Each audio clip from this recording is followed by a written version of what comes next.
Thank you Mataji. Hare Krishna.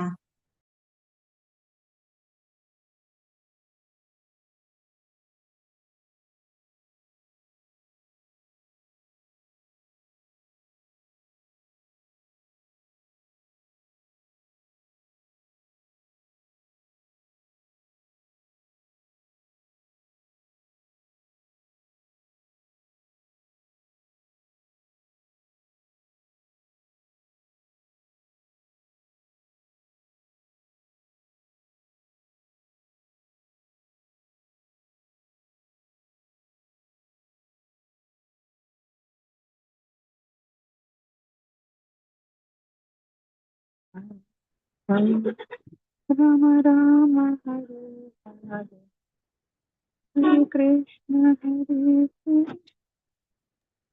Krishna Hare Hare Hare Krishna. Okay, thank you. Hare Krishna Mataji. Rama Hare Krishna. Hare Krishna Mataji. Leave ಆಗ್ಲಾ Mataji? Okay okay, thank you. Hare Krishna. Hare Krishna. Hare continue Krishna. Mataji. Okay, ಪ್ರಣಾಮ್. ಪ್ರಣಾಮ್ಸ್ ಮಾತಾಜಿ. ಧನ್ಯವಾದ. ಹರೇ ಕೃಷ್ಣ. ಹರೇ ಕೃಷ್ಣ. जीव जागो, जीव जागो, गोरा चांद बोले, जीव जागो, जीव जागो, गोरा चांद बोले, कोता निद्रा जाओ माया, पिशाची रकोले, जीव जागो, जीव जागो, गोरा चांद बोले, कोता निद्रा जाओ माया, पिशाची रकोले, जीव जागो, जीव जागो, गोरा चांद बोले,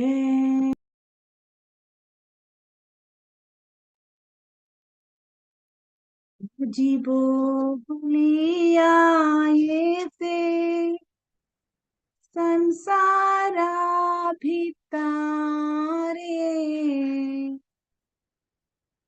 भजिबो बोलिया ये से संसारा भितारे, बोलिया रहिले तुमी आविद्यार भारे, भूलिया रहिले तुमी आविद्यार भारे, भजिबो बोलिया ये से संसारा भितारे, भूलिया रहिले तुमी अविद्यार भारे, जीव जागो, जीव जागो, गोरा चांद बोले, তোমারে লইতে আমি হইনো अवतारा, আমি বিনা বন্ধু आरा, के आचे তোমারা, তোমারে লইতে আমি হইনো अवतारा, আমি বিনা বন্ধু आरा, के आचे তোমারা, जीव जागो, जीव जागो गोरा चांद बोले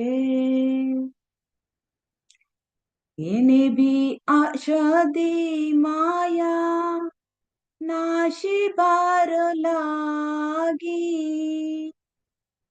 येने भी आशा दी माया नाशी भार लागी हरि नाम महामंत्रा लावो तुम्ही मागी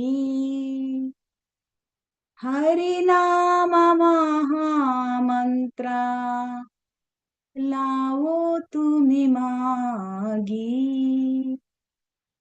येने भी औषधी माया नाशी बार लागी हरि नाम महामंत्रा लावो तुम्ही मागी जीव जागो जीव जागो गोरा चंद बोले जीव जागो जीव जागो गोरा चांद बोले भक्ति विनोदा प्रभु चरणे परिया भक्ति विनोदा प्रभु चरणे परिया सेई हरि नामा मंत्र लोइलो मगिया सेई हरि नामा मंत्र लोइलो मगिया भक्ति विनोदा प्रभु चरणे परिया सेई हरि नामा मंत्र लोइलो मगिया जीव जागो जीव जागो गोरा चांद बोले जीव जागो जीव जागो गोरा चांद बोले होता निद्रा जाओ माया पिशाची रकोले कोता निद्रा जाओ माया पिशाची रकोले जीव जागो जीव जागो गोरा चांद बोले जीव जागो जीव जागो गोरा चांद बोले कोता निद्रा जाओ माया पिशाची रकोले कोता निद्रा माया खोता निद्रा जाओ माया पिशाची रकोले जीव जागो जीव जागो गोरा चांद बोले भजिबो बोलिया ऐसे संसारा बितारे भूलिया रोहिले तुम्ही अविद्यार भारे जीव जागो जीव जागो गोरा चांद बोले तोमरे लोईते आमी होइनो अवतारा आमी बिना बंधु आरा के आचे तुम्हारा जीव जागो जीव जागो गोरा चांद बोले येने भी औषधि माया नाशी बारो लोगी हरिनाम महामंत्र लावो तुम्ही मागी. जीव जागो गोरा चांद बोले. भक्ति विनोदा प्रभु चरणे हरिया. सेई नाम हरि नाम मंत्र लोइलो मगिया. जीव जागो गोरा चांद बोले. हरे कृष्ण कृष्ण कृष्ण हरे हरे. हरे राम राम राम हरे हरे. हरे कृष्ण कृष्ण कृष्ण हरे हरे. हरे राम राम राम हरे हरे. हरे कृष्ण कृष्ण कृष्ण हरे हरे. हरे राम राम राम हरे हरे. हरे कृष्ण कृष्ण कृष्ण हरे हरे. हरे राम राम राम हरे हरे. हरे कृष्ण कृष्ण कृष्ण हरे हरे. हरे राम राम राम हरे हरे. हरे कृष्ण कृष्ण कृष्ण हरे हरे. हरे राम राम राम हरे हरे. हरे कृष्ण कृष्ण कृष्ण हरे हरे. नारी यमुना तीरावन जा. हरे कृष्ण कृष्ण कृष्ण हरे हरे. हरे राम राम राम हरे हरे. हरे कृष्ण कृष्ण कृष्ण हरे हरे. हरे राम राम राम हरे हरे. हरे कृष्ण कृष्ण कृष्ण हरे हरे. हरे राम राम राम हरे हरे. हरे कृष्ण कृष्ण कृष्ण हरे हरे. हरे राम राम राम हरे हरे. हरे कृष्ण कृष्ण कृष्ण हरे हरे. हरे राम राम राम हरे हरे. हरे कृष्ण कृष्ण कृष्ण हरे हरे. हरे राम राम राम हरे हरे. हरे कृष्ण कृष्ण कृष्ण हरे हरे. हरे राम राम राम हरे हरे. हरे कृष्ण कृष्ण कृष्ण हरे हरे. हरे राम राम राम हरे हरे. हरे कृष्ण कृष्ण कृष्ण हरे हरे. हरे राम राम राम हरे हरे. हरे कृष्ण कृष्ण कृष्ण हरे हरे. हरे राम राम राम हरे हरे. हरे कृष्ण कृष्ण कृष्ण हरे हरे. हरे राम राम हरे हरे.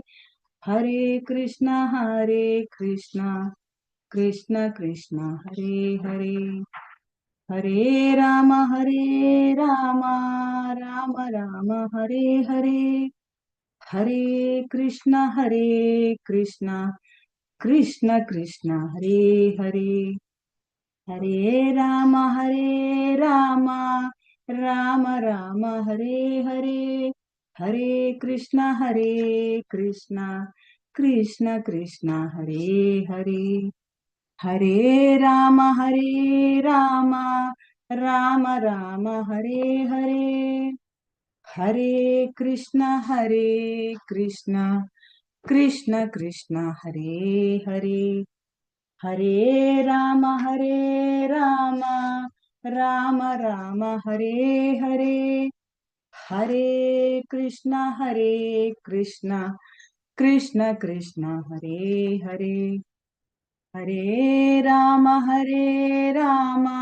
ರಾಮ ಹರೇ ಹರೇ, ಹರೇ ಕೃಷ್ಣ ಕೃಷ್ಣ ಕೃಷ್ಣ ಹರೇ ಹರೇ, ಹರೇ ರಾಮ ರಾಮ ಹರೇ ಹರೇ, ಹರೇ ಕೃಷ್ಣ ಕೃಷ್ಣ ಕೃಷ್ಣ ಹರೇ ಹರೇ, ಹರೇ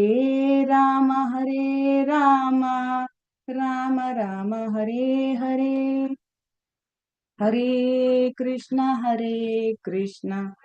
ಕೃಷ್ಣ ಕೃಷ್ಣ ಹರೇ ಹರೇ, ಹರೇ ರಾಮ ರಾಮ ಹರೇ ಹರೇ, ಹರೇ ಕೃಷ್ಣ ಕೃಷ್ಣ ಕೃಷ್ಣ ಹರೇ ಹರೇ, ಹರೇ ರಾಮ ರಾಮ ಹರೇ ಹರೇ, ಹರೇ ಕೃಷ್ಣ ಕೃಷ್ಣ ಕೃಷ್ಣ ಹರೇ ಹರೇ, ಹರೇ ರಾಮ ರಾಮ ಹರೇ ಹರೇ, ಹರೇ ಕೃಷ್ಣ ಕೃಷ್ಣ ಕೃಷ್ಣ ಹರೇ ಹರೇ, ಹರೇ ರಾಮ ರಾಮ ಹರೇ ಹರೇ, ಹರೇ ಕೃಷ್ಣ ಕೃಷ್ಣ ಕೃಷ್ಣ ಹರೇ ಹರೇ, ಹರೇ ರಾಮ ರಾಮ ಹರೇ ಹರೇ, ಹರೇ ಕೃಷ್ಣ ಕೃಷ್ಣ ಕೃಷ್ಣ ಹರೇ ಹರೇ, ಹರೇ ರಾಮ ರಾಮ ಹರೇ ಹರೇ, ಹರೇ ಕೃಷ್ಣ ಕೃಷ್ಣ ಹರೇ ಹರೇ, ಹರೇ ರಾಮ ರಾಮ ಹರೇ ಹರೇ, ಹರೇ ಕೃಷ್ಣ ಕೃಷ್ಣ ಹರೇ ಹರೇ, ಹರೇ ರಾಮ ರಾಮ ಹರೇ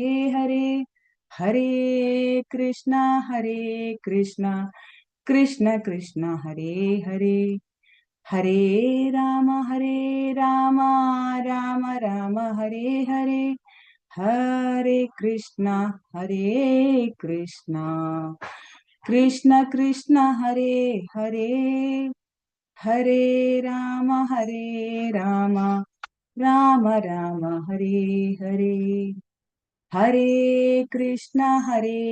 ಹರೇ ಹರೇ, ಹರೇ ಕೃಷ್ಣ ಕೃಷ್ಣ ಕೃಷ್ಣ ಹರೇ ಹರೇ,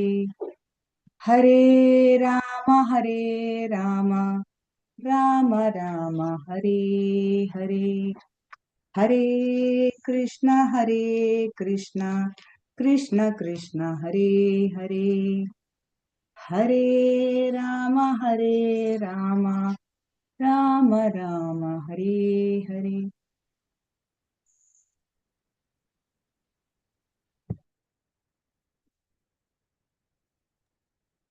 ಹರೇ ಕೃಷ್ಣ, ಎಲ್ಲರಿಗೂ ಸ್ವಾಗತ. ಹರೇ ಕೃಷ್ಣ. ಹರೇ ಕೃಷ್ಣ ಮಾತಾಜಿ. ಹರೇ ಕೃಷ್ಣ ಮಾತಾಜಿ. ಎಲ್ಲರಿಗೂ ಪ್ರಣಾಮಗಳು ಹಾಗೂ ಈ ಒಂದು ಭಕ್ತಿಶಾಸ್ತ್ರಿ ತರಗತಿಗೆ ಎಲ್ಲರಿಗೂ ಸ್ವಾಗತ. ಶ್ರೀ ರಾಧಾ ಗೋವಿಂದ ಕುಳಾಯಿ ಕೋಡಿಕೆರೆ ಮಂಗಳೂರು ಇವರು ಆಯೋಜಿಸಿರುವ ಭಕ್ತಿಶಾಸ್ತ್ರಿ ಘಟಕ 2 ಅಧ್ಯಾಯ 12 ಈ ದಿನದ ತರಗತಿಗೆ ಎಲ್ಲರಿಗೂ ಸ್ವಾಗತ. ಮಂದಿರದ ರಾಧಾ ಗೋವಿಂದರಿಗೆ ಕೈ ಮುಗಿಯುತ್ತಾ, ನರಸಿಂಹ ದೇವರಿಗೆ ಕೈ ಮುಗಿಯುತ್ತಾ, ಗೌರನಿ ತಾಯಿಯವರಿಗೆ ಕೈ ಮುಗಿಯುತ್ತಾ, ಶ್ರೀಲ ಪ್ರಪಾದರಿಗೆ ಪ್ರಣಾಮಗಳನ್ನು ಸಲ್ಲಿಸುತ್ತಾ, ಪಂಚತತ್ವಕ್ಕೆ ಪ್ರಣಾಮಗಳನ್ನು ಸಲ್ಲಿಸುತ್ತಾ, ಮಂದಿರದ ಎಲ್ಲಾ ಹಿರಿಯ ವೈಷ್ಣವರಿಗೆ ಪ್ರಣಾಮಗಳನ್ನು ಸಲ್ಲಿಸುತ್ತಾ, ಇಲ್ಲಿರುವ ಎಲ್ಲಾ ಭಕ್ತಾದಿಗಳಿಗೆ ನನ್ನ ಪ್ರಣಾಮಗಳನ್ನು ಸಲ್ಲಿಸುತ್ತಾ ಇವತ್ತಿನ ಒಂದು ತರಗತಿಯನ್ನು ಮಂಗಳಾಚರಣೆಯೊಂದಿಗೆ ಮುಂದುವರಿಸೋಣ. ಓಂ ಓಂ ಅಜ್ಞಾನತಿಮಿರಾಂಧಸ್ಯ ಜ್ಞಾನಾಂಜನಶಲಾಕಯ ಚಕ್ಷುರುನ್ಮೀಲಿತಂ ಯೇನ ತಸ್ಮೈ ಶ್ರೀ ಗುರುವೇ ನಮಃ.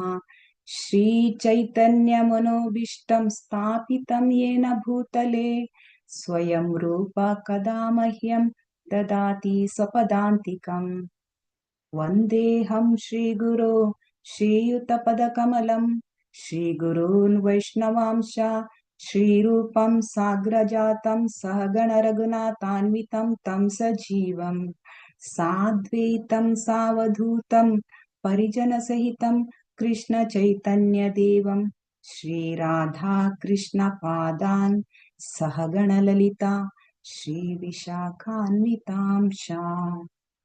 ಹೇ ಕೃಷ್ಣ ಕರುಣಾ ಸಿಂಧೋ ದೀನಬಂಧೋ ಜಗತ್ಪತೆ ಗೋಪೇಶ ಗೋಪಿಕಾ ಕಾಂತ ರಾಧಾ ಕಾಂತ ನಮೋಸ್ತುತೆ.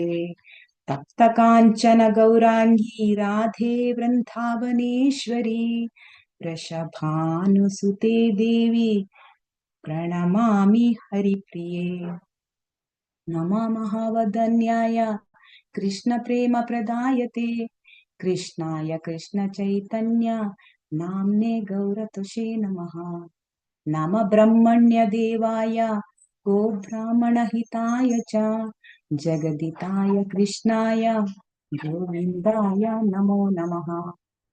ನಮ ಓಂ ವಿಷ್ಣುಪಾದಾಯ ಕೃಷ್ಣ ಪ್ರೇಷ್ಠಾಯ ಭೂತಲೆ ಶ್ರೀಮತೆ ಭಕ್ತಿ ವೇದಾಂತ ಸ್ವಾಮಿನ್ ಇತಿ ನಾಮಿನೇ. ನಮಸ್ತೆ ಸಾರಸ್ವತೆ ದೇವೆ ಗೌರವಾಣಿ ಪ್ರಚಾರಿಣೆ ನಿರ್ವಿಶೇಷ ಶೂನ್ಯವಾದಿ ಪಾಶ್ಚಾತ್ಯ ದೇಶತಾರಿಣೆ.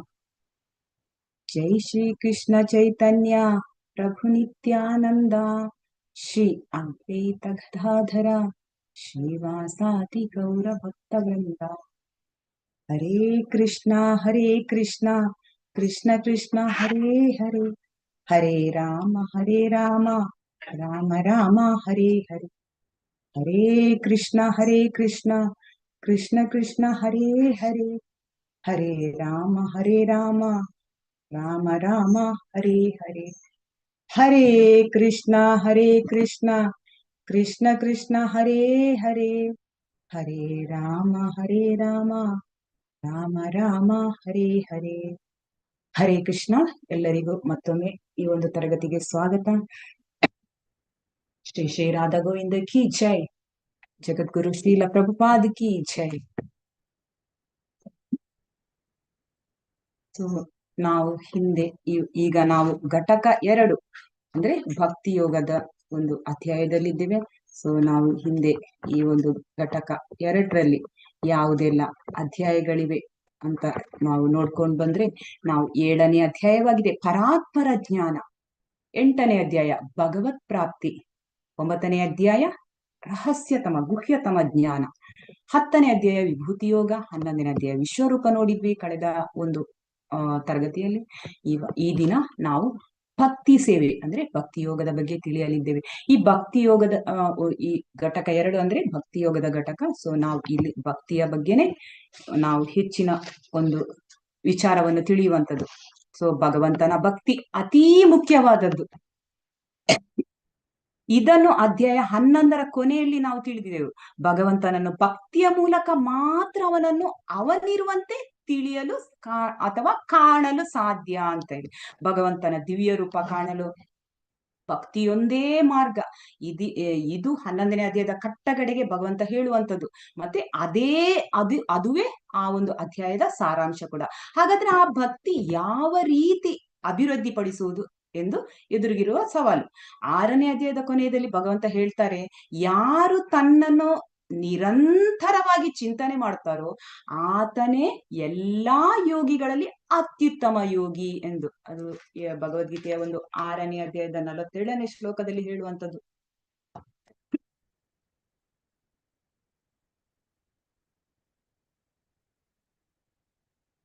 ಯೋಗಿ ನಾಮಪಿ ಸರ್ವೇಶಾಂ ಮದ್ಗತೇನಾಂತರಾತ್ಮನ ಶ್ರದ್ಧಾವನ್ ಭಜತೆಯೋ ಮಾಂ ಸಾ ಮೇ ಯುಕ್ತ ತಮೋ ಮತಃ. ಮಾಂ ಸಾ ಮೇ ಯುಕ್ತ ತಮೋ ಮತಃ ಅಂದ್ರೆ ಈ ಒಂದು ಅವನೇ ಎಲ್ಲರಿಗಿಂತ ಶ್ರೇಷ್ಠ ಯೋಗಿ. ಯಾರು ಭಗವಂತನ ಭಕ್ತಿ ಮಾಡ್ತಾನೆ ಅವನೇ ಶ್ರೇಷ್ಠ ಯೋಗಿ ಅಂತೇಳಿ ಹೇಳುವಂಥದ್ದು. ಅದನ್ನೇ ಈ ಒಂದು ಅಂದ್ರೆ ಯೋ ಮಾಂ ಸಮೇ ಯುಕ್ತ ತಮೋ ಮತಃ, ಅವನೇ ಆತನೇ ಎಲ್ಲಾ ಯೋಗಿಗಳಲ್ಲಿ ಅತ್ಯುತ್ತಮ ಯೋಗಿ ಅಂತ. ಅದನ್ನೇ ಅಲ್ಲಿ ಆ ಅಧ್ಯಾಯದ ಕೊನೆಯಲ್ಲಿ ಇರುವಂತದ್ದು ಈ ಶ್ಲೋಕ. ಅದು ಇಲ್ಲಿ 12ನೇ ಅಧ್ಯಾಯದ ಪ್ರಾರಂಭದಲ್ಲಿ ಆಗುತ್ತೆ. ಅಂದ್ರೆ 2ನೇ ಶ್ಲೋಕದಲ್ಲಿ, ಇಲ್ಲಿ 12ನೇ ಅಧ್ಯಾಯದ 2ನೇ ಶ್ಲೋಕದಲ್ಲಿ ಹೇಳುವಂಥದ್ದು ಮಯ್ಯಾವೇಕ್ಷ ಮನೋ ಏಮಾಂ ನಿತ್ಯಯುಕ್ತ ಉಪಾಸತೆ ಶ್ರದ್ಧೆಯ ಪರಯೋ ತಾಸ್ತೆ ಮೇ ಯುಕ್ತ ತಮಾಮತಃ. ಅದನ್ನೇ ಹೇಳುವಂಥದ್ದು ತೇ ಮೇ ಯುಕ್ತ ತಮಾಮತಃ. 6ನೇ ಅಧ್ಯಾಯದಲ್ಲಿ ಯಾರು ಭಗವಂತನನ್ನು ನಿರಂತರವಾಗಿ ನೆನೆಯುತ್ತಾರೋ ಅವರೇ ನಿಜವಾದ ಯೋಗಿಗಳು, ಶ್ರೇಷ್ಠ ಯೋಗಿಗಳು. ಅದೇ ರೀತಿ 12ನೇ ಅಧ್ಯಾಯದ ಕೂಡ ಅದನ್ನೇ ನಾವು ತಿಳಿಯಲಿದ್ದೇವೆ. ಯಾರು ನಿರಂತರವಾಗಿ ನೆನೆಯುತ್ತಾರೆ ಆ ವಿಚಾರವಾಗಿ ನಾವು ಇಂದಿನ ಒಂದು ಅವನೇ ಶ್ರೇಷ್ಠ ಯೋಗಿ, ಅದನ್ನು ನಾವು ಹಿಂದಿನ ಒಂದು ಅಧ್ಯಾಯದಲ್ಲಿ ನಾವು ನೋಡಲಿದ್ದೇವೆ.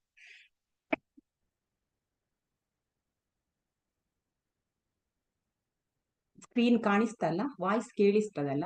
ಹರೇ ಕೃಷ್ಣ. ಕೇಳಿಸ್ತಾ ಇದೆ ಮತೇಶ್. ಹರೇ ಕೃಷ್ಣ, ಹರೇ ಕೃಷ್ಣ. ಧನ್ಯವಾದಗಳು ಮತೇಶ್.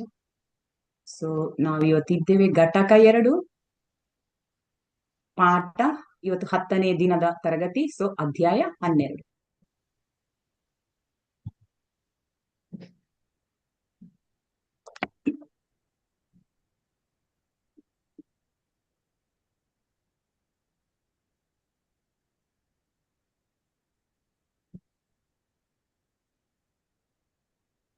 ಹೇಳ್ತಾರೆ ದೇವೋತ್ತಮ ಪರಮಪುರುಷನ ಹೀಗೆ ಅಂದನು, ಯಾರು ನನ್ನ ಸಾಕಾರ ರೂಪದಲ್ಲಿ ತಮ್ಮ ಮನಸ್ಸನ್ನು ನಿಲ್ಲಿಸುತ್ತಾರೋ ಮತ್ತು ಅಧಿಕವಾದ ಹಾಗೂ ಅಲೌಕಿಕವಾದ ಶ್ರದ್ಧೆಯಿಂದ ನನ್ನನ್ನು ಪೂಜಿಸುವುದರಲ್ಲಿ ನಿರತರಾಗಿರುತ್ತಾರೋ ಅವರನ್ನು ನಾನು ಅತ್ಯಂತ ಪರಿಪೂರ್ಣರು ಎಂದು ಭಾವಿಸುತ್ತೇನೆ ಅಂತ ಹೇಳ್ತಾರೆ. ಸೊ ಕಳೆದ ಅಧ್ಯಾಯದ ಈ ಒಂದು 11ನೇ ಅಧ್ಯಾಯದ ಭಾಗ 2 ನೋಡಿರ್ತೇವೆ. ಸೊ ಅಲ್ಲಿ ಅರ್ಜುನನು ಭಗವಂತನಲ್ಲಿ ಕ್ಷಮೆ ಯಾಚಿಸುವುದು, ತಿಳಿಯದೆ ಮಾಡಿದ ಒಂದು ತಪ್ಪಿಗೆ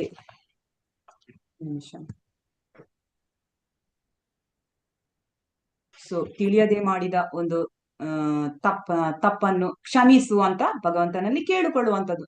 ಅನಂತರ ಭಗವಂತನ ಒಂದು ಅಲ್ಲಿ ನಾವು ನೋಡಿದ್ವಿ ಭಗವಂತನ ಒಂದು ಚತುರ್ಭುಜ ರೂಪ, ಆಮೇಲೆ ದ್ವಿಭುಜ ಒಂದು ರೂಪವನ್ನು ಅರ್ಜುನ ಕಾಣುವಂಥದ್ದು ನಾವು ನೋಡಿದ್ವಿ. ಅನಂತರ ಈ ಒಂದು ಕೃಷ್ಣ ಪ್ರಜ್ಞೆಯ ಸೂತ್ರ ಏನು ಸೂತ್ರ 11ನೇ ಅಧ್ಯಾಯದ ಒಂದು 55ನೇ ಶ್ಲೋಕದಲ್ಲಿ ಮತ್ಕರ್ಮ ಕೃತ್ ಮತ್ಪರಮ ಮದ್ಭಕ್ತ ಸಂಘವರ್ಜಿತ ನಿರ್ವೈರ ಸರ್ವೇ ಭೂತೇಶು ಯಾ ಸಮ ಮೇತಿ ಪಾಂಡವ ಅಂತ ಹೇಳುವಂಥದ್ದು.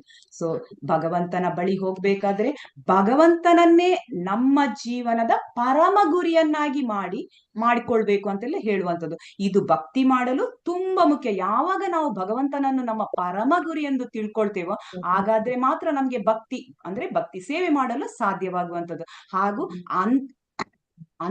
ಅಂತವನು ಎಲ್ಲಾ ಜೀವಿಗಳ ಮಿತ್ರನಾಗಿರ್ಬೇಕು. ಯಾರು ಭಗವಂತನನ್ನು ಪರಮ ಗುರಿ ಅಂತ ಹೇಳ್ತಾನೋ ಅವನು ಎಲ್ಲಾ ಜೀವಿಗಳ ಮಿತ್ರನಾಗಿರ್ತಾನೆ. ಮತ್ತೆ ಇದುವೇ ಈ ಒಂದು ಭಗವದ್ಗೀತೆಯ ಸಾರ ಅಂತ ಹೇಳುವಂಥದ್ದು. ಯಾವನಾದರೂ ಅವನಲ್ಲಿ ಆತ್ಮೀಯ ಸಂಬಂಧ ಸ್ಥಾಪಿಸಲು ಬಯಸಿದರೆ ಈ ಸೂತ್ರವನ್ನು ಅನುಸರಿಸಬೇಕು. ಇದು ಭಗವದ್ಗೀತೆಯ ಸೂತ್ರ ಅಂತೇಳಿ ಅಲ್ಲಿ ಹೇಳುವಂಥದ್ದು. ಸೊ ಇಲ್ಲಿ ಹೇಳುವಂಥದ್ದು ದೇವೋತ್ತಮ ಪರಮೇಶ್ವರನ ಹೀಗೆ ಅಂದನು, ಯಾರು ನನ್ನ ಸಾಕಾರ ರೂಪದಲ್ಲಿ ತಮ್ಮ ಮನಸ್ಸನ್ನು ನಿಲ್ಲಿಸುತ್ತಾರೋ ಮತ್ತು ಅಧಿಕವಾದ ಹಾಗೂ ಅಲೌಕಿಕವಾದ ಶ್ರದ್ಧೆಯಿಂದ ನನ್ನನ್ನು ಪೂಜಿಸುವುದರಲ್ಲಿ ನಿರತರಾಗಿರುತ್ತಾರೋ ಅವರನ್ನು ನಾನು ಅತ್ಯಂತ ಪರಿಪೂರ್ಣರು ಎಂದು ಭಾವಿಸುತ್ತೇನೆ ಅಂತ ಹೇಳಿ 2ನೇ ಶ್ಲೋಕದಲ್ಲಿ ಹೇಳ್ತಾರೆ. ಅಂದ್ರೆ ಇಲ್ಲಿ 1ನೇ ಶ್ಲೋಕದಲ್ಲಿ ಅರ್ಜುನನ ಪ್ರಶ್ನೆ ಇದೆ. ಅರ್ಜುನ ಭಗವಂತನಲ್ಲಿ ಕೇಳುವಂಥದ್ದು, ಯಾರು ಭಗವಂತನನ್ನು ಸಾಕಾರ ರೂಪದಲ್ಲಿ ಪೂಜೆ ಮಾಡ್ತಾರೆ ಮತ್ತೆ ಯಾರು ಭಗವಂತನನ್ನು ನಿರಾಕಾರ ರೂಪದಲ್ಲಿ ಪೂಜೆ ಮಾಡ್ತಾರೆ, ಇವರಿಬ್ಬರಲ್ಲಿ ಯಾರು ಹೆಚ್ಚು ಪರಿಪೂರ್ಣರು ಅಂತೇಳಿ ಭಗವಂತನಲ್ಲಿ ಅರ್ಜುನ ಕೇಳುವಂಥದ್ದು ಪ್ರಶ್ನೆ. ಸೊ ನಿರಾಕಾರವಾದಿಗಳು ಉತ್ತಮವೋ ಅಥವಾ ಸಾಕಾರವಾದಿಗಳು ಉತ್ತಮವೋ ಎನ್ನುವುದು ಅರ್ಜುನನ ಪ್ರಶ್ನೆ 1ನೇ ಶ್ಲೋಕದಲ್ಲಿ. ಸೊ ಈ ಪ್ರಶ್ನೆಗೆ ಉತ್ತರವನ್ನು ಭಗವಂತನ ಇಲ್ಲಿ ಹೇಳುವಂಥದ್ದು.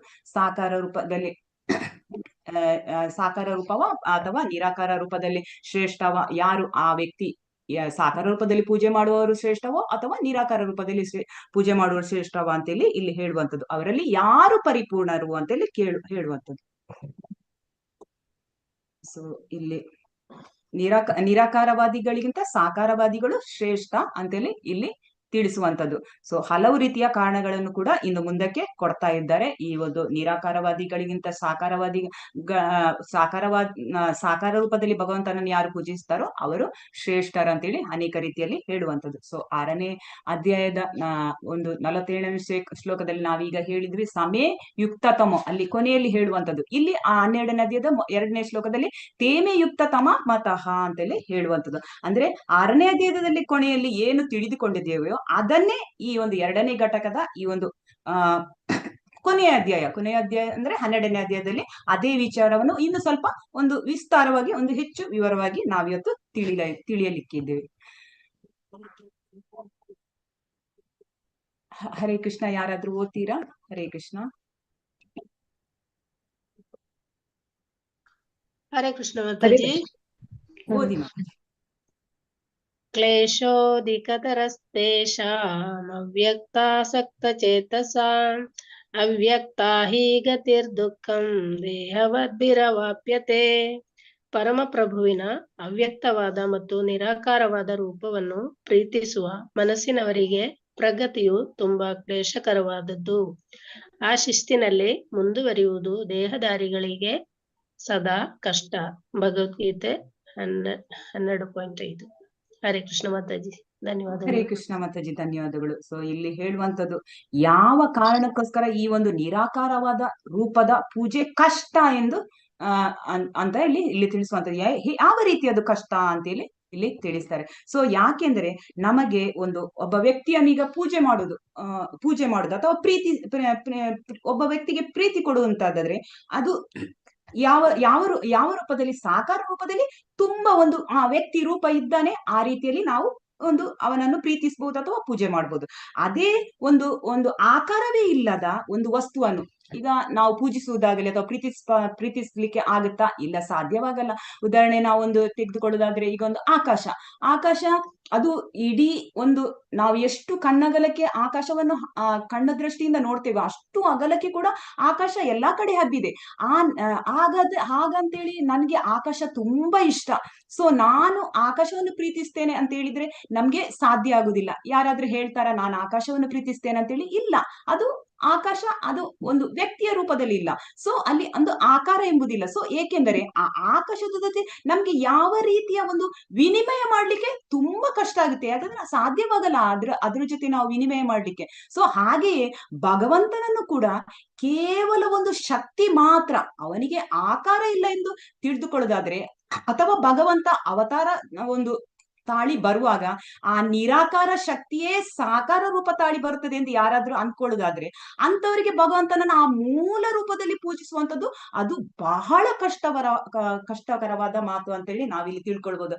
ಆದ್ರೆ ಭಗವಂತನನ್ನು ಸಾಕಾರ ರೂಪದಲ್ಲಿ ಪೂಜಿಸ್ಬೇಕಂತ ಯಾರಿಗಾದ್ರೂ ಅನಿಸಿದ್ರೆ ಅವರಿಗೆ ಅದು ತುಂಬಾ ಸುಲಭ. ಏಕೆಂದ್ರೆ ಸಾಕಾರ ರೂಪದಲ್ಲಿ ಭಗವಂತನನ್ನು ವಿಗ್ರಹ ರೂಪದಲ್ಲಿ ನಾವು ಒಂದು ವಿಗ್ರಹ ರೂಪದಲ್ಲಿ ಪೂಜಿಸುವುದಾದ್ರೆ ಆ ಒಂದು ದೇಹದಾರಿಗಳಿಗೆ, ಅಂದ್ರೆ ನಮ್ಮಂತಹ ಶರೀರಧಾರಿಗಳಿಗೆ ಭಗವಂತನ ವಿಗ್ರಹ ರೂಪದಲ್ಲಿ ಪೂಜಿಸಿದ್ರೆ ಅದು ತುಂಬಾ ಸುಲಭ.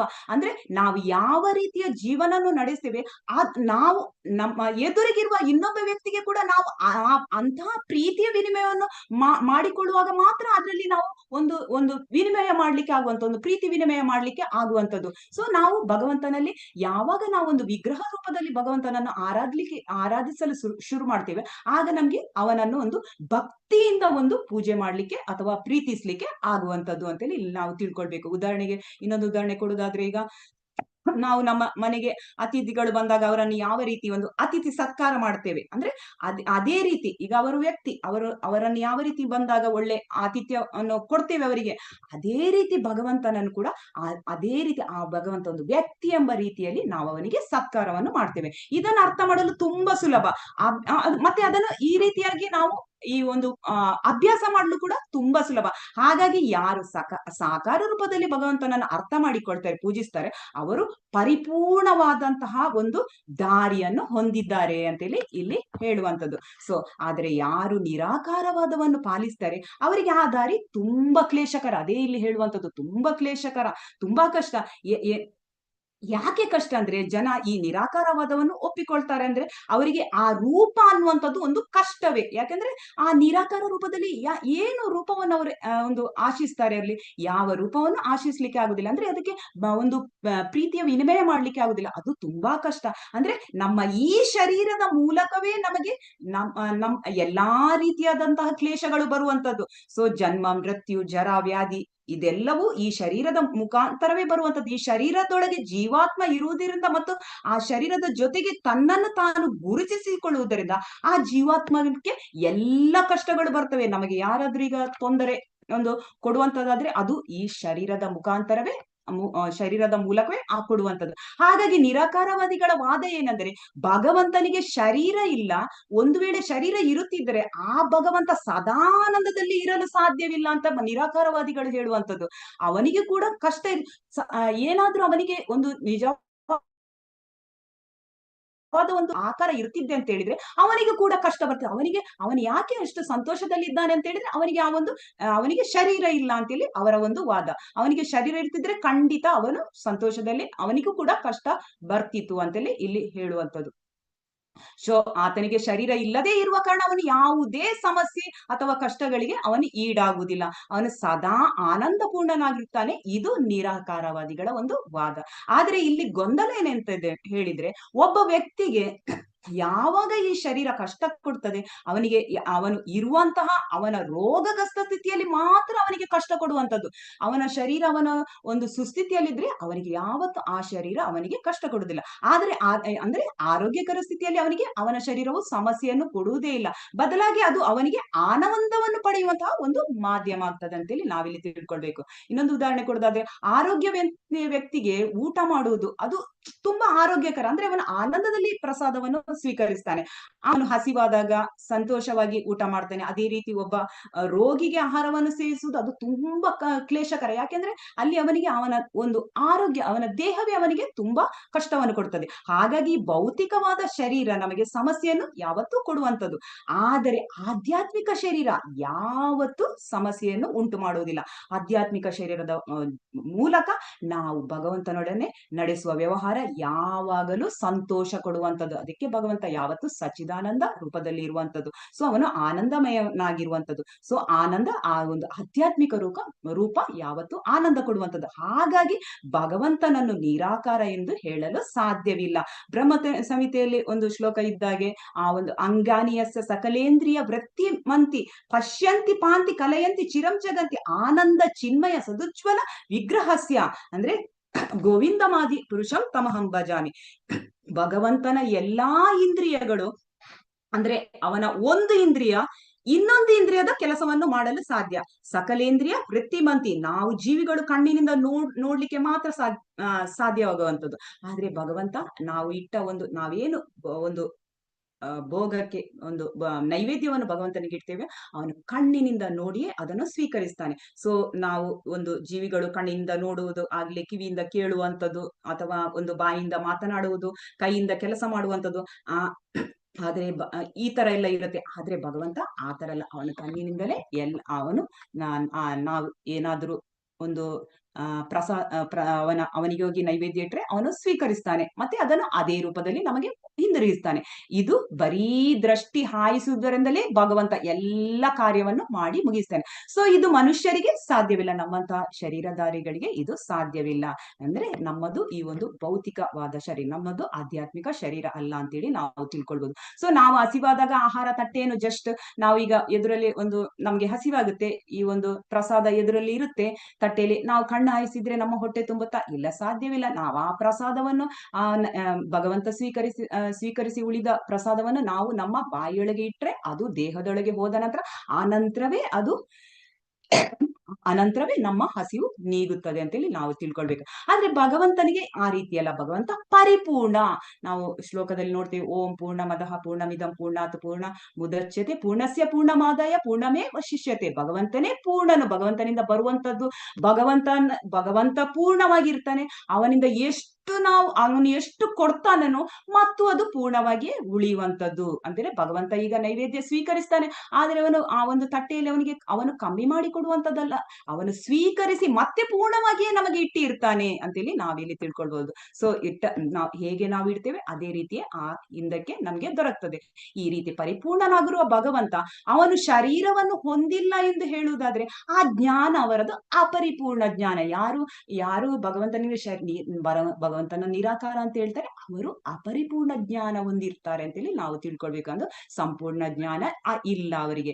ಈಗ ಒಬ್ಬ ವ್ಯಕ್ತಿ ಏನಾದರೊಂದನ್ನು ಸೃಷ್ಟಿ ಮಾಡಿದ್ರೆ ಆ ಸೃಷ್ಟಿಯು ಅವನಿಗಿಂತ ಕೆಳಮಟ್ಟದಾಗಿತ್ತು. ಈಗ ಯಾವ್ದಾದ್ರು ಒಂದು ವಿಜ್ಞಾನಿಗಳು ಒಂದು ವಸ್ತುವನ್ನು ಒಂದು ಸೃಷ್ಟಿ ಮಾಡಿದ್ರಂತ ಹೇಳಿದ್ರೆ ಆ ವಿಜ್ಞಾನಿಯ ಹೆಸರು ಶ್ರೇಷ್ಠವಾಗಿರ್ತದೆ, ಅವನು ಏನು ಸೃಷ್ಟಿ ಮಾಡುತ್ತಾನೆ ಅದು ಕೆಳಮಟ್ಟದ್ದಾಗಿರ್ತದೆ. ಹಾಗೇನೆ ಇಲ್ಲಿ ನಾವು ಏನೆಲ್ಲ ಕಣ್ಣಿಗೆ ಕಾಣ್ತಿದೆ ಈ ಒಂದು ಭೌತಿಕ ಪ್ರಪಂಚದಲ್ಲಿ ಅದೆಲ್ಲ ಭಗವಂತನ ಸೃಷ್ಟಿಯಾಗಿರ್ತದೆ. ಹಾಗಾದ್ರೆ ಅದು ಸೃಷ್ಟಿ ಮಾಡಿದವನು ಯಾರು? ಭಗವಂತ. ಅವನು ಶ್ರೇಷ್ಠ ವ್ಯಕ್ತಿಯಾಗಿರ್ತಾನೆ, ಅವನು ಶ್ರೇಷ್ಠನಾಗಿರಲೇಬೇಕು ಅಂತೇಳಿ ನಾವು ಇಲ್ಲಿ ತಿಳ್ಕೊಳ್ಬೇಕು. ಆದ್ದರಿಂದ ಇಲ್ಲಿರುವ ಎಲ್ಲಾ ಸೃಷ್ಟಿಗಿಂತಲೂ ಅವನು ಏನೆಲ್ಲ ಸೃಷ್ಟಿ ಇದೆ ಈ ಭೌತಿಕ ಒಂದು ಲೋಕದಲ್ಲಿ ಅದಕ್ಕಿಂತ ಎಲ್ಲದಕ್ಕೂ ಅದಕ್ಕೆಲ್ಲಕ್ಕಿಂತಲೂ ಶ್ರೇಷ್ಠವಾಗಿರುವಂತವನು ಭಗವಂತ.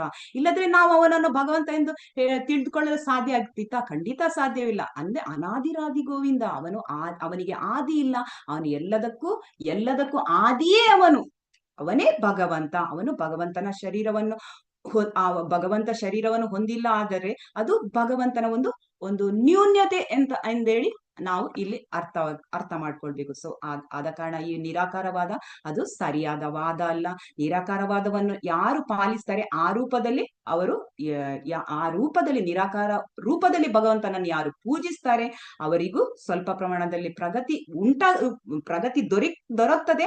ಆದರೆ ಆ ಕಾರ್ಯ ತುಂಬಾ ಕಷ್ಟವಾದಂತಹ ಕಾರ್ಯ ಅಂತೇಳಿ ಇಲ್ಲಿ ಹೇಳುವಂಥದ್ದು, ಕ್ಲೇಶಕರ ಅಂತೇಳಿ ಹೇಳುವಂಥದ್ದು. ಎಲ್ಲರಿಗೂ ಅದನ್ನು ಅರ್ಥ ಮಾಡಲು ಸಾಧ್ಯವಾಗುವುದಿಲ್ಲ. ದೇಹದಾರಿಗಳಿಗೆ ಅದನ್ನು ಅರ್ಥ ಮಾಡಿಕೊಳ್ಳುವುದು ತುಂಬಾ ಕಷ್ಟಕರ. ಯಾವುದು? ನಿರಾಕಾರವಾದವನ್ನು ಅಂತೇಳಿ ಇಲ್ಲಿ ಹೇಳುವಂಥದ್ದು.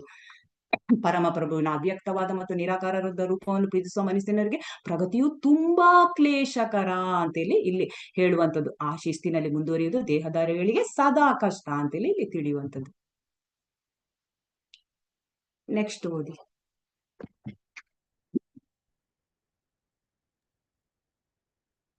ಹರೇ ಕೃಷ್ಣ ಓದಿ. ವ್ಯಕ್ತಿ ತಾನು ದೇಹವಲ್ಲ ಎನ್ನುವುದನ್ನು ಕೇಳಿಸ್ತಿಲ್ಲ ಮಾತಾಜಿ? ಸ್ವಲ್ಪ ಕಟ್ಟಾಗಿದೆ ಅಂತ ಅನಿಸ್ತದೆ, ಬೇರೆಯವರಿಗೆ ಹೇಗೆ ಕೇಳಿಸ್ತಾ ಗೊತ್ತಿಲ್ಲ. ಹರೇ ಕೃಷ್ಣ. ಅನಾದಿ ಕಾಲದಿಂದ ವ್ಯಕ್ತಿಗತ ಆತ್ಮವು ದೇಹದಲ್ಲಿ ವಾಸವಾಗಿದೆ. ತಾನು ದೇಹವಲ್ಲ ಎನ್ನುವುದನ್ನು ತಾತ್ವಿಕವಾಗಿ ತಿಳಿಯುವುದು ಆತನಿಗೆ ಬಹು ಕಷ್ಟ. ಆದುದರಿಂದ ಭಕ್ತಿ ಯೋಗವು ಕೃಷ್ಣ ವಿಗ್ರಹವನ್ನು ಪೂಜಾರ್ಹ ಎಂದು ಸ್ವೀಕರಿಸುತ್ತದೆ. ಏಕೆಂದರೆ ಮನಸ್ಸಿನಲ್ಲಿ ಸ್ಥಿರವಾಗಿರುವ ದೈಹಿಕ ಪರಿಕಲ್ಪನೆಯನ್ನು ಹೀಗೆ ಅನ್ವಯಿಸಲು ಸಾಧ್ಯವಾಗುತ್ತದೆ. 12.5. ಹರೇ ಕೃಷ್ಣ ಮಾತಾಜಿ, ಧನ್ಯವಾದಗಳು ಮಾತಾಜಿ. ಹರೇ ಕೃಷ್ಣ ಮಾತಾಜಿ, ಧನ್ಯವಾದಗಳು. ಇಲ್ಲಿ ನಾವು ಏನ್ ತಿಳ್ಕೊಳ್ಬೇಕಂದ್ರೆ ಈಗ ನಾವೆಲ್ಲ ಶರೀರಧಾರಿಗಳು. ಸೊ ಈ ದೇಹವನ್ನು ಹೊಂದಿರುವವರಿಗೆ ದೇಹ ಭಾವವನ್ನು ಭಗವಂತನಿಗೆ ಅಂದ್ರೆ ಆ ದಿವ್ಯ ಶರೀರವನ್ನು ನಾವೀಗ ದೇಹದಾರಿಗಳು. ಸೊ ನಾವೆಲ್ಲ ಏನು ಭಗವಂತನನ್ನು ಅವನ ಒಂದು ಅರ್ಚ ವಿಗ್ರಹದಲ್ಲಿ ಅಥವಾ ಅವನೊಂದು ದಿವ್ಯ ಶರೀರವನ್ನು ಕಾಣಲು ಪ್ರಯತ್ನಿಸಿದಾಗ ಆ ಭಕ್ತಿ ಸೇವೆಯ ಜ್ಞಾನ ಏನಿದೆ ಅದು ಪರಿಪೂರ್ಣ ಆಗ್ತದೆ. ನಾವೇನ್ ಮಾಡ್ತೇವೆ, ನಮ್ಗೆ ಒಂದು ರೂಪ ಇದೆ, ಸೊ ಭಗವಂತನಿಗೆ ಅದೇ ರೂಪ ಇದೆ ಅಂತೇಳಿ ನಾವು ತಿಳಿದು ಆ ಭಾವದಲ್ಲಿ ನಾವು ಭಗವಂತನನ್ನು ಪೂಜೆ ಮಾಡ್ತೇವೆ. ಸೊ ಅದು ಅಂತಹ ಜ್ಞಾನ ಏನಿದೆ ಅದು ಪರಿಪೂರ್ಣ ಅಂತೇಳಿ ಇಲ್ಲಿ ತಿಳಿಸುವಂಥದ್ದು. ಸೊ ನಮ್ಮ ಈ ಭೌತಿಕ ಶರೀರ ಪಂಚಭೂತಗಳಿಂದಾದ ಶರೀರ. ಸೊ ಈ ಶರೀರದಲ್ಲಿ ಜೀವಾತ್ಮ ಇಲ್ಲದಿದ್ರೆ ಇದು ಮೃತ ಶರೀರ. ಸೊ ಈ ಶರೀರದಲ್ಲಿ ಜೀವ ಇರುವುದು ಆ ಜೀವಾತ್ಮ ಅಲ್ಲಿ ಇರುವುದರಿಂದ. ಸೊ ಈ ಶರೀರಕ್ಕೂ ಈ ಒಂದು ಭೌತಿಕವಾಗಿ ನಾವು ಪಂಚಭೂತದಲ್ಲಿ ಏನ್ ಹೇಳ್ತೀವಿ, ಒಂದು ಮಣ್ಣು ಈ ಭೂಮಿ ಮಣ್ಣಿಗೂ ವ್ಯತ್ಯಾಸವಿಲ್ಲ. ಯಾಕೆಂದ್ರೆ ಈ ಒಂದು ಮಣ್ಣಿನಿಂದಲೇ ಬಂದಂತಹ ಶರೀರ ಆಮೇಲೆ ಕೊನೆಗೆ ಮಣ್ಣಾಗಿಯೇ ಹೋಗುವಂಥದ್ದು. ಸೊ ಆದರೆ ಭಗವಂತನ ದಿವ್ಯ ಶರೀರ ಒಳಗೂ ಹೊರಗೂ ಒಂದೇ. ಅವನ ದಿವ್ಯ ಶರೀರದ ರೂಪದ ಒಳಗೆ ಭಗವಂತ ಇರುವುದಂತಲ್ಲ, ನಮ್ಮ ಶರೀರದ ಹೃದಯದಲ್ಲಿ ಜೀವಾತ್ಮ ನೆಲೆಸ್ತಾನೆ. ಆದರೆ ಭಗವಂತ ಆ ರೀತಿಯಲ್ಲ. ಭಗವಂತನ ಹೃದಯದ ಒಳಗೂ ಹೊರಗೂ ಎಲ್ಲವೂ ಭಗವಂತನೇ. ಅದೇ ಭಗವಂತನ ಒಂದು ರೂಪ ಅಂತೇಳಿ ತಿಳ್ಕೊಳ್ಬೇಕು. ನಮ್ಮ ಶರೀರದ ಒಳಗೆ ಜೀವಾತ್ಮ ಇದ್ದ ಕಾರಣ ಮಾತ್ರ ನಮ್ಮ ಈ ಶರೀರಕ್ಕೆ ಒಂದು ರೂಪ ಇರುವಂತದ್ದು. ಸೊ ಅವನ ಒಂದು ಅವನ ನಾವು ಯಾವ ಜ್ಞಾನ ತಿಳ್ಕೊಳ್ಬೇಕಂತ ಹೇಳಿದ್ರೆ ಒಂದು ಅವನ ಶರೀರ ಸಂಪೂರ್ಣವಾದದ್ದು ಸಚ್ಚಿದಾನಂದ ವಿಗ್ರಹ ಅಂತೇಳಿ ತಿಳ್ಕೊಳ್ಬೇಕು. ಸೊ ಸಚ್ಚಿದಾನಂದ ವಿಗ್ರಹವನ್ನು ನಾವು ಕಾಣಲು ಪ್ರಯತ್ನ ಪಟ್ಟಾಗ ನಮ್ಮ ಜ್ಞಾನ ಪರಿಪೂರ್ಣ ಜ್ಞಾನ, ಮತ್ತು ಅಂತಹ ಪರಿಕಲ್ಪನೆಯಲ್ಲಿ ನಮ್ಗೆ ಅವನನ್ನು ಗ್ರಹಿಸ್ಲಿಕ್ಕೆ ತುಂಬಾ ಸುಲಭ ಅಂತೇಳಿ ಇಲ್ಲಿ ಹೇಳ್ತಾರೆ. ಅವನನ್ನು ಸುಲಭವಾಗಿ ಅರ್ಥ ಮಾಡಿಕೊಳ್ಬಹುದು.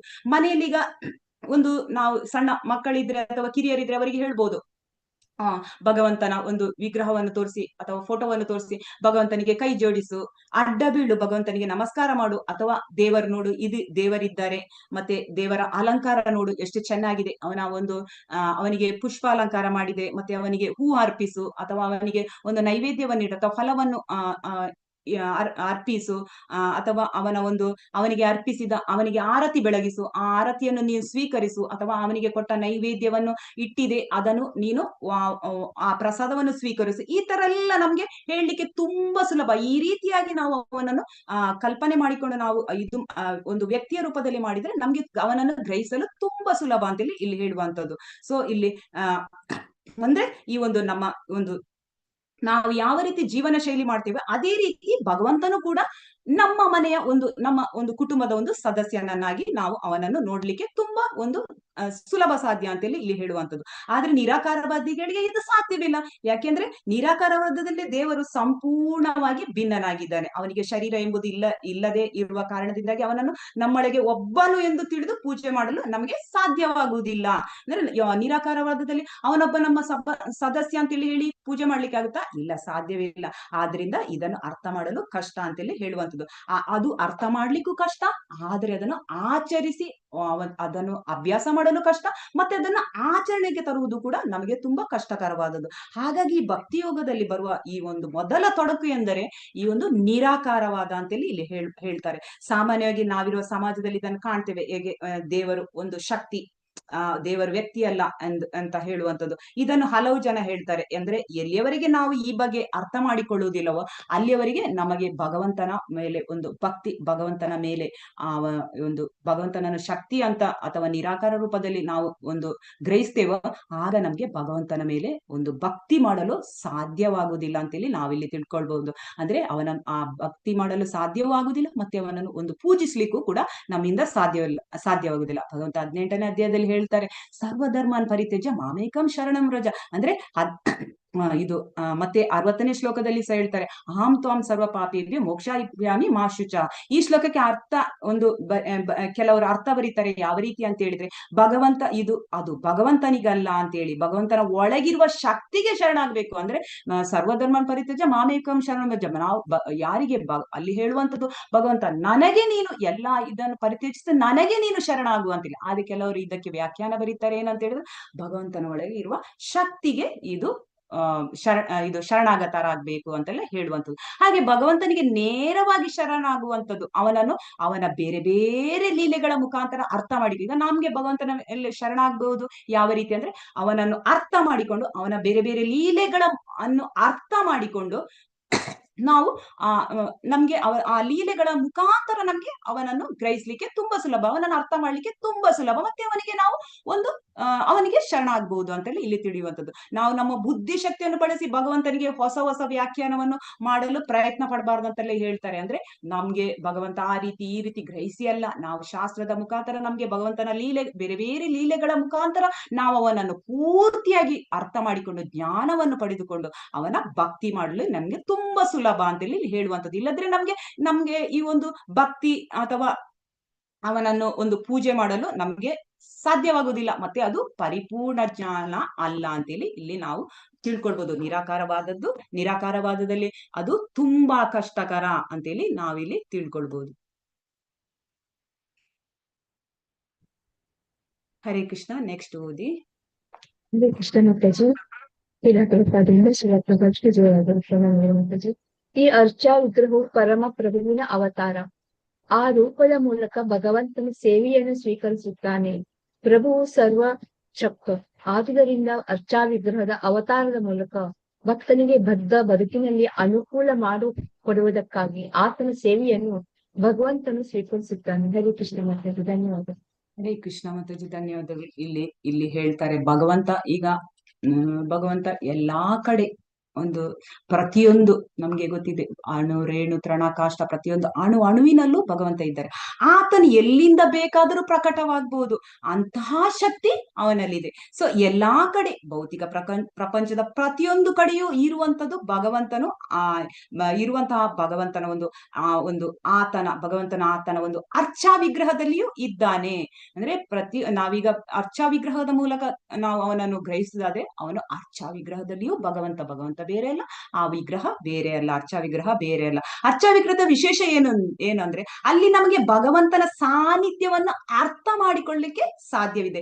ನಮ್ಮ ಈ ಭೌತಿಕವಾದ ಕಣ್ಣುಗಳಿಗೆ ಭಗವಂತನ ದಿವ್ಯ ರೂಪವನ್ನು ಕಾಣಲು ಸಾಧ್ಯವಿಲ್ಲ. ಸೊ ಭಗವಂತನ ಆ ಸಚ್ಚಿದಾನಂದ ಒಂದು ರೂಪವನ್ನು ಕಾಣುವಂತಹ ಶಕ್ತಿ ನಮ್ಮ ಕಣ್ಣುಗಳಿಗೆ ಇಲ್ಲ. ಹಾಗಾಗಿ ಆ ಭಗವಂತನು ನಮ್ಮ ಕಣ್ಣಿಗೆ ಗ್ರಹಿಸುವಂತಹ ರೂಪದಲ್ಲಿಯೇ, ಅಂದ್ರೆ ಯಾವ ರೀತಿ ನಮಗೊಂದು ಅರ್ಚಾ ವಿಗ್ರಹದ ಮುಖಾಂತರ ನಮ್ಮ ಕಣ್ಣುಗಳಿಗೆ ಯಾವ ರೀತಿ ಗ್ರಹಿಸ್ಲಿಕ್ಕೆ ಶಕ್ತಿ ಇದೆಯೋ, ಹೇಗೆ ಭಗವಂತ ಅರ್ಜುನನಿಗೆ 11ನೇ ಅಧ್ಯಾಯದಲ್ಲಿ ಒಂದು ವಿಶ್ವರೂಪವನ್ನು ಗ್ರಹಿಸ್ಲಿಕ್ಕೆ ಭಗವಂತ ದಿವ್ಯ ದೃಷ್ಟಿಯನ್ನು ಕೊಟ್ಟಿದ್ದಾನೆ, ಅದೇ ರೀತಿ ಭಗವಂತನು ಈ ಭೌತಿಕ ಪ್ರಪಂಚದಲ್ಲಿ ನಮಗೋಸ್ಕರ ಯಾವ ರೀತಿಯ ಕಣ್ಣು ಕೊಟ್ಟಿದ್ದಾನೆ ಅಂತ ನಮ್ಮ ಕಣ್ಣುಗಳು ಯಾವ ರೀತಿ ಒಂದು ಗ್ರಹಿಸ್ಲಿಕ್ಕೆ ಸಾಧ್ಯವೋ ಅದೇ ರೀತಿ ಅವನು ನಮಗೆ ದರ್ಶನವನ್ನು ಕೊಡ್ತಾನೆ ಅಂತೇಳಿ ಇಲ್ಲಿ ತಿಳಿಬಹುದು. ಅದನ್ನೇ ಅರ್ಚಾವತಾರ ಅಂದ್ರೆ ನಾವು ವಿಗ್ರಹದ ಮೂಲಕ ಪೂಜಿಸುವಂತದ್ದು. ಸೊ ಆ ಅರ್ಚ ವಿಗ್ರಹ ಅಂದ್ರೆ ಪ್ರಾಣ ಪ್ರತಿಷ್ಠೆ ಆಗಿರುವಂತಹ ಅರ್ಚ ವಿಗ್ರಹ ಏನಿದೆ ಅದು ಆ ಭಗವಂತನ ಅರ್ಚಾವತಾರ. ಭಗವಂತನಿಗೂ ಆ ಅರ್ಚ ವಿಗ್ರಹಕ್ಕೂ ಯಾವುದೇ ರೀತಿಯ ವ್ಯತ್ಯಾಸವಿಲ್ಲ ಅಂತೇಳಿ ನಾವೇ ತಿಳ್ಕೊಳ್ಬಹುದು ಇಲ್ಲಿ. ಯಾಕಂದ್ರೆ ಎರಡೂ ಕೂಡ ಒಂದೇ ಆಗಿರ್ತದೆ. ಈ ರೀತಿ ಈ ಒಂದು ಅರ್ಚಾ ವಿಗ್ರಹವನ್ನು ಪೂಜಿಸೋದರಿಂದ, ಭಗವಂತನ ಪೂಜೆ ಮಾಡುವುದರಿಂದ ಈ ರೀತಿಯಾಗಿ ಆ ಭಗವಂತನಿಗೆ ನಮ್ಮ ಸೇವೆಯನ್ನು ಸಲ್ಲಿಸಲು ಸಾಧ್ಯ.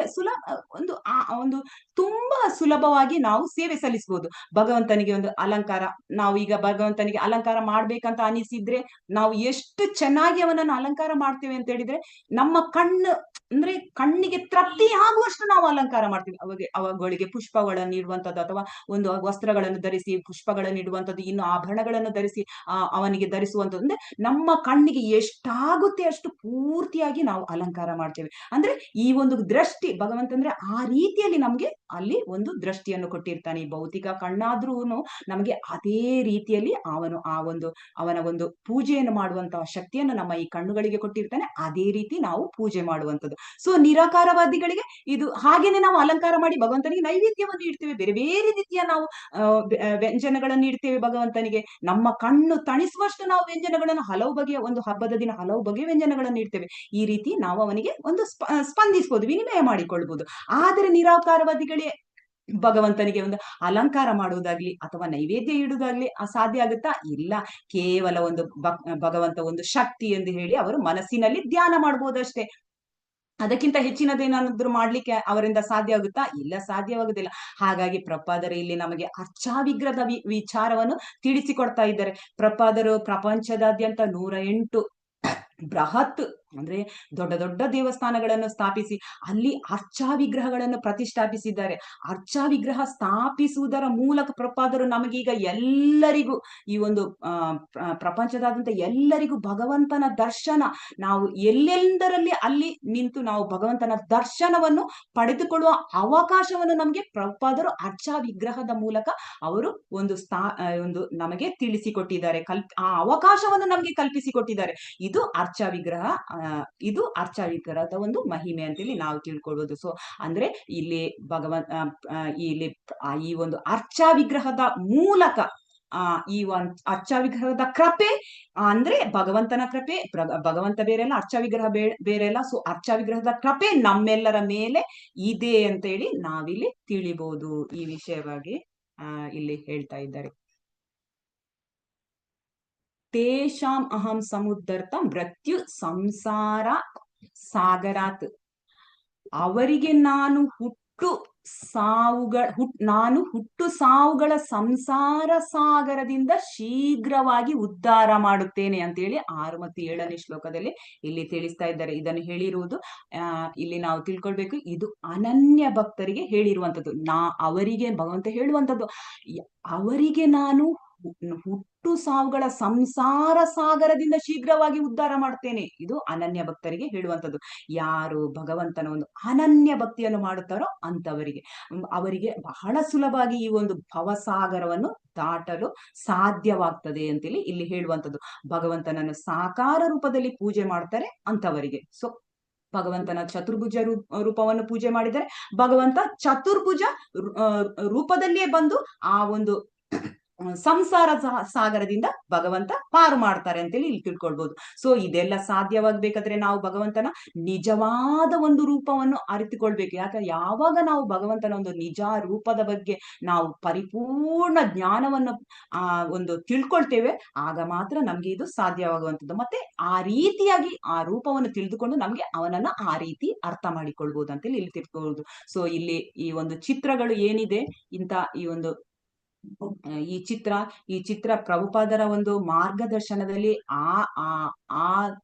ಆ ಕಾಲದಲ್ಲಿ ಈ ಒಂದು ಶಾಸ್ತ್ರಗಳಲ್ಲಿ ಹೇಗೆ ತಿಳಿಸಿದಾರೋ ಅದೇ ರೀತಿ ಅವರ ಶಿಷ್ಯರು ಬಿಡಿಸಿರುವಂತದ್ದು. ಅದು ಯಾವ ರೀತಿ ಅಂದ್ರೆ ಒಂದು ಒರಿಜಿನಲ್ ಒಂದು ನಿಜವಾದ ಒಂದು ಚಿತ್ರ. ಒಂದು ನಿಜವಾಗಿ ಅವರ ಶಿಷ್ಯರು ತುಂಬಾ ಅಂದ್ರೆ ಭಗವಂತನ ಬಗ್ಗೆ ಮೊದಲಿಗೆ ಫಸ್ಟಿಗೆ ಗೊತ್ತಿರುವುದಿಲ್ಲ, ಆದ್ರೆ ಯಾವ ರೀತಿ ಶಾಸ್ತ್ರದಲ್ಲಿ ಉಂಟು ಅದೇ ರೀತಿ ಪ್ರಭುಪಾದರು ಹೇಳಿರುವಂತದ್ದು, ಶಿಷ್ಯರು ಅದನ್ನು ಅದೇ ರೀತಿ ಒಂದು ಪೇಂಟಿಂಗ್ ಅಥವಾ ಈ ಒಂದು ಚಿತ್ರವನ್ನು ಬಿಡಿಸಿರುವಂತದ್ದು. ಸೊ ಇದರಿಂದ ಭಗವಂತನ ರೂಪ ಯಾವ ರೀತಿ ಇದೆ, ಅವರ ಲೀಲೆಗಳು ಯಾವ ರೀತಿ ಇದೆ ಎಂದು ನಮ್ಗೆ ಅರ್ಥ ಮಾಡ್ಲಿಕ್ಕೆ ಇಲ್ಲಿ ಸಾಧ್ಯ ಆಗ್ತದೆ ಅಂತೇಳಿ ನಾವಿಲ್ಲಿ ತಿಳ್ಕೊಳ್ಬಹುದು. ಸೊ 12.6 7ರ ಭಾವಾರ್ಥವನ್ನು ಓದಿ ಮತ್ತು ಅದರ ಮಹತ್ವವನ್ನು ಚರ್ಚಿಸಿ. ಇಲ್ಲಿ ಹೇಳುವಂತದ್ದು ಏನಂತ ಹೇಳಿದ್ರೆ, ಈ ಒಂದು 12ನೇ ಅಧ್ಯಾಯದ 6 ಮತ್ತು 7ರ ಭಾವಾರ್ಥವನ್ನು, ಇದು ಚಟುವಟಿಕೆ ಆಗಿರ್ತದೆ. ಸೊ ಇಲ್ಲಿ ಭಾವಾರ್ಥವನ್ನು ಓದಿ ಅದರ ಮಹತ್ವವನ್ನು ಚರ್ಚಿಸಿ ಅಂತ ಹೇಳ್ತಾ ಇದ್ದಾರೆ. ಸೊ ಭಗವಂತನನ್ನು ಮೂಲ ರೂಪದಲ್ಲಿ ಪೂಜಿಸೋದ್ರಿಂದ ಭಗವಂತ ನಮ್ಮನ್ನು ಪಾರ್ ಮಾಡ್ತಾನೆ ಎಂಬ ವಿಚಾರ ಇಲ್ಲಿ ಹೇಳುವಂತದ್ದು. ಅರ್ಥ ಆಯ್ತಲ್ಲ? ಯಾರಿಗಾದ್ರೂ ಏನಾದ್ರೂ ಡೌಟ್ ಇದೆಯಾ ಈ ಪ್ರಶ್ನೆಯಲ್ಲಿ?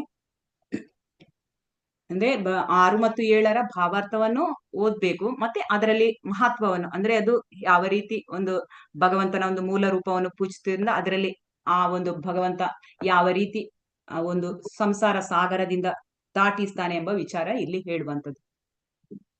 ಏನಾದ್ರೂ ಗೊಂದಲ ಇದೆಯಾ ಈ ಪ್ರಶ್ನೆಯಲ್ಲಿ?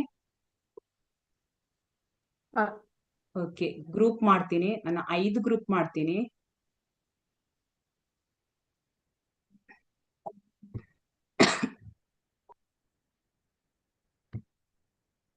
ಎಲ್ಲರೂ ಜಾಯಿನ್ ಆಗಿ ಗ್ರೂಪಿಗೆ, ಯಾಕಂದ್ರೆ ಇದು ತುಂಬಾ ಇಂಪಾರ್ಟೆಂಟ್ ಚಾಪ್ಟರ್ ಕೂಡ. ವಿಷಯ ವಿನಿಮಯ ಆಗುತ್ತೆ ಇದರಲ್ಲಿ.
ಹರಿ ಕೃಷ್ಣ ಮಾತಾಜಿ. ಮಾತಾಜಿ ಒಂದ್ ಲೆಫ್ಟ್ ಆಯ್ತು.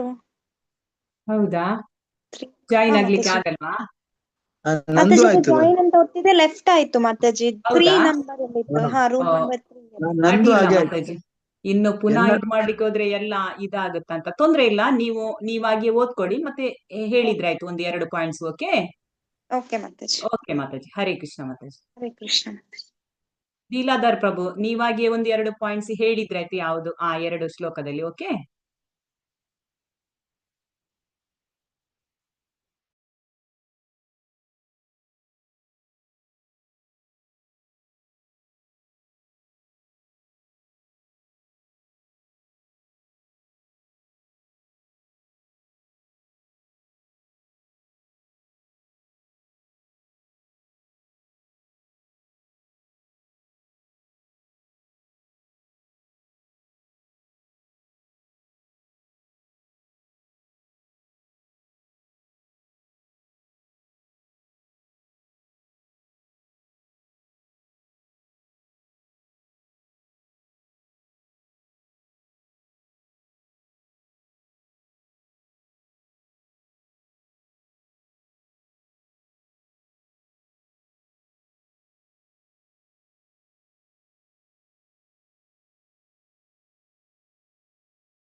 ಹರೇ ಕೃಷ್ಣ ಮಾತಾಜಿ. ಹರೇ ಕೃಷ್ಣ ಮಾತಾಜಿ. ಎಲ್ರು ಬಂದ್ರ? ಓಕೆ, ಒಬ್ಬೊಬ್ಬರೇ ಹೇಳಿ. ಹರೇ ಕೃಷ್ಣ, ಹೇಳಿ ಮಾತಾಜಿ, ಸ್ಟಾರ್ಟ್ ಮಾಡಿ. ನನ್ನದು 4ನೇ ಗ್ರೂಪ್ ಮಾತಾಜಿ. ಓಕೆ, ಹರೇ ಕೃಷ್ಣ. ಉಮಾ ಅಶೋಕ್ ಮಾತಾಜಿ ಇದ್ರು, ಸೀತಾ ಮಾತಾಜಿ ಇದ್ರು, ಮತ್ತೆ ಪ್ರವೀಣ್ ಪ್ರಭುಜಿ ಇದ್ರು ಮಾತಾಜಿ. ಹೇಳಿ. ಎಲ್ಲರೂ ಒಂದೊಂದು ಪಾಯಿಂಟ್ಸ್ ಹೇಳಿದ್ದಾರೆ.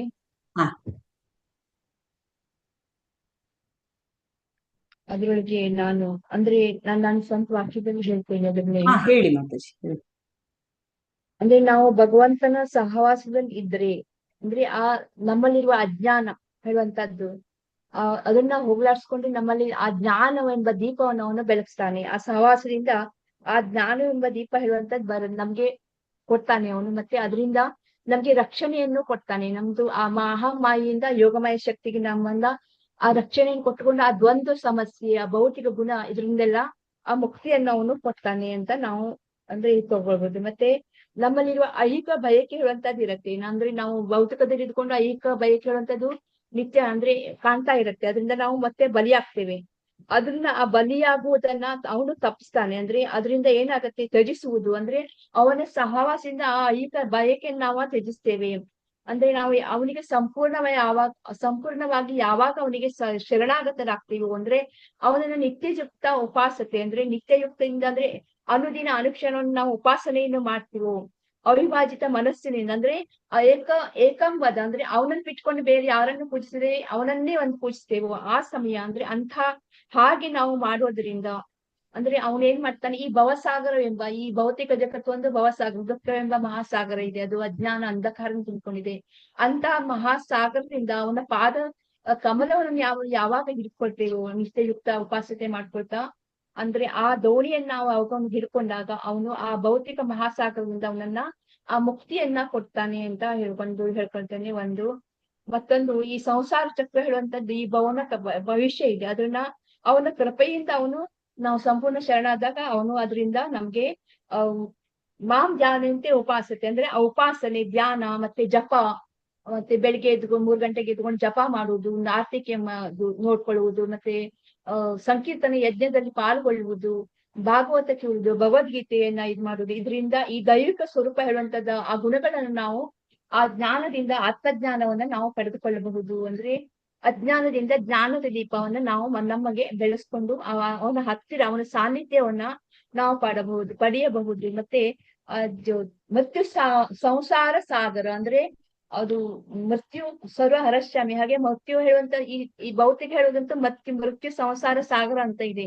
ಈ ಕಲಿಯುಗದಲ್ಲಿ ಎಲ್ಲಾ ಹೊಲಸು ಅಂದ್ರೆ ಸ್ವಭಾವವನ್ನ ಎಲ್ಲರೂ ಹೊಂದ್ಕೊಳ್ತಾರೆ. ಅಂದ್ರೆ ಕ್ಷಣ ಕ್ಷಣಕ್ಕೆ ನಮ್ಮಲ್ಲಿ ಆ ಭಾವನೆ ಹೇಳುವಂತದ್ದು ಬರುತ್ತೆ. ಅಂದ್ರೆ ಮಾತ್ಸರ್ಯ, ಅಸೂಯೆ, ಅಹಂಭಾವ, ಅಹಂಕಾರ ಹೇಳುವಂತ ಭಾವನೆ ನಮ್ಮಲ್ಲಿ ಮತ್ತೆ ಮತ್ತೆ ಬರುತ್ತೆ. ಅದು ಜಾಗೃತ ಆಗತ್ತೆ. ಅಂದ್ರೆ ಈಗ ನಮ್ಗೆ ಗುರುಗಳು ನಮಗ್ ಕಲಿಸಿದಾಗ ಅದು ಏನೋ ಒಂದು ಇದಾದ್ರೆ ಅದಕ್ಕಿಂತ ನಾನು ಜ್ಞಾನಿ ಅಂತ ಹೇಳುವಂತ ಆ ಭಾವನೆ ಬರುತ್ತೆ. ಮತ್ತೆ ಅದನ್ನ ನಾವು ತೋರಿಸಿಕೊಡ್ತೇವೆ. ಅಂತಹ ಅಜ್ಞಾನದಿಂದ ನಮ್ಗೆ ಮುಕ್ತಿ ಹೇಗೆ ಸಿಗುತ್ತೆ ಅಂದ್ರೆ ಆತ್ಮಜ್ಞಾನ ಯಾವಾಗ ಪಡೆಯುತ್ತೇವೆ ಅಂದ್ರೆ ಈ ಜಪ ಇದೆಲ್ಲ ಮಾಡೋದ್ರಿಂದ, ಭಗವದ್ಗೀತೆಯನ್ನ ಕೇಳುವುದರಿಂದ, ಇದೆಲ್ಲ ಅಂದ್ರೆ ಕಲ್ಮಶದಿಂದ ನಾವು ಈ ಮುಕ್ತರಾಗ್ತೀವಿ ಅಂತ ಇದ್ರೊಳಗೆ ನಾವು ಇದನ್ನ ತೋರ್ಸ್ಕೊಳ್ಬಹುದು.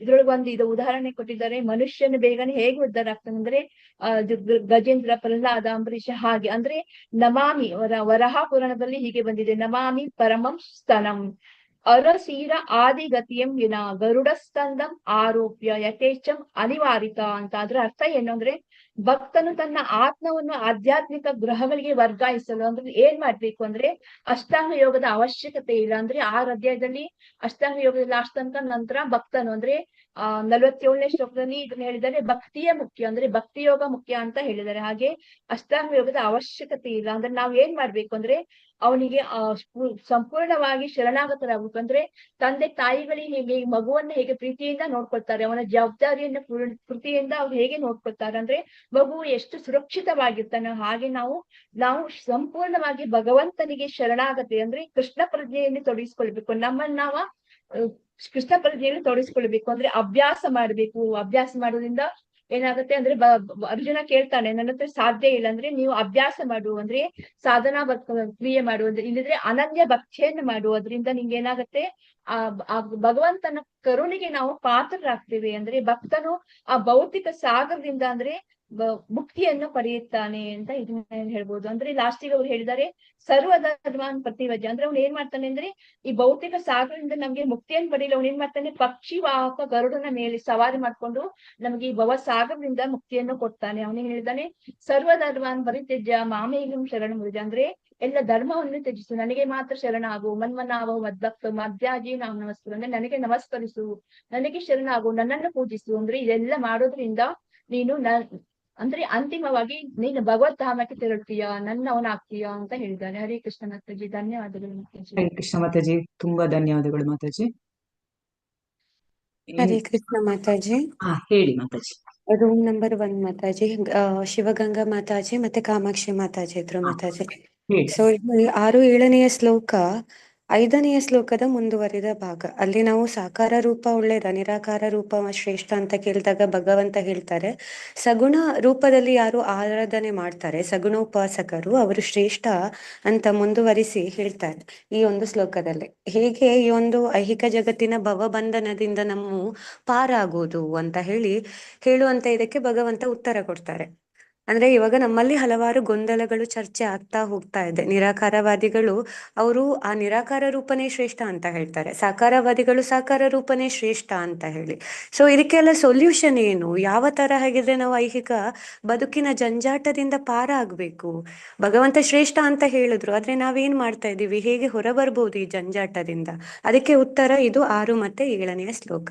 ಇದನ್ನೇ ಭಗವಂತ ಇಡೀ ಭಗವದ್ಗೀತೆಯ ಸಾರದಲ್ಲಿ ಕೂಡ ಹೇಳುವಂತದ್ದು. ಕರ್ಮದಿಂದ ಆತ್ಮ ಸಾಕ್ಷಾತ್ಕಾರ. ಕರ್ಮ ಬಿಟ್ಟು ನೀನು ಹೋಗು, ಗುಡ್ಡೆಗೆ ಹೋಗು, ಕಾಡಿಗೆ ಹೋಗು, ನೀನು ನನ್ನನ್ನು ಧ್ಯಾನಿಸು, ಹೆಂಡತಿ ಮಕ್ಕಳನ್ನ ಅರ್ಧಕ್ಕೆ ಬಿಟ್ಟು ಅಂತ ಭಗವಂತ ಹೇಳಲಿಲ್ಲ. ಸೊ ಅದನ್ನು ಭಗವಂತ ಇಲ್ಲಿ ತುಂಬಾ ಸರಳವಾಗಿ ಹೇಳ್ತಾ ಇದ್ದಾರೆ. ನೀನು ಎಲ್ಲ ನಂಗೆ ಕರ್ಮ ಮಾಡು. ಯಾವ ತರ ಕರ್ಮ ಅಂತ ಹೇಳಿದ್ರೆ, ಕರ್ಮ ಮಾಡುವಾಗ ನನ್ನನ್ನು ಧ್ಯಾನಿಸಿ ಫಲವನ್ನು ನನಗೆ ಒಪ್ಪಿಸಿ ಆ ನಿಷ್ಕಾಮ ಕರ್ಮ ನೀನು ಮಾಡು ಅಂತ ಅರ್ಜುನನಿಗೆ ಹೇಳ್ತಾ ಇದ್ದಾರೆ. ಯಾಕೆ ಹೇಳಿದ್ರೆ ಅರ್ಜುನ ಕೂಡ ಅಲ್ಲಿ ಗೊಂದಲಕ್ಕೆ ಒಳಗಾಗಿದ್ದ. ನನ್ನವರು, ನಾನು ಮಾಡಿದ್ರೆ ಪಾಪ ಸುತ್ಕೊಳ್ಳುತ್ತೆ, ಇದು ನಾಶ ಆಗತ್ತೆ, ಕುಟುಂಬ ನಾಶ ಆಗ್ಬಹುದು, ಮಕ್ಕಳು ಮರಿ ಏನಾಗ್ತಾರೆ, ವರ್ಣಶಂಕರ ಏರ್ಪಡುತ್ತೆ, ಹಲವಾರು ಗೊಂದಲ ಇತ್ತು. ಅದಕ್ಕೆ ಭಗವಂತ ಹೇಳಿರೋದು ನೀನು ಕರ್ಮ ಮಾಡು, ಕರ್ಮ ಬಿಟ್ಟು ಬಿಡೋದಲ್ಲ. ಕರ್ಮ ಮಾಡುವಾಗ ಸಾವಿರಾರು ಗೊಂದಲ ಬರ್ಬೋದು, ಹಾಗೆ ಅಂತ ಕರ್ಮ ಬಿಡೋದಲ್ಲ. ಕರ್ಮ ನಿನ್ನ ಕರ್ತವ್ಯ, ಆದ್ರೆ ನೀನು ಕರ್ಮ ಯಾವ ತರ ಮಾಡ್ಬೇಕು, ಕರ್ತೃತ್ವ ಭಾವವನ್ನು ತ್ಯಜಿಸಿ ನೀನು ಕರ್ಮವನ್ನು ಮಾಡಬೇಕು. ಅಂದ್ರೆ ಫಲಾಪೇಕ್ಷೆ ಇಲ್ಲದೆ ಭಗವಂತನಿಗೆ ಅರ್ಪಿಸಿ ಮಾಡೋದೆಲ್ಲ ಕೃಷ್ಣ ಕರ್ಮ ಭಾವ ಅಂತ, ಆ ದಾಸ ಭಾವನೆಯಲ್ಲಿ ನಾನು ನಿನ್ನನ್ನು ಸೇವೆ ಮಾಡುವಂತ ಜೀವಿ ಅಂತ ಮಾಡ್ಬೇಕು ಅಂತ ಭಗವಂತ 6ನೇ ಶ್ಲೋಕದಲ್ಲಿ ಹೇಳ್ತಾರೆ. 7ನೇ ಶ್ಲೋಕದಲ್ಲಿ ಭಗವಂತ ಮತ್ತೊಮ್ಮೆ ಭರವಸೆಯ ಮಾತನ್ನು ಕೊಡ್ತಾರೆ. ಅಲ್ಲಿ ಏನಂತ ಹೇಳ್ತಾರೆ, ಈ ರೀತಿಯಲ್ಲಿ ನೀನು ಕರ್ಮ ಮಾಡಿದ್ರೆ ನಾನು ನಿನ್ನನ್ನು ಈ ಭವಸಾಗರದಿಂದ ಪಾರು ಮಾಡ್ತೀನಿ ಅನ್ನುವಂತಹ ಭಾವ. ಅಂದ್ರೆ 6ನೆಯ ಶ್ಲೋಕ ಅಂದ್ರೆ ಅನನ್ಯ ಭಕ್ತಿಯ ಬಗ್ಗೆ ಅಲ್ಲಿ ಹೇಳ್ತಾ ಇದ್ದಾರೆ. ಅಂದ್ರೆ ಯಾರನ್ನು ಆಶ್ರಯಿಸದೆ, ಅನನ್ಯಾಶ್ರಯಾಣಂ ತ್ಯಾಗೋ, ಫಲತ್ಯಾಗ ಮಾಡಿ ಭಗವಂತನಿಗೆ ಮಾತ್ರ, ಹೇಗೆ ಗೋಲೋಕ ವೃಂದಾವನ ಇದು ನಮ್ಮ ಇಲ್ಲಿ ಗೋಲೋಕದ ವೃಂದಾವನದ ವ್ರಜವಾಸಿಗಳು ಗೋಪಸ್ತ್ರೀಯರೆಲ್ಲ ಎಲ್ಲಾ ಕರ್ಮಗಳನ್ನು, ನಿತ್ಯ ಕರ್ಮಗಳನ್ನು ಮಾಡ್ತಾ ಇದ್ರು.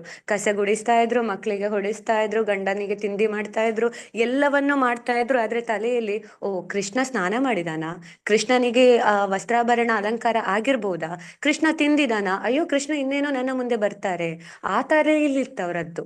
ಅವರ ಮಗುವಿಗೆ ಕೂಡ ಅವರು ಟಿಫಿನ್ ಕೊಡುವಾಗ ಒಂದು ಭಗವಂತನಿಗೆ ಫಸ್ಟಿಗೆ ಅಂತ ಬೇರೆ ಒಂದು ಟಿಫಿನ್ ಕೊಡ್ತಾ ಇದ್ರು. ಸೊ ಮಕ್ಕಳಲ್ಲೂ ಕೂಡ ಹೇಳ್ತಾ ಇದ್ರು ಕೃಷ್ಣನಿಗೆ ಫಸ್ಟ್ ಕೊಟ್ಟು ನೀವು ತಿನ್ನಿ ಅಂತ ಹೇಳ್ತಾ ಇದ್ರು. ಸೊ ಆ ರೀತಿಯಲ್ಲಿ ಇರೋದೊಂದು ಮನಸ್ಸು, ಆ ಮನಸ್ಸೆಡಿ ಕೃಷ್ಣ ಅಂತ. ಸೊ ಆ ರೀತಿಯಲ್ಲಿ ನಾವು ಕರ್ಮ ಮಾಡ್ಬೇಕು. ಆ ರೀತಿಯಲ್ಲಿ ಮಾಡಿದ್ರೆ ಭಗವಂತ 7ನೇ ಶ್ಲೋಕದಲ್ಲಿ ನಮಗೆ ಆ ಭರವಸೆಯ ಮಾತನ್ನು ಕೊಡ್ತಾರೆ. ಏನಂತ, ನಾನು ನಿನ್ನನ್ನು ಈ ಭವಸಾಗರದಿಂದ ಪಾರು ಮಾಡ್ತೀನಿ. ಈ ರೀತಿಯಲ್ಲಿ ನೀನು ನಿರಾಕಾರವಾದಿಗಳ ಹಾಗೆ ಅಷ್ಟಾಂಗ ಯೋಗ ಅದು ಇದು ಅಂತ ಮಕ್ಕಳು ಮರಿ ಬಿಟ್ಟು ಕಾಡಿಗೆ ಹೋಗುವ ಅಗತ್ಯ ಇಲ್ಲ.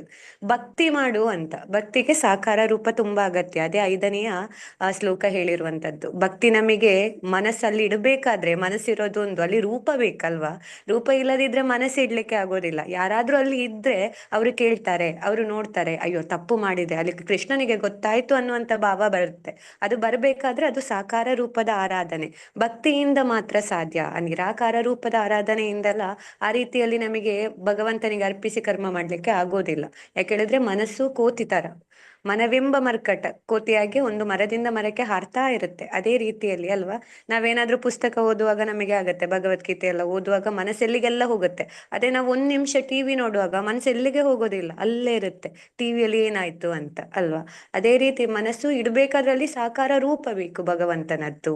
ಪುಸ್ತಕದಲ್ಲಿ ಅಕ್ಷರ ಮಾತ್ರ ಇರುತ್ತೆ, ಟಿವಿಯಲ್ಲಿ ಮನುಷ್ಯ ಕಾಣ್ತಾ ಇರ್ತಾನೆ, ಮಾತಾಡ್ತಾ ಇರ್ತಾನೆ. ಅದೇ ರೀತಿಯಲ್ಲಿ ಭಗವಂತ ಪೂರ್ಣ ರೂಪ ಅಂತ ಹೇಳಿ, ನಾವು ಪೂರ್ಣ ವ್ಯಕ್ತಿ ಅಂತ ಹೇಳಿ ಆ ಸಾಕಾರ ರೂಪದ ಆರಾಧನೆ ಮಾಡಿದ್ರೇನೆ ಮನಸ್ಸಿಡ್ಲಿಕ್ಕೆ ಆಗೋದು. ಮನಸ್ಸು ನೇರವಾಗಿ ಭಗವಂತನಲ್ಲಿ ಇಟ್ರೆ ಮಾತ್ರನೇ ಕರ್ಮ, ಕೃಷ್ಣ ಕರ್ಮ ಅಂತ ಮಾಡ್ಲಿಕ್ಕೆ ಆಗೋದು. ಕೃಷ್ಣ ಕರ್ಮ ಮಾಡಿನೇ ನಮಗೆ ಫಲವನ್ನು ಭಗವಂತನಿಗೆ ಅರ್ಪಿಸ್ಲಿಕ್ಕೆ ಆಗೋದು, ಕರ್ತೃತ್ವ ಭಾವ ತ್ಯಜಿಸ್ಲಿಕ್ಕೆ ಆಗುವಂಥದ್ದು. ಈ ಸಾಕಾರ ರೂಪಕ್ಕೆ ಉದಾಹರಣೆ ಮಾತಾಜಿ ಅಂದ್ರೆ ಉಡುಪಿ ದೇವರು. ಅವರು ನಾವು ಇವಾಗ ಎಲ್ಲಾ ಕಡೆಯಲ್ಲಿ ಆರಾಧನೆ ಮಾಡ್ತಾರೆ. ನಿರಾಕಾರವಾದಿಗಳು ಕೇಳ್ಬಹುದು ಅಲ್ವಾ, ನೀವ್ ಯಾಕೆ ಭಗವಂತ ಎಲ್ಲಾ ಕಡೆ ಇದ್ದಾನೆ, ಸರ್ವವ್ಯಾಪಿ, ನೀವ್ ಯಾಕೆ ಒಂದು ಮೂರ್ತಿಗೆ ಮಾತ್ರ ರೆಸ್ಟ್ರಿಕ್ಟ್ ಮಾಡ್ತೀರಾ ಅಂತ ಕೇಳ್ತಾರೆ ಹಲವಾರು ಬಾರಿ. ಇದಕ್ಕೆ ಉತ್ತರ, ನಾವು ಮೂರ್ತಿಗೆ ರೆಸ್ಟ್ರಿಕ್ಟ್ ಮಾಡೋದಿಲ್ಲ ಭಗವಂತನಿಗೆ. ಭಗವಂತ ಎಲ್ಲಾ ಕಡೆ ಇದ್ರೆ ಮೂರ್ತಿಯಲ್ಲಿ ಯಾಕೆ ಇಲ್ಲ ಅಲ್ವಾ, ಯಾಕೆ ಇಲ್ಲ ಅಂತ ಹೇಳ್ತಾರೆ ಅವರು. ಅದು ನಮ್ಮ ಪ್ರಶ್ನೆ ಆಗಿರ್ಬೇಕು. ಹೇಗೆ ನಾವು ಅಂಚೆ ಪೆಟ್ಟಿಗೆ ಅದು ಪ್ರಭುಪಾದ್ರು ಉದಾಹರಣೆ ಕೊಟ್ಟಿದ್ದಾರೆ ಅಲ್ವಾ, ಕಾಗದ ಅಲ್ಲಿಗೆ ಹಾಕಿದ್ರೆ ನಮಗೆ ನೆಮ್ಮದಿ, ನಿದ್ದೆ ಬರುತ್ತೆ. ಓ ಅಲ್ಲಿಗೆ ಹಾಕಿದೀನಿ, ಅದು ಬೇಕಾದಲ್ಲಿಗೆ ಹೋಗಿ ರೀಚ್ ಆಗುತ್ತೆ ಅಂತ. ಅದೇ ರೀತಿಯಲ್ಲಿ ನಾವು ಆರಾಧನೆ ಮಾಡುವಂಥದ್ದು ಯಾವ ರೀತಿ ಪೂರ್ಣತ್ವ ಹೇಳಿದ್ರೆ, ಎಲ್ಲಾ ಕಡೆ ಇದ್ದಾನೆ ಅಂತ ಹುಡ್ಕೋದಕ್ಕಿಂತ ಅಲ್ಲಿ ಮೂರ್ತಿಯಲ್ಲಿ ಯಾಕೆ ಇಲ್ಲ, ಮೂರ್ತಿಗೆ ಹಾಕಿದ್ರೆ ನೆಮ್ಮದಿ, ನಿದ್ದೆ ಬಂತು, ನಾ ಕೃಷ್ಣನ ಹತ್ರ ಹೇಳಿದೆ ಅಂತ ಅಲ್ವಾ. ಆ ರೀತಿಯಲ್ಲಿ ನಾವು ಆರಾಧನೆ ಮಾಡೋದು. ನಾವು ಹಲವಾರು ದೇವಸ್ಥಾನ ನೋಡಿದ್ರೆ, ಉಡುಪಿ ದೇವಸ್ಥಾನದ ಕತೆ, ಕೃಷ್ಣ ಮೂರ್ತಿಯಾಗಿದ್ರೆ ತಿರುಗಿ ಬರ್ತಾ ಇದ್ರಲ್ಲಿ, ತಿರುಗಿ ನೋಡ್ತಾ ಇದ್ರ ಕನಕದಾಸನನ್ನು? ಇಲ್ಲ. ಇನ್ನು ಜೈಪುರದಲ್ಲಿ ಗೋಪಿನಾಥ ಟೆಂಪಲ್ ಅಲ್ಲಿ ಬ್ರಿಟಿಷರು ಕೇಳಿದಾಗ ಅಲ್ಲಿ ದೇವ್ರು ಇದ್ದಾರೆ ಅಂತ ಅವರಿಗೆ ಡೌಟ್ ಬಂತು. ಸೊ ಅವನು ಪಲ್ಸ್ ವಾಚ್ ತೆಗೆದು ಕಟ್ಟುತ್ತಾನೆ ಭಗವಂತನಿಗೆ. ಸೊ ಮೂರ್ತಿ ಆಗಿದ್ರೆ ಪಲ್ಸ್ ವಾಚ್ ಅಲ್ಲಿ ಆಕ್ಟಿವೇಟ್ ಆಗ್ತಾ ಇರ್ಲಿಲ್ಲ. ಇಂದಿಗೂ ಕೂಡ ಗೋಪಿನಾಥ ದೇವಸ್ಥಾನದಲ್ಲಿ ಆ ಪಲ್ಸ್ ವಾಚ್ ಅನ್ನೋದು ಭಗವಂತನ ಕೈಯಲ್ಲಿ ಇದೆ, ಇನ್ನೂ ಕೂಡ ಅದು ನಡೀತಾ ಇದೆ. ಅದು ನೋಡಿ ಯಾವ ರೀತಿ ಅಂತ ಹೇಳಿ, ಭಗವಂತನ ಅಭಿಷೇಕದ ಸಮಯದಲ್ಲಿ ಮಾತ್ರ ಅದು ತೆಗಿತಾರೆ ಪಲ್ಸ್ ವಾಚ್ ಅನ್ನು, ಆವಾಗ ಅದು ನಿಂತು ಬಿಡುತ್ತೆ. ಸೊ ಅದು ಮೂರ್ತಿಯಾಗಿದ್ರೆ ಪಲ್ಸ್ ವಾಚ್ ಹೇಗೆ ನಡಿಲಿಕ್ಕೆ ಸಾಧ್ಯ ಆಯ್ತು? ಇನ್ನು ಜಗನ್ನಾಥ ದೇವಸ್ಥಾನದಲ್ಲಿ ಭಗವಂತನಿಗೆ ಹೃದಯ ಇದೆ, ಡಾಕ್ಟರ್ ಇನ್ನೂ ಕೂಡ ಬಂದು ಟೆಸ್ಟ್ ಮಾಡ್ತಾರೆ ಭಗವಂತನಿಗೆ ಹುಷಾರಿದೇನೆ ಇಲ್ವಾ ಅಂತ. ಸೊ ಇದೆಲ್ಲ ಹೇಳ್ತಾ ಇದ್ದಾರೆ ಇಲ್ಲಿ. ಭವಸಾಗರದಿಂದ ಪಾರು ಮಾಡ್ಲಿಕ್ಕೆ ಕರ್ಮ ಭಗವಂತನಿಗೆ ಅರ್ಪಿಸಿ ಮಾಡ್ಬೇಕು. ಕರ್ಮ ಆ ರೀತಿ ಮಾಡ್ಬೇಕಾದ್ರೆ ಮನಸ್ಸಲ್ಲಿ ಕೃಷ್ಣ ಇರಬೇಕು, ಮನಸ್ಸಲ್ಲಿ ಕೃಷ್ಣ ಇರ್ಬೇಕಾದ್ರೆ ಸಾಕಾರ ಆರಾಧನೆ ಭಕ್ತಿಯಿಂದ ನಾವು ಮಾಡ್ಬೇಕು ಅನ್ನುವಂಥದ್ದು. ಹರೇ ಕೃಷ್ಣ ಮಾತಾಜಿ. ಹರೇ ಕೃಷ್ಣ ಮಾತಾಜಿ, ತುಂಬಾ ಧನ್ಯವಾದಗಳು ಮಾತಾಜಿ. ಇನ್ಯಾರು ಹೇಳ್ಲಿಕ್ಕೆ ಇಷ್ಟಪಡ್ತೀರಿ? ಹರೇ ಕೃಷ್ಣ. 2 ಗ್ರೂಪ್ 3 ಗ್ರೂಪ್ ಇದೆ ಅಲ್ಲ? ಎರಡನೇ ಗ್ರೂಪ್ ನಮ್ದು. ಹೇಳಿ ಮಾತಾಜಿ. ಭಗವಂತನು ಸೇರಲು ಭಕ್ತಿ ಮಾತ್ರ ಶ್ರೇಷ್ಠ ಮಾರ್ಗ, ಬೇರೆ ಮಾರ್ಗ ಯಾವುದು ಶ್ರೇಷ್ಠ ಅಲ್ಲ. ಇದೇ ಭಕ್ತಿ ಮಾರ್ಗವೇ ಸುಲಭವಾದ ಮಾರ್ಗ ಅಂತೇಳಿ. ಈ ಅಷ್ಟಾಂಗ ಯೋಗ ಪದ್ಧತಿಯನ್ನು ಮಾಡ್ಬೇಕಾದ್ರೆ ಅಷ್ಟೊಂದು ನಮ್ಮ ಹತ್ರ ಸಮಯ ಇಲ್ಲ, ಮತ್ತೆ ಶ್ರದ್ಧೆನೂ ಇಲ್ಲ. ಸೊ ಈ ಭಕ್ತಿ ಮಾರ್ಗ ಮಾಡೋದ್ರಿಂದ ಈಸಿಯಾಗಿ ನಾವು ಭಗವಂತನ ಲೋಕಕ್ಕೆ ಭಗವಂತನ ಧಾಮಕ್ಕೆ ಹೋಗ್ಬೋದು ನೇರವಾಗಿ. ಮತ್ತೆ ಭಗವಂತನೇ ಹೇಳ್ತಾರೆ, ನನ್ನ ಸೇವೆಯನ್ನು ಮಾಡುವವರು ನನ್ನನ್ನು ಶೀಘ್ರವಾಗಿ ಸೇರುತ್ತಾರೆ ಅಂತ. ಯಾರು ನನ್ನ ಸೇವೆ ಮಾಡ್ತಾರೋ ಅವರು ನೇರವಾಗಿ ಶೀಘ್ರವಾಗಿ ನನ್ನಲ್ಲಿಗೆ ಬರ್ತಾರೆ ಅಂತೇಳಿ. ಮತ್ತೆ ಯಾರು ಈ ಭಕ್ತಿ ಸೇವೆಯನ್ನು ಅಲಕ್ಷಿಸ್ತಾರೋ ಅವರು ನಾಸ್ತಿಕರಾಗೋ ಚಾನ್ಸಸ್ ಇರುತ್ತೆ, ಅದು ಅಪಾಯ ಉಂಟು ಅಂತೇಳಿ ಅಲ್ಲಿ ಹೇಳ್ತಾ ಇದ್ದಾರೆ. ಇನ್ನೊಂದು ಪಾಯಿಂಟ್ ಮಾತಾಜಿ, ಭಕ್ತಿ ಸೇವೆ ಮಾಡೋದ್ರಿಂದ ಭಕ್ತರ ಎಲ್ಲಾ ಜವಾಬ್ದಾರಿಗಳನ್ನು ಭಗವಂತನು ವಹಿಸ್ಕೊಳ್ತಾನೆ ಅಂತೇಳಿ. ಮತ್ತೆ ಇನ್ನೊಂದು, ಈ ಕಲಿಯುಗದಲ್ಲಿ ಹರಿನಾಮ ಒಂದೇ ಇದಕ್ಕೆ ಒಂದು ಸ್ಫೂರ್ತಿ ಅಂತೇಳಿ. ಹರಿನಾಮ ಯಾಕಂದ್ರೆ ಇಲ್ಲಿ ಅಷ್ಟೊಂದು ನಮಗೆ ಟೈಮ್ ಕೊಡ್ಲಿಕ್ಕೂ ಆಗಲ್ಲ, ನಾವು ಧ್ಯಾನ ಮಾಡೋದು ಆತರ ಮಾಡ್ಲಿಕ್ಕೆ ಟೈಮ್ ಕೊಡ್ಲಿಕ್ಕೆ ಇಲ್ಲಿ ಸಾಕಾಗಲ್ಲ ಅಂತೇಳಿ ಚೈತನ್ಯ ಮಹಾಪ್ರಭುಗಳು ಎಲ್ಲರಿಗೂ ಹರಿನಾಮವನ್ನು ಕೊಟ್ಟಿದ್ದಾರೆ. ಆ ಹರಿನಾಮ ಮಾಡಿದ್ರೆ ಸಾಕು, ಆ ಭಕ್ತನು ಸುಲಭವಾಗಿ ಭಗವಂತನನ್ನು ಸೇರಬಹುದು ಅಂತ. ಹರೇ ಕೃಷ್ಣ ಮಾತಾಜಿ. ಹರೇ ಕೃಷ್ಣ ಮಾತಾಜಿ, ತುಂಬಾ ಧನ್ಯವಾದಗಳು ಮಾತಾಜಿ. ಹರೇ ಕೃಷ್ಣ. ಹರೇ ಕೃಷ್ಣ ಮಾತಾಜಿ. ಹೇಳಿ ಪ್ರಭುಜಿ. ನಮ್ಮ ಗುರುವಿಂದ ನಾವು ಎಷ್ಟು ದೇವರಿಂದ ಭಕ್ತಿ, ಅನನ್ಯ ಭಕ್ತಿಯಿಂದ ಮಾತ್ರ ನಾವು ಭವಸಾಗರದಿಂದ ನಾವು ಪಾರ್ ಮಾಡ್ಲಿಕ್ಕೆ ಸಾಧ್ಯ, ಇಲ್ಲದ್ರೆ ಸಾಧ್ಯ ಇಲ್ಲ. ಹೌದು ಪ್ರಭುಜಿ. ನಾವು ಒಂದು ದೇವರ ಸೇವೆ ಮಾಡಿ ಅವರು ಹೇಳಿದ್ದನ್ನು ಕೇಳಿ ಗುರು ಎಂತ ಹೇಳ್ತಾರೆ, ಮತ್ತೆ ಅವನು ಕಿಚನ್ ಸೇವಾ ಡ್ಯೂಟಿ ಇದ್ದ ಎಲ್ಲ ದೇವರಿಗೆ ಅರ್ಪಣೆ ಮಾಡಿ ನಾವು ಮಾಡುವ ಕೆಲಸ, ಜಾಬ್ ಹೋಗುದು ಸಹ ಹಾಗೆ ಮಾಡಿ ದೇವರದ ಕರ್ಮ ಮಾಡಿ ನಾವು ಲಾಸ್ಟ್ ಭವಸಾಗರದಿಂದ ಪಾರು ಮಾಡುವುದರಿಂದ ದೇವರಿಂದ ಅಂತ ಎಣಿಸಿ ಮಾಡಿದ್ರೆ ಮಾತ್ರ ಸಾಧ್ಯ ಅಂತ. ಮೇನ್ ಗುರು. ಎಸ್, ಹೌದು ಪ್ರಭುಜಿ. ಪ್ರಭುಜಿ ಅವರು ದೇವಸ್ಥಾನದಲ್ಲಿ ಯಾವತ್ತು ಸೇವೆ ಮಾಡ್ತಾರೆ. ಅವರು ಸಹಜವಾಗಿ ಹೇಳ್ತಾ ಇದ್ದಾರೆ, ಭಗವಂತನ ಅವರಿಗೆ ಪೂರ್ತಿ ನಂಬಿಕೆ ಇದೆ, ನಾನು ಭಗವಂತನ ಸೇವೆ ಮಾಡ್ತೇನೆ, ಅದು ಯಾವುದೇ ಸೇವೆ ಆಗ್ಲಿ ಮಂದಿರದಲ್ಲಿ ನಾನು ಭಗವಂತನ ಸೇವೆ ಮಾಡ್ತೇನೆ ಅಂತೇಳಿ ಅವರಿಗೆ ಆ ರೀತಿಯಲ್ಲಿ ಅವರು ಸಹಜವಾಗಿ ಒಂದು ಸೇವೆ ಮಾಡ್ತಾರೆ. ಸೊ ಅದರಿಂದ ಅವರಿಗೆ ಪೂರ್ತಿ ನಂಬಿಕೆ ಇದೆ, ನನ್ನನ್ನು ದೇವರು ಯಾವತ್ತು ಕೈ ಬಿಡಲ್ಲ, ನನ್ನನ್ನು ಈ ಭವಸಾಗರದಿಂದ ಭಗವಂತ ಅಂದ್ರೆ ಈ ಶ್ಲೋಕದಲ್ಲಿ ಹೇಳುದು ಯಾವ ರೀತಿ ಅಂತ ಹೇಳಿದ್ರೆ, ನಾವು ಭಗವಂತನ ಭಕ್ತಿಯೊಂದು ಮಾಡಿದ್ರೆ ಸಾಕು, ಭಗವಂತ ನಮ್ಮ ಪೂರ್ತಿ ಜವಾಬ್ದಾರಿಯನ್ನು ಅವನು ಹೊತ್ತುಕೊಳ್ತಾನೆ. ಹೇಗೆ ಒಂದು ಮಗುವಿಗೆ ತಾಯಿ ಪೂರ್ತಿಯಾಗಿ ತಂದೆ ತಾಯಿ ಪೂರ್ತಿಯಾಗಿ ರಕ್ಷಣೆ ಇದ್ದಾರೆ, ಮಗುವಿಗೆ ಏನು ಚಿಂತೆ ಇಲ್ಲ, ಅದು ನಿಶ್ಚಿಂತೆಯಾಗಿ ನಿರ್ಭಯವಾಗಿ ಇರ್ತದೆ ಒಂದು ಮನೆಯೊಳಗೆ. ಅದೇ ರೀತಿ ಈ ಒಂದು ನಾವು ಯಾವ ರೀತಿ ಭಗವಂತನ ಒಂದು ಭಕ್ತಿ ಸೇವೆಯನ್ನು ಮಾಡ್ತಾ ಇದ್ದೇವೆ, ಭಗವಂತ ನಮ್ಮ ಪೂರ್ತಿಯಾಗಿ ಒಂದು ಭಕ್ತಿ ಸೇವೆ, ಅದು ಇದು ಬೇರೆ ಬೇರೆ ರೀತಿಯಲ್ಲಿ ನಾವು ಯೋಗ ಒಂದು ರೀತಿಯಲ್ಲಿ ನಾವು ಭಗವಂತನ ಆರಾಧನೆ ಮಾಡುವುದಕ್ಕಿಂತ, ಈ ಸುತ್ತುವರಿದು ಆರಾಧನೆ ಭಗವಂತನ ತಲುಪುವುದಕ್ಕಿಂತ ಹೇಗೆ ನೇರವಾಗಿ ಭಗವಂತನ ಒಂದು ಭಕ್ತಿ ಸೇವೆಯನ್ನು ಮಾಡಿದ್ರೆ ಭಗವಂತ ಅವನನ್ನು ಎಂಥದೇ ಈ ಒಂದು ಕಷ್ಟ ಬರ್ಲಿ ಭಗವಂತ ರಕ್ಷಣೆಗಿದ್ದಾನೆ ಅಂತೇಳಿ ಆ ಅನನ್ಯ ಭಕ್ತಿ ಮಾಡುವವರಿಗೆ ಪೂರ್ತಿಯಾಗಿ ಒಂದು ವಿಶ್ವಾಸ ಇರ್ತದೆ. ಅದಕ್ಕೆ ಈ ಒಂದು ಭಕ್ತಿ ಸೇವೆ ಎಂಬುದು ತುಂಬಾ ಅದರ ಬಗ್ಗೆನೇ ಇಲ್ಲಿ ಒತ್ತಿ ಹೇಳ್ತಾ ಇದ್ದಾರೆ. ಓಕೆ, ನೆಕ್ಸ್ಟ್ ಯಾರಾದ್ರೂ ಇದ್ದೀರಾ? ಹರೇ ಕೃಷ್ಣ ಮಾತಾಜಿ. Room number 6 Mataji. ಮಹಾಭಾವ ಪ್ರಭುಜಿ ಮತ್ತೆ ಗೀತಾ ಮಾತಾಜಿ ಇದ್ರು ನಮ್ಮ ರೂಮ್ ಅಲ್ಲಿ. ಇದರಲ್ಲಿ ಮೇನ್ ಎಲ್ಲ ಕರ್ಮಗಳನ್ನ ನನಗೆ ಅರ್ಪಿಸ್ರಿ ಅಂತ ಕೃಷ್ಣ ಹೇಳ್ತಾ ಇದ್ದಾರೆ.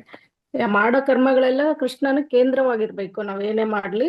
ಮತ್ತೆ ನಿಶ್ಚಲವಾಗಿ ಭಕ್ತಿ ಇಡ್ಬೇಕು ಅವರಲ್ಲಿ, ಸದಾ ಅವ್ರನ್ನ ಧ್ಯಾನ ಮಾಡ್ಬೇಕು, ಸದಾ ಪೂಜಿಸ್ಬೇಕು. ಇಷ್ಟೆಲ್ಲ ಏನ್ ಮಾಡ್ತಾರೋ ಎಲ್ಲ ನನಗೆ ಶರಣಾಗ್ತಾರ 100%. ಅವರನ್ನ ಹುಟ್ಟು ಸಾವುಗಳ ಒಂದು ಸಂಸಾರ ಸಾಗರದಿಂದ ನಾನೇ ಪಾರ್ ಮಾಡ್ತೀನಿ, ನಾನೇ ಕರ್ಕೊಂಡು ಹೋಗ್ತೀನಿ ಬಂದು ಅಂತ ಹೇಳ್ತಾ ಇದ್ದಾರೆ ಮಾತಾಜಿ. ಈ ಶ್ಲೋಕದ ಭಾವಾರ್ಥ, ಆಧ್ಯಾತ್ಮಿಕ ಲೋಕಗಳಿಗೆ ವರ್ಗಾಯಿಸಿಕೊಳ್ಳಲು ಅಷ್ಟಾಂಗ ಯೋಗವನ್ನ ಅಭ್ಯಾಸ ಮಾಡ್ಕೊಳ್ಬೇಕಾಗಿಲ್ಲ.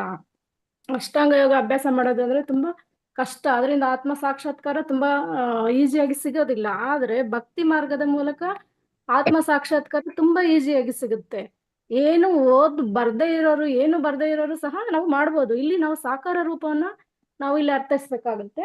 ಅದು ಯಾವಾಗ ನಾವು ನಮ್ಮ ಮನೆಯಲ್ಲಿ ಒಂದು ಕೃಷ್ಣನ ವಿಗ್ರಹವನ್ನ ಇಟ್ಕೊಂಡು ದೇವಸ್ಥಾನಗಳಲ್ಲಿ ಆರ್ಚ ವಿಗ್ರಹವನ್ನ ನಾವು ಪೂಜೆ ಮಾಡ್ತೀವೋ, ಆಗ ನಮ್ಮ ಕಣ್ಗಳಿಗೆ ಅದು ಕಾಣುತ್ತೆ, ಕೃಷ್ಣ ಇದಾರೆ, ನಮ್ ಜೊತೆಗೆ ಇದಾರೆ, ನಮ್ಮ ಮನೇಲೆ ಇದಾರೆ, ಅವ್ರಿಗೂ ಊಟ ಇಡ್ಬೇಕು, ಅವ್ರಿಗೂ ಎಲ್ಲ ದಿನನಿತ್ಯ ನಾವು ಏನ್ ಮಾಡ್ತೀವಿ ಅದನ್ನೆಲ್ಲ ನಾವು ಅವ್ರಿಗೂ ಮಾಡ್ಬೇಕು ಅನ್ನೋ ಒಂದು ಭಾವನೆ ನಮ್ಮಲ್ಲೂ ಬೆಳೆಯುತ್ತೆ. ಆವಾಗ ಬೆಳೀತಾ ಬೆಳೀತಾ ನಾವ್ ಏನ್ ತಪ್ಪು ಮಾಡಿದ್ರೂ ಕೃಷ್ಣ ನೋಡ್ತಾ ಇದಾರೆ ನಮ್ಮನ್ನ ಅಂತ ನಮಗೂ ಅನ್ಸುತ್ತೆ. ಆಗ ತಪ್ಪುಗಳು ಕಡಿಮೆ ಆಗುತ್ತೆ. ಯಾವಾಗ ಕೃಷ್ಣ ಹೇಳ್ತಾರೆ, 1 ಹೆಜ್ಜೆ ನೀವು ಮುಂದೆ ಬಂದ್ರೆ 10 ಹೆಜ್ಜೆ ನಾನ್ ನಿಮ್ ಕಡೆಗೆ ಬರ್ತೀನಿ ಅಂತ ಕೃಷ್ಣ ಬರ್ತಾರಂತೆ. 1 ಹೆಜ್ಜೆ ನಾವು ಭಕ್ತಿ ಕಡೆಗೆ ಹೋದ್ರೆ ಕೃಷ್ಣ 10 ಹೆಜ್ಜೆ ಬಂದು ನಮ್ಮನ್ನ ಕೈ ಹಿಡಿದು ಎಳ್ಕೊತಾರೆ. ಹಂಗಾಗಿ ನಾವು ಏನ್ ಮಾಡ್ಬೇಕು ಅಂದ್ರೆ ಭಕ್ತಿ ಸೇವೆಯಿಂದ ಕೃಷ್ಣನ ಒಲಿಸ್ಕೊಳ್ಳೋದು ತುಂಬಾ ಈಸಿ ಆದ ವೇ ಅಂತ ಇಲ್ಲಿ ಹೇಳ್ತಾರೆ. ಬಟ್ ಭಕ್ತಿ ಮಾಡೋದು ಅಷ್ಟು ಸುಲಭ ಅಂತಾನು ಹೇಳಕ್ಕಾಗಲ್ಲ. ಯಾಕಂದ್ರೆ ಆಸ್ತಿಕರೇ ತುಂಬಾ ನಾಸ್ತಿಕರು ತುಂಬಾ ಇದಾರೆ. ಅವರಿಂದ ನಾವು ಇದ್ಕೊಂಡು ಸಪ್ರೇಟ್ ಆಗಿ ಮಾಡ್ಬೇಕು. ಒಂದೊಂದ್ ಮನೇಲಿ ಒಬ್ಬೊಬ್ರು ಸಪ್ರೇಟ್ ಆಗಿ ಅನ್ಭವಿಸ್ತಾ ಇರೋ ಒಂದು ಇದನ್ನ ನೋಡಿದ್ರೆ ಅದು ತುಂಬಾನೇ ಕಷ್ಟ. ಬಟ್ ಆದ್ರೆ ನಾವು ಸ್ವಲ್ಪ ಪ್ರಯತ್ನ ಮಾಡಿದ್ರೆ ಅದು ಈಸಿ ಆಗುತ್ತೆ. ಯಾವಾಗ ನಾವು ಭಕ್ತಿ ಸೇವೆ ಮಾಡ್ತೀವೋ ಆಗ ಕೃಷ್ಣ ನಮ್ಮ ಹತ್ರ ಬರ್ತಾನೆ. ಆದ್ರೆ ನಾವು ಏನು ಕಷ್ಟ ಪಡ್ಬೇಕಾಗಿಲ್ಲ ಜಾಸ್ತಿ, ಭಕ್ತಿ ಮಾತ್ರ ಮಾಡ್ಬೇಕು, ತುಂಬಾ ಶುದ್ಧ ಭಕ್ತಿ, ಅನನ್ಯ ಭಕ್ತಿ ಮಾಡ್ಬೇಕು. ಆಗ ಕಾಮ್ಯ ಕರ್ಮದ ವಿವಿಧ ಪ್ರಕ್ರಿಯೆಗಳಲ್ಲಿ ಜ್ಞಾನವನ್ನು ಪಡೆಯೋದಕ್ಕೆ ತಡಬಾರ್ದು ಅಂತ ಇಲ್ಲಿ ಹೇಳ್ತಾರೆ.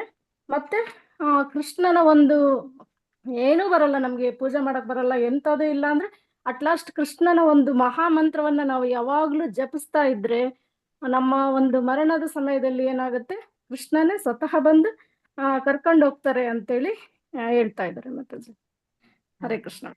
ಹೌದು ಮಾತಾಜಿ ಹೇಳ್ತಾ ಇದ್ದಾರೆ, ಈಗ ಭಗವಂತನನ್ನು ನಾವು ನಮ್ಮ ಮನೆಯ ಒಂದು ಸದಸ್ಯರಾಗಿ ಒಂದು ಅವನನ್ನು ನಮ್ಮ ಮನೆಯಲ್ಲಿ ಎಷ್ಟು ಒಂದು 4 ಮಂದಿ ಇದ್ರೆ ಭಗವಂತ ಸೇರಿಸಿ ಒಟ್ಟು 5 ಮಂದಿಗೆ ಆ 5 ಮಂದಿಗೆ ನಾವು ಒಂದು ನೈವೇದ್ಯವನ್ನಾಗ್ಲಿ ಅಥವಾ ಅವನಿಗೆ ಒಂದು ವಸ್ತ್ರವನ್ನು ಧರಿಸುವಂತದ್ದು, ಹೀಗೆ ಅವನ ಭಕ್ತಿ ಸೇವೆಯನ್ನು ಮಾಡುವಂಥದ್ದು. ಮತ್ತೆ ಮಾತಾಜಿ ಹೇಳ್ತಾರೆ ಯಾವ ರೀತಿ ಅಂತ ಹೇಳಿದ್ರೆ, ಭಗವಂತನಿಗೆ ನಾವು ಆ ರೀತಿ ನಾವು ಭಗವಂತನಿಗೆ ಆ ರೀತಿ ಭಗವಂತನನ್ನು ನಮ್ಮ ರೀತಿಯ ನಮ್ಮ ಕುಟುಂಬದ ಸದಸ್ಯನಾಗಿ ನಾವು ಅವನನ್ನು ವ್ಯವಹರಿಸಿದ್ರೆ ಅವನ ಜೊತೆ ನಮ್ಗೆ ಭಯ ಆಗುತ್ತೆ, ಭಗವಂತ ನೋಡ್ತಾ ಇದ್ದಾನೆ ಅಲ್ವಾ, ಅಯ್ಯೋ ಆಗ ಅನೇಕ ತಪ್ಪುಗಳು ನಮ್ಮಿಂದ ನಾವು ಅಷ್ಟೇ ಈ ಒಂದು ಭಕ್ತಿ ಸೇವೆಗೆ ಬಂದ ನಂತರ ಇಲ್ಲಪ್ಪ ನಾವು ಅವರ ಹತ್ರ ಮಾತಾಡ್ಬಾರ್ದು, ಇವರ ಹತ್ರ ಆ ರೀತಿ ಮಾತಾಡ್ಬಾರ್ದು, ಭಕ್ತರ ಜೊತೆ ಒಳ್ಳೆ ವ್ಯವಹಾರ ನಡೆಸ್ಬೇಕು, ಆ ರೀತಿ ವ್ಯವಹರಿಸ್ತೇವೆ ಅಂದ್ರೆ ನಮ್ಗೆ ಭಯ ಇದೆ, ನಾವು ಈ ತರ ಮಾತಾಡ್ತಿದ್ದೇವೆ ಬಟ್ ನಾವು ಮಾಡೋದು ಏನು, ಭಗವಂತ ನೋಡ್ತಾ ಇದ್ದಾನೆ ಅಂತ ತುಂಬಾ ಭಯ ಇದೆ. ಸೊ ಆ ರೀತಿ ನಮ್ಗೆ ಯಾವಾಗ ಭಗವಂತ ಅವನು ಶ್ರೇಷ್ಠ ವ್ಯಕ್ತಿ, ಅವನು ನಮ್ಮನ್ನು ಕಣ್ಣಲ್ಲಿ ಕಣ್ಣಿಟ್ಟು ನೋಡ್ತಾ ಇದ್ದಾನೆ ಅಂತ ಹೇಳಿದಾಗ ನಮಗೆ ಆ ರೀತಿ ಒಂದು ಸಾಕಾರ ಭಾವ ಅವನಿಗೆ ರೂಪ ಇದೆ, ಅವನ ಸಾಕಾರ ರೂಪದಲ್ಲಿ ನಾವು ಅವನನ್ನು ಪೂಜೆ ಮಾಡಿದ್ರೆ ಆ ರೀತಿಯ ಒಂದು ಭಯ ಭಕ್ತಿ, ಅವನ ಬಗ್ಗೆ ಒಂದು ಪ್ರೀತಿ, ಅಗಾಧ ಭಕ್ತಿ ಪ್ರೇಮ ಎಲ್ಲವೂ ಬರುವಂತದ್ದು. ಮಾತಾಜಿ ತುಂಬಾ ಧನ್ಯವಾದಗಳು ಮಾತಾಜಿ. ಹರೇ ಕೃಷ್ಣ. ಯಾರಾದ್ರೂ ಇದ್ದೀರಾ ಮಾತಾಜಿ? ಹರೇ ಕೃಷ್ಣ.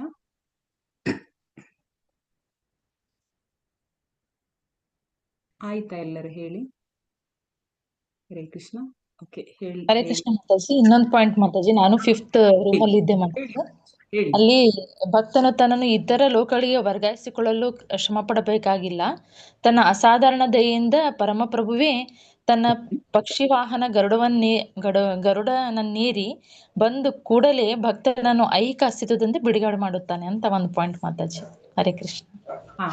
ಧನ್ಯವಾದಗಳು. ಹೌದು ಮಾತಾಜಿ, ನಾವು ಯಾವಾಗ ಭಗವಂತನ ಭಕ್ತಿ ಸೇವೆ ಮಾಡ್ತಾನೆ ಅವನು ನಮ್ಗೆ ಚಿಂತೆನೆ ಬೇಡ, ನಾವು ಭವಸಾಗರದಲ್ಲಿ ಮುಳುಗಿದ್ದೇವೆ, ಇನ್ನೇನು ಪೂರ್ತಿ ಮುಳುಗ್ತಾ ಇದ್ದೇವೆ ಎನ್ನೋ ಹೊತ್ತಿಗೆ ಅವನು ಗರುಡನ ಒಂದು ವಾಹನದಲ್ಲಿ ಬಂದು ನಮ್ಮನ್ನು ಆ ಒಂದು ಸಾಗರದಿಂದ ಬಿಡುಗಡೆ ಮಾಡ್ತಾನೆ. ಹೇಗೆ ನಾವು ನೋಡಿದ್ವಿ ಈ ಒಂದು ಗಜೇಂದ್ರ ಯಾವ ರೀತಿ ಕೊನೆಗೆ ಭಗವಂತ ವಿಷ್ಣುವನ್ನು ಒಂದು ಕಮಲದ ಹೂವನ್ನು ಕೊಟ್ಟು ಇದು ಮಾಡುವಂಥದ್ದು, ಆಗ ಭಗವಂತ ರಕ್ಷಿಸುವಂಥದ್ದು. ಅದೇ ರೀತಿ ಇದು ಅಂದ್ರೆ ನಮ್ಗೆ ಒಂದೇ ಕೆಲಸ, ಇದು ಚಿಂತೆ ಬೇಡ, ನಾವು ನಿರಂತರವಾಗಿ ನಮಗೆ ಎಷ್ಟು ಸಾಧ್ಯವೋ ಅಷ್ಟು ನಾವು ನಮ್ಮ ಯಥಾಶಕ್ತಿಯಾಗಿ ಭಗವಂತನ ಭಕ್ತಿ ಸೇವೆ ಮಾಡುವಂಥದ್ದು.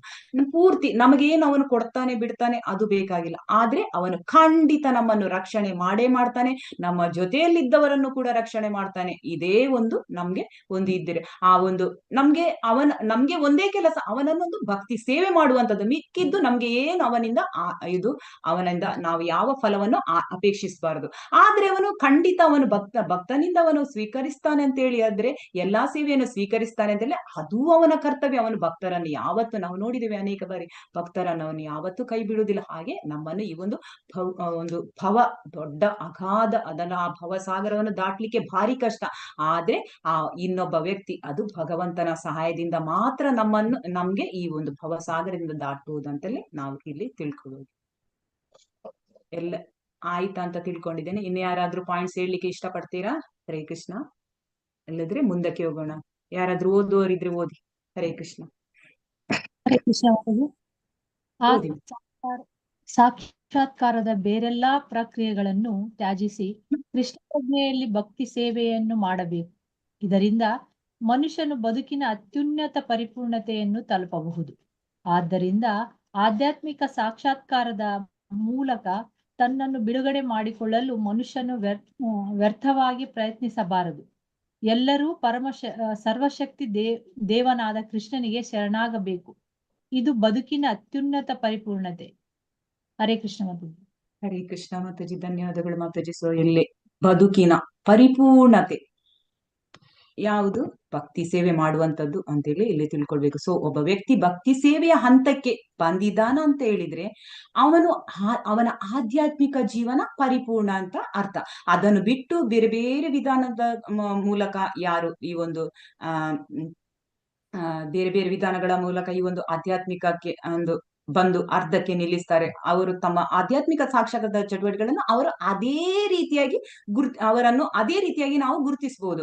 ಅಂದ್ರೆ ಈಗ ಯೋಗ ಲ್ಯಾಡರ್ ಏನಿದೆ ಅದರಲ್ಲಿ ಮೊದಲನೇದಾಗಿ ಒಬ್ಬ ವ್ಯಕ್ತಿ ಕರ್ಮಕಾಂಡದಲ್ಲಿ ತೊಡಗ್ತಾನೆ. ಸೊ ಅಲ್ಲಿ ವೇದಗಳನ್ನು ಆಚರಿಸುವುದರಿಂದ ತನಗೇನ್ ಲಾಭವಿದೆ ಅಂದ್ಕೊಂಡು ಅದರಲ್ಲಿ ಹೇಳಿರುವ ನಿಯಮಗಳನ್ನು ಪಾಲನೆ ಮಾಡ್ತಾ ಮತ್ತು ಆ ಮುಖಾಂತರ ಅವನಿಗೆ ಬೇಕಾದ ಲಾಭವನ್ನು ಪಡೆಯಲು ಅವನು ಇದು ನೋಡ್ತಾನೆ. ಇದು ಮೊದಲನೇ ಹಂತ. ನಂತರ ಕರ್ಮಕಾಂಡ ಕರ್ಮಕಾಂಡ ಮಾಡಿದ್ರು ವ್ಯಕ್ತಿ ಸಂಪೂರ್ಣ ಸಂತೋಷವನ್ನು ಅವನಿಗೆ ಪಡೆಯಲು ಸಾಧ್ಯವಿಲ್ಲ. ಯಾಕೆಂದ್ರೆ ಆ ಮೂಲದಲ್ಲಿ ಅನುಭವಿಸುವ ಈ ಒಂದು ಸಂತೋಷ ಪಡುವ ವ್ಯಕ್ತಿ ಯಾರು? ಅವನೇ ಆಗಿರ್ತಾನೆ, ತಾನೇ ಆಗಿರ್ತಾನೆ.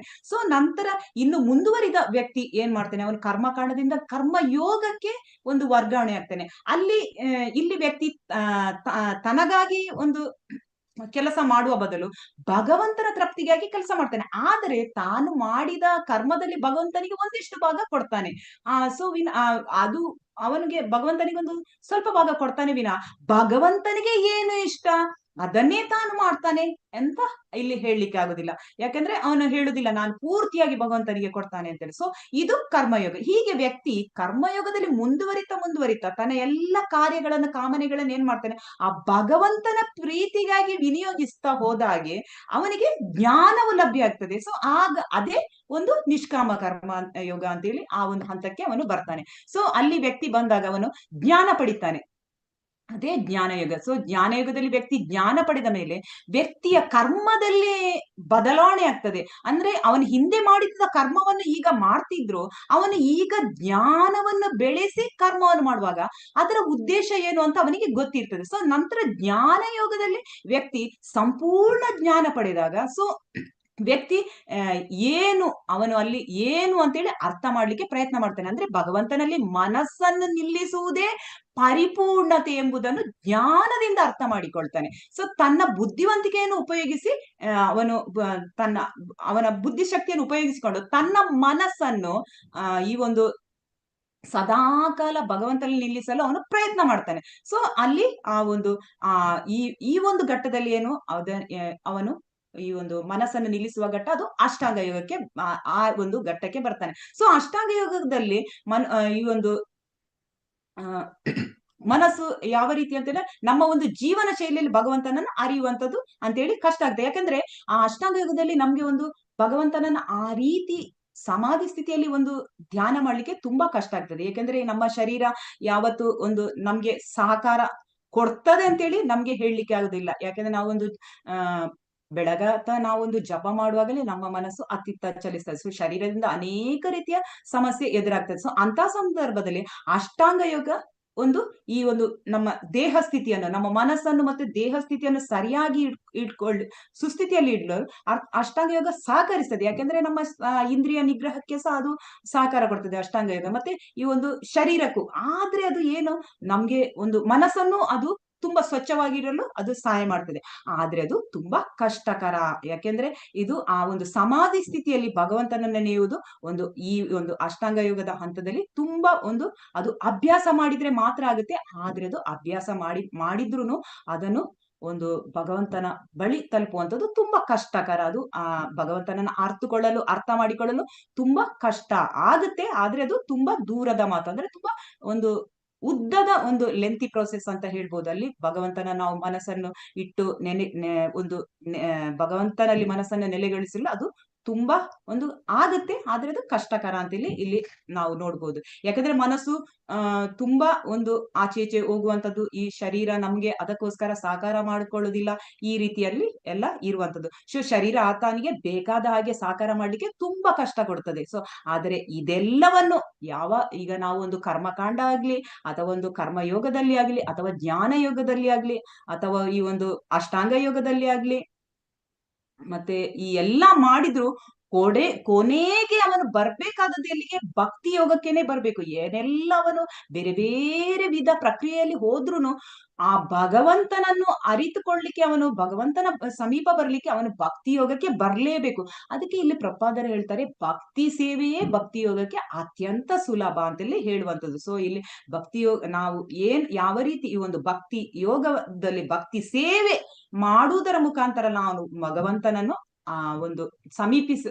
ಭಗವಂತನ ಬಳಿ ಹೋಗುವಂಥದ್ದು ಇದು ತುಂಬಾ ಸುಲಭ. ಅಂದ್ರೆ ಇದು ಅಭ್ಯಾಸ ಮಾಡ್ಲಿಕ್ಕೂ ತುಂಬಾ ಸುಲಭ ಅಂತೇಳಿ ಇಲ್ಲಿ ಹೇಳುವಂಥದ್ದು. ಸೊ ಆದ್ದರಿಂದ ಆಧ್ಯಾತ್ಮಿಕ ಸಾಕ್ಷಾತ್ಕಾರದ ಮೂಲ ಮೂಲಕ ತನ್ನನ್ನು ಇಲ್ಲಿ ಹೇಳ್ತಾರೆ. ಆದ್ರಿಂದ ಆಧ್ಯಾತ್ಮಿಕ ಸಾಕ್ಷಾತ್ಕಾರದ ಮೂಲಕ ತನ್ನನ್ನು ಬಿಡುಗಡೆ ಮಾಡಿಕೊಳ್ಳಲು ಮನುಷ್ಯನು ವ್ಯರ್ಥವಾಗಿ ಪ್ರಯತ್ನಿಸಬಾರದು. ನಾವು ಏನೆಲ್ಲ ಅನೇಕ ಪ್ರಕ್ರಿಯೆಗಳನ್ನು ಮಾಡ್ತೀವಿ, ಅದ್ಯಾವುದು ಬೇಡ. ಎಲ್ಲರೂ ಪರಮ ಸರ್ವಶಕ್ತ ದೇವನಾದ ಕೃಷ್ಣನಿಗೆ ಶರಣಾಗತರಾಗಬೇಕು. ಭಕ್ತಿ ಯಾವ ಮುಖಾಂತರ?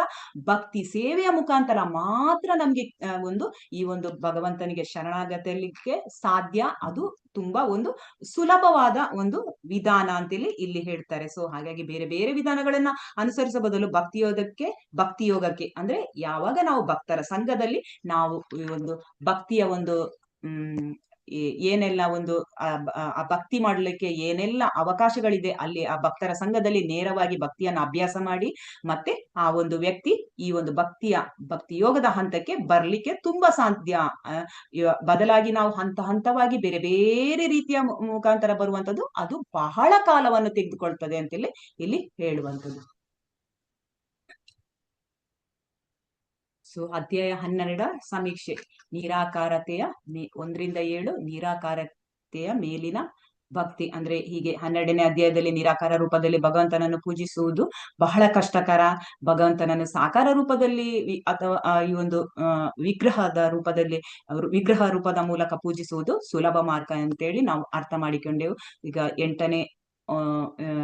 8ರಿಂದ 12ನೇ ಅಧ್ಯಾಯ ಶ್ಲೋಕದವರೆಗೆ ಭಕ್ತಿಯ ಪ್ರಗತಿಶೀಲ ಹಂತಗಳು. ಅಂದ್ರೆ ಭಕ್ತಿಯ ಪ್ರಗತಿಶೀಲ ಹಂತಗಳನ್ನು ಈಗ ನಾವು ನೋಡ್ಲಿಕ್ಕಿದ್ದೇವೆ ಇನ್ನು ಮುಂದಕ್ಕೆ. ಸೊ ಅಂದ್ರೆ ಬೇರೆ ಬೇರೆ ಹಂತಗಳಲ್ಲಿ ಭಕ್ತಿಯನ್ನು ಮಾಡಲು ಸಾಧ್ಯವಿದೆ. ಅದರಲ್ಲಿ ಅತ್ಯಂತ ಶ್ರೇಷ್ಠವಾದದ್ದು ಅನನ್ಯ ಭಕ್ತಿ. ಸೊ ಅನನ್ಯ ಭಕ್ತಿಯ ಬಗ್ಗೆ ನಾವು ಹಿಂದಿನ ಅಧ್ಯಾಯಗಳಲ್ಲಿ ಅನೇಕ ಬಾರಿ ನಾವು ನೋಡ್ತಾ ಬಂದಿದ್ದೇವೆ. ಈಗ ಇಲ್ಲಿಯೂ ಅದೇ ವಿಚಾರ ನಾವು ಮಾಡ್ಲಿಕ್ಕಿದ್ದೇವೆ. ಸೊ ಅನನ್ಯ ಭಕ್ತಿಯಲ್ಲಿ ಯಾವುದೇ ಒಂದು ಸ್ವಂತ ಆಸಕ್ತಿ ಇಲ್ಲದೆ, ಅಂದ್ರೆ ಸಂಪೂರ್ಣವಾಗಿ ಭಗವಂತನ ಪ್ರೀತಿಗಾಗಿ ವ್ಯಕ್ತಿಯು ಈ ಒಂದು ಭಕ್ತಿಯನ್ನು ಮಾಡಿದ್ರೆ ಶುದ್ಧ ಭಕ್ತಿ ಅಥವಾ ಅನನ್ಯ ಭಕ್ತಿ ಅಂತ ನಾವು ಕರಿತೇವೆ. ಸೊ ಇದು ಸಾಧ್ಯವಾಗದಿದ್ದರೆ ಬೇರೆ ಬೇರೆ ಹಂತಗಳಲ್ಲಿ ಆ ಒಂದು ಭಕ್ತಿಯನ್ನು ಮಾಡುವುದರ ಬಗ್ಗೆ ಇಲ್ಲಿ ನಾವು ನೋಡ್ಲಿಕ್ಕಿದ್ದೇವೆ. ಹಾಗೇನೆ ಒಂದು 13ನೇ ಶ್ಲೋಕದಿಂದ 20ನೇ ಶ್ಲೋಕದವರೆಗೆ ಕೃಷ್ಣನಿಗೆ ಪ್ರಿಯವಾದ ಗುಣಗಳಂದ್ರೆ ಕೊನೆಯದಾಗಿ ಭಕ್ತನಾದವನು ಹೇಗಿರಬೇಕು ಎನ್ನುವುದನ್ನು ಭಗವಂತ ಇಲ್ಲಿ ತಿಳಿಸ್ತಾರೆ. ಅಂದ್ರೆ ಒಬ್ಬ ವ್ಯಕ್ತಿ ತಾನು ಭಕ್ತ ಅಂತ ಹೇಳಿಕೊಳ್ಬೇಕಾದ್ರೆ ಅವನಲ್ಲಿರಬೇಕಾದ ಮುಖ್ಯವಾದ ಗುಣಗಳು ಯಾವುವು ಇದನ್ನು ಭಗವಂತ ಮುಂದಕ್ಕೆ ತಿಳಿಸ್ಲಿಕ್ಕಿದ್ದಾರೆ. ಓದಿ ಯಾರಾದ್ರು. ಹರೇ ಕೃಷ್ಣ. ಹರೇ ಕೃಷ್ಣ. ಕೃಷ್ಣಮಯ. ಭಗವಂತನ ಪಾವನ ನಾಮವು ಮತ್ತು ಭಗವಂತನು ಬೇರೆ ಬೇರೆಯಲ್ಲ. ಆದುದರಿಂದ ಭಕ್ತನು ಹರೇ ಕೃಷ್ಣ ಸಂಕೀರ್ತನೆ ಮಾಡುವಾಗ ಕೃಷ್ಣನ ಅಂತರಂಗ ಶಕ್ತಿಯು ಭಕ್ತನ ನಾಲಿಗೆಯಲ್ಲಿ ಕುಣಿಯುತ್ತಿರುತ್ತಾರೆ. ಅವನು ಕೃಷ್ಣನಿಗೆ ನೈವೇದ್ಯ ಮಾಡಿದಾಗ ಕೃಷ್ಣನು ಆ ತಿಂಡಿ ತಿನಿಸುಗಳನ್ನು ನೇರವಾಗಿ ಸ್ವೀಕರಿಸುತ್ತಾನೆ. ಭಕ್ತನು ಪ್ರಸಾದವನ್ನು ತಿಂದಾಗ ಕೃಷ್ಣ ಪ್ರಜ್ಞೆ ಹೊಂದುತ್ತಾನೆ. ಭಗವದ್ಗೀತೆಯಲ್ಲಿ 12ನೇ ಅಧ್ಯಾಯದಲ್ಲಿ 8ನೇ ಶ್ಲೋಕ. ಹರೇ ಕೃಷ್ಣ ಮಾತಾಜಿ. ಧನ್ಯವಾದಗಳು. ಮಾತಾಜಿ ಧನ್ಯವಾದಗಳು. ಮಾತಾಜಿ ಇಲ್ಲಿ ಹೇಳ್ತಾರೆ ಏನಂತ ಹೇಳಿದ್ರೆ ಭಗವಂತನ ಪಾವನ ನಾಮಕ್ಕೂ ಅಂದ್ರೆ ಭಗವಂತನ ನಾಮಕ್ಕೂ ಭಗವಂತನಿಗೂ ವ್ಯತ್ಯಾಸವಿಲ್ಲ. ಇದು ತುಂಬಾ ಸುಲಭ ಮಾರ್ಗ ಅಂತ ಹೇಳ್ತಾರೆ. ಸೊ ನಾವು ಯಾವಾಗ ಭಗವಂತನ ನಾಮವನ್ನು ನಾಲಿಗೆಯಲ್ಲಿ ಉಚ್ಚರಿಸುತ್ತೇವೋ ಆಗ ಭಗವಂತನೇ ಈ ಒಂದು ನಮ್ಮ ಜೊತೆ ಇದ್ದ ಹಾಗೆ, ಅಂದ್ರೆ ನಾಲಿಗೆಯಲ್ಲಿ ಅವನು ಇರ್ತಾನೆ ಅಂತೇಳಿ ತಿಳ್ಕೊಳ್ಬೇಕು. ಸೊ ಭಗವಂತ ನಮ್ಮ ಹೃದಯದಲ್ಲಿ, ಆವಾಗ ನಾಲಿಗೆಯಲ್ಲಿ ಭಗವಂತನ ನಾಮ ಬಂದ ಕೂಡ್ಲೆ ಅವನು ನಮ್ಮ ಹೃದಯದಲ್ಲಿ ಸ್ಥಿರ ಆಗ್ತಾನೆ ಅಂತೇಳಿ ನಾವು ತಿಳ್ಕೊಳ್ಬೇಕು. ಇದು ಭಕ್ತಿಯೋಗದಲ್ಲಿ ಮಾತ್ರ ಸಾಧ್ಯವಾಗುವಂತ ವಿಚಾರ. ಭಗವಂತನ ನಾಮ ಒಂದು ಚಿಂತಾಮಣಿ ಇದ್ದಾಗೆ. ಹೇಗೆ ಅದನ್ನು ಈ ಚಿಂತಾಮಣಿ ಮುಖಾಂತರ ನಾವು ಏನನ್ನು ಬೇಕಾದ್ರೂ ಪಡೆಯಬಹುದು. ನಾಮ ಚಿಂತಾಮಣಿ ಕೃಷ್ಣ ಅಂತ ಚೈತನ್ಯ ರಸ ವಿಗ್ರಹ ಅಂತ ಹೇಳ್ತಾರೆ. ಸೊ ಭಗವಂತನ ನಾಮ ಈ ಒಂದು ಚೈತನ್ಯ ರಸವನ್ನು ಹೊಂದಿರುವಂತದ್ದು. ಸೊ ವಿಗ್ರಹ ರಸ ವಿಗ್ರಹ ಅಂದ್ರೆ ಭಗವಂತನಿಗೆ ರೂಪ ಇದೆ, ಪೂರ್ಣ ಶುದ್ಧ. ಅಂದ್ರೆ ನಾಮ ಚಿಂತಾಮಣಿ ಕೃಷ್ಣ ಚೈತನ್ಯ ರಸ ವಿಗ್ರಹ ಪೂರ್ಣ ಶುದ್ಧ ನಿತ್ಯಯುಕ್ತ ಅಭಿನ್ನತ್ವ ನಾಮನಾಮಿನೇ. ಅಂದ್ರೆ ಪೂರ್ಣ ಶುದ್ಧ ಭಗವಂತ ಪೂರ್ಣವಾದ ಪೂರ್ಣ ಶುದ್ಧನಾಗಿರ್ತಾನೆ. ನಿತ್ಯ ಮುಕ್ತ ಅಂದ್ರೆ ಭಗವಂತ ಈ ಒಂದು ಐಹಿಕದ ಯಾವ ಕಲ್ಮಶಕ್ಕೂ ಅವನು ಒಳಪಡುವುದಿಲ್ಲ. ಅವನು ಸದಾ ಯಾವಾಗಲೂ ಮುಕ್ತನಾಗಿರುವಂತವನು. ಹಾಗೆ ಆತನಿಗೂ ಮತ್ತು ಭಗವಂತನಿಗೂ ಅವನ ನಾಮಕ್ಕೂ ಯಾವುದೇ ವ್ಯತ್ಯಾಸವಿಲ್ಲ. ಆದ್ದರಿಂದ ನಾವು ಭಗವಂತನನ್ನು ಭಕ್ತಿ ಸೇವೆ ಮೂಲಕ ಸುಲಭವಾಗಿ ಪಡೆದುಕೊಳ್ಳಲು ಸಾಧ್ಯ ಅಂತೇಳಿ ಇಲ್ಲಿ ಹೇಳುವಂಥದ್ದು.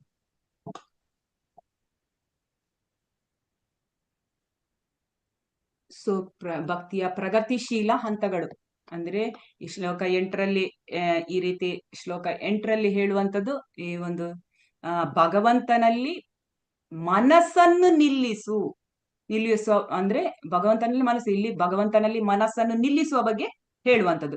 ಮತ್ತೆ ಶ್ಲೋಕ 9ರಲ್ಲಿ ಹೇಳ್ತಾರೆ ಸಾಧನಾ ಭಕ್ತಿಯ ಬಗ್ಗೆ ಇಲ್ಲಿ ತಿಳಿಸುವಂಥದ್ದು. ಮೊದಲನೇ ಶ್ಲೋಕದಲ್ಲಿ ಅತ್ಯುತ್ತಮವಾದ ಮಾರ್ಗವನ್ನು ತಿಳಿಸ್ತಾರೆ, ಅಂದ್ರೆ ಸಂಪೂರ್ಣವಾಗಿ ಭಗವಂತನಲ್ಲಿ ಮನಸ್ಸನ್ನು ನಿಲ್ಲಿಸ್ಬೇಕಂತ. ಆದರೆ ಅದು ಸಾಧ್ಯವಾಗುವುದಿಲ್ಲ ಎಲ್ಲರಿಗೆ. ಈಗ ನನ್ನಂತವರಿಗೆ ಭಗವಂತನಿಗೆ ಅನನ್ಯ ಭಕ್ತಿಯಲ್ಲಿ ಸೇವೆ ಸಲ್ಲಿಸ್ಲಿಕ್ಕೆ ತುಂಬಾ ಕಷ್ಟ. ಸೊ ನಮ್ಮಂತವರಿಗೆ ಏನು ಭಗವಂತ ಇನ್ನೊಂದು ಆಪ್ಷನ್ ಕೊಡ್ತಾರೆ, ಅಂದ್ರೆ ಸಾಧನಾ ಭಕ್ತಿಯ ಮುಖಾಂತರ ನಮಗೆ ಬೇರೆ ಬೇರೆ ಕಾರ್ಯ ಚಟುವಟಿಕೆಗಳಿದ್ದಾಗ ನಮ್ಗೆ ಸಂಪೂರ್ಣವಾಗಿ ಮನಸ್ಸನ್ನು ನಿಲ್ಲಿಸ್ಲಿಕ್ಕೆ ತುಂಬಾ ಕಷ್ಟ ಆಗುತ್ತೆ. ಕೇವಲ ಶುದ್ಧ ಭಕ್ತರಿಗೆ ಮಾತ್ರ ಈ ಒಂದು ಅನನ್ಯ ಭಕ್ತಿ ಅಂತೇಳಿ ಇಲ್ಲಿ ನಾವು ತಿಳ್ಕೊಳ್ಬಹುದು. ಸೊ ನಮ್ಮ ಮನಸ್ಸು ಅಲ್ಲಿ ಇಲ್ಲಿ ಎಲ್ಲ ಕಡೆ ಓಡುವಂತದ್ದು. ಒಂದು ಕಡೆ ಕೂತ್ಕೊಂಡ್ರೆ ಅದು ಆ ಒಂದು ಜಪ ಮಾಡ್ಲಿಕ್ಕೆ ಕೂತ್ಕೊಂಡ್ರೆ ಮನಸ್ಸು ಎಲ್ಲೆಲ್ಲೋ ಹೊರಟು ಹೋಗ್ತದೆ. ಸೊ ಹಾಗಾದ್ರೆ ಅದಕ್ಕಿಂತ ಒಂದು ಹೆಜ್ಜೆ ಕೆಳಗೆ ಅಂದ್ರೆ ಈ ಒಂದು ಅಭ್ಯಾಸ ಯೋಗವನ್ನು ಮಾಡುವಂಥದ್ದು, ಅಂದ್ರೆ ಅದರ ಮುಖಾಂತರ ಭಕ್ತಿಯನ್ನು ಮಾಡುವಂಥದ್ದು, ಅಂದ್ರೆ ಈ ಒಂದು ಸಾಧನಾ ಭಕ್ತಿ. ಈ ಒಂದು ನಿಮಿಷ 9ನೇ ಶ್ಲೋಕದಲ್ಲಿ ಹೇಳ್ತಾರೆ, ಅಥ ಚಿತ್ತಂ ಸಮಾಧಾತುಂ ನ ಶಕ್ನೋಸಿ ಮೈ ಸ್ಥಿರಂ ಅಭ್ಯಾಸ ಯೋಗೇನ ತಥೋ ಮಾಮಿ ಚಾಪ್ತುಂ ಧನಂಜಯ. ಧನಂಜಯ, ನಿಶ್ಚಲವಾಗಿ ನನ್ನಲ್ಲಿ ನಿನ್ನ ಮನಸ್ಸನ್ನು ನಿಲ್ಲಿಸಲು ಸಾಧ್ಯವಾಗದಿದ್ದರೆ ಭಕ್ತಿ ಯೋಗದ ನಿಯಂತ್ರಕ ತತ್ವಗಳನ್ನು ಅನುಸರಿಸಲು ಪ್ರಯತ್ನಿಸಿ, ಹೀಗೆ ನನ್ನನ್ನು ಸೇರುವ ಬಯಕೆಯನ್ನು ಬೆಳೆಸಿಕೋ ಅಂತೇಳಿ ಇಲ್ಲಿ ಹೇಳುವಂಥದ್ದು. ಅಂದ್ರೆ ನಿನಗೆ ಶುದ್ಧ ಭಕ್ತಿ ಮಾಡಲು ಸಾಧ್ಯವಾಗುವುದಿಲ್ಲವೋ ಸೊ ಸಾಧನಾ ಭಕ್ತಿ ಮಾಡು. ಯಾವ ರೀತಿ ಸಾಧನಾ ಭಕ್ತಿ ಅಂದ್ರೆ ಗುರುಗಳು ಹೇಳಿದ ಪ್ರಕಾರ, ಒಂದು ಗುರುಗಳ ಆದೇಶದ ಪ್ರಕಾರ ಭಕ್ತಿಯನ್ನು ಮಾಡುವುದು, ಅದು ಸಾಧನಾ ಭಕ್ತಿ. ಸೊ ನಮಗೆ ಇಷ್ಟ ಇದೆ, ಇಷ್ಟ ಇಲ್ಲ, ಇದು ಮುಖ್ಯವಲ್ಲ. ನಂಗೆ ಬೆಳಗಾತ ಏಳ್ಲಿಕ್ಕೆ ತುಂಬಾ ಕಷ್ಟ, ಅದು ಮುಖ್ಯವಲ್ಲ. ಗುರುಗಳು ಆದೇಶ ಮಾಡಿದರೆ ನಾನು ಎದ್ದೇಳ್ಬೇಕು 4 ಗಂಟೆಗೆ, ಇಷ್ಟ ಇಲ್ಲ ಅದು ಬೇಡ. ಭಕ್ತಿಯನ್ನು ಪ್ರಾರಂಭ ಮಾಡಿದಾಗ ಏನಾಗ್ತದೆ, ನಮಗೆ ನಾವು ಈಗ ಭಕ್ತಿ ಸ್ಟಾರ್ಟ್ ಮೊದಲಿಗೆ ತುಂಬಾ ಒಂದು ಉತ್ಸಾಹದಲ್ಲಿ ಇರ್ತೇವೆ. ಅನಂತರ ಸ್ವಲ್ಪ ಸಮಯ ಹೋದ ನಂತರ ನಮ್ಗೆ ಸ್ವಲ್ಪ ಒಂದು ಉದಾಸೀನ ತರ ಬರುತ್ತೆ. ಆದ್ರೂನು ನಾವು ಭಕ್ತಿ ಈ ಒಂದು ಜಪ ಮಾಡ್ಲಿಕ್ಕೆ ಕುತ್ಕೊಂಡಾಗ ನಮ್ಗೆ ಆಸಕ್ತಿ ಇರುವುದಿಲ್ಲ. ಬೆಳಗ್ಗೆ ಎದ್ದೇಳಲು ಕಷ್ಟ, ಎಲ್ಲದಕ್ಕೂ ಕಷ್ಟವೇ. ಕೆಲವೊಂದ್ಸಲ ನಮ್ಗೆ ಪ್ರಸಾದದಲ್ಲಿ ಕೆಲವರಿಗೆ ಈ ಒಂದು ನಾವೀಗ ಒಂದು ಕರ್ಮಿಗಳಿಗೆ ಪ್ರಸಾದವನ್ನು ಕೊಟ್ರೆ ಅವರಿಗೆ ಪ್ರಸಾದದಲ್ಲಿಯೂ ಕೂಡ ರುಚಿ ಸಿಗುವುದಿಲ್ಲ, ಯಾಕಂದ್ರೆ ಅವರಿಗೆ ಅದರ ಮಹತ್ವತೆ ಗೊತ್ತಿರುವುದಿಲ್ಲ. ಸೊ ಆದ್ರೆ ಭಕ್ತಿ ಚಟುವಟಿಕೆಗಳಲ್ಲಿ ಒಮ್ಮೆ ನಾವು ಅಂದ್ರೆ ಅವರಿಗೆ ಯಾಕೆ ಪ್ರಸಾದದಲ್ಲಿ ಕರ್ಮಿಗಳಿಗೆ ಆಸಕ್ತಿ ಇರುವುದಿಲ್ಲ ಅಂತ ಹೇಳಿದ್ರೆ, ಅವರು ಭಕ್ತಿ ಚಟುವಟಿಕೆಗಳಲ್ಲಿ ತೊಡಗಿರುವುದಿಲ್ಲ, ಅದಕ್ಕೆ ಅವರು ಆ ಒಂದು ಪ್ರಸಾದ ರುಚಿಸುವುದಿಲ್ಲ. ಅಂದ್ರೆ ಈ ಒಂದು ಯಾವಾಗ ನಮಗೆ ಸ್ವಲ್ಪ ಅದು ಆಸಕ್ತಿ ಇರ್ಲಿ ಇಲ್ಲದಿರ್ಲಿ ನಾವು ಅದನ್ನು ಮಾಡ್ಕೊಂಡು ಹೋಗ್ತೇವೆ, ಅದು ನಮ್ಗೆ ಅಭ್ಯಾಸವಾಗಿ ಬಿಡ್ತದೆ ಅಂತೇಳಿ.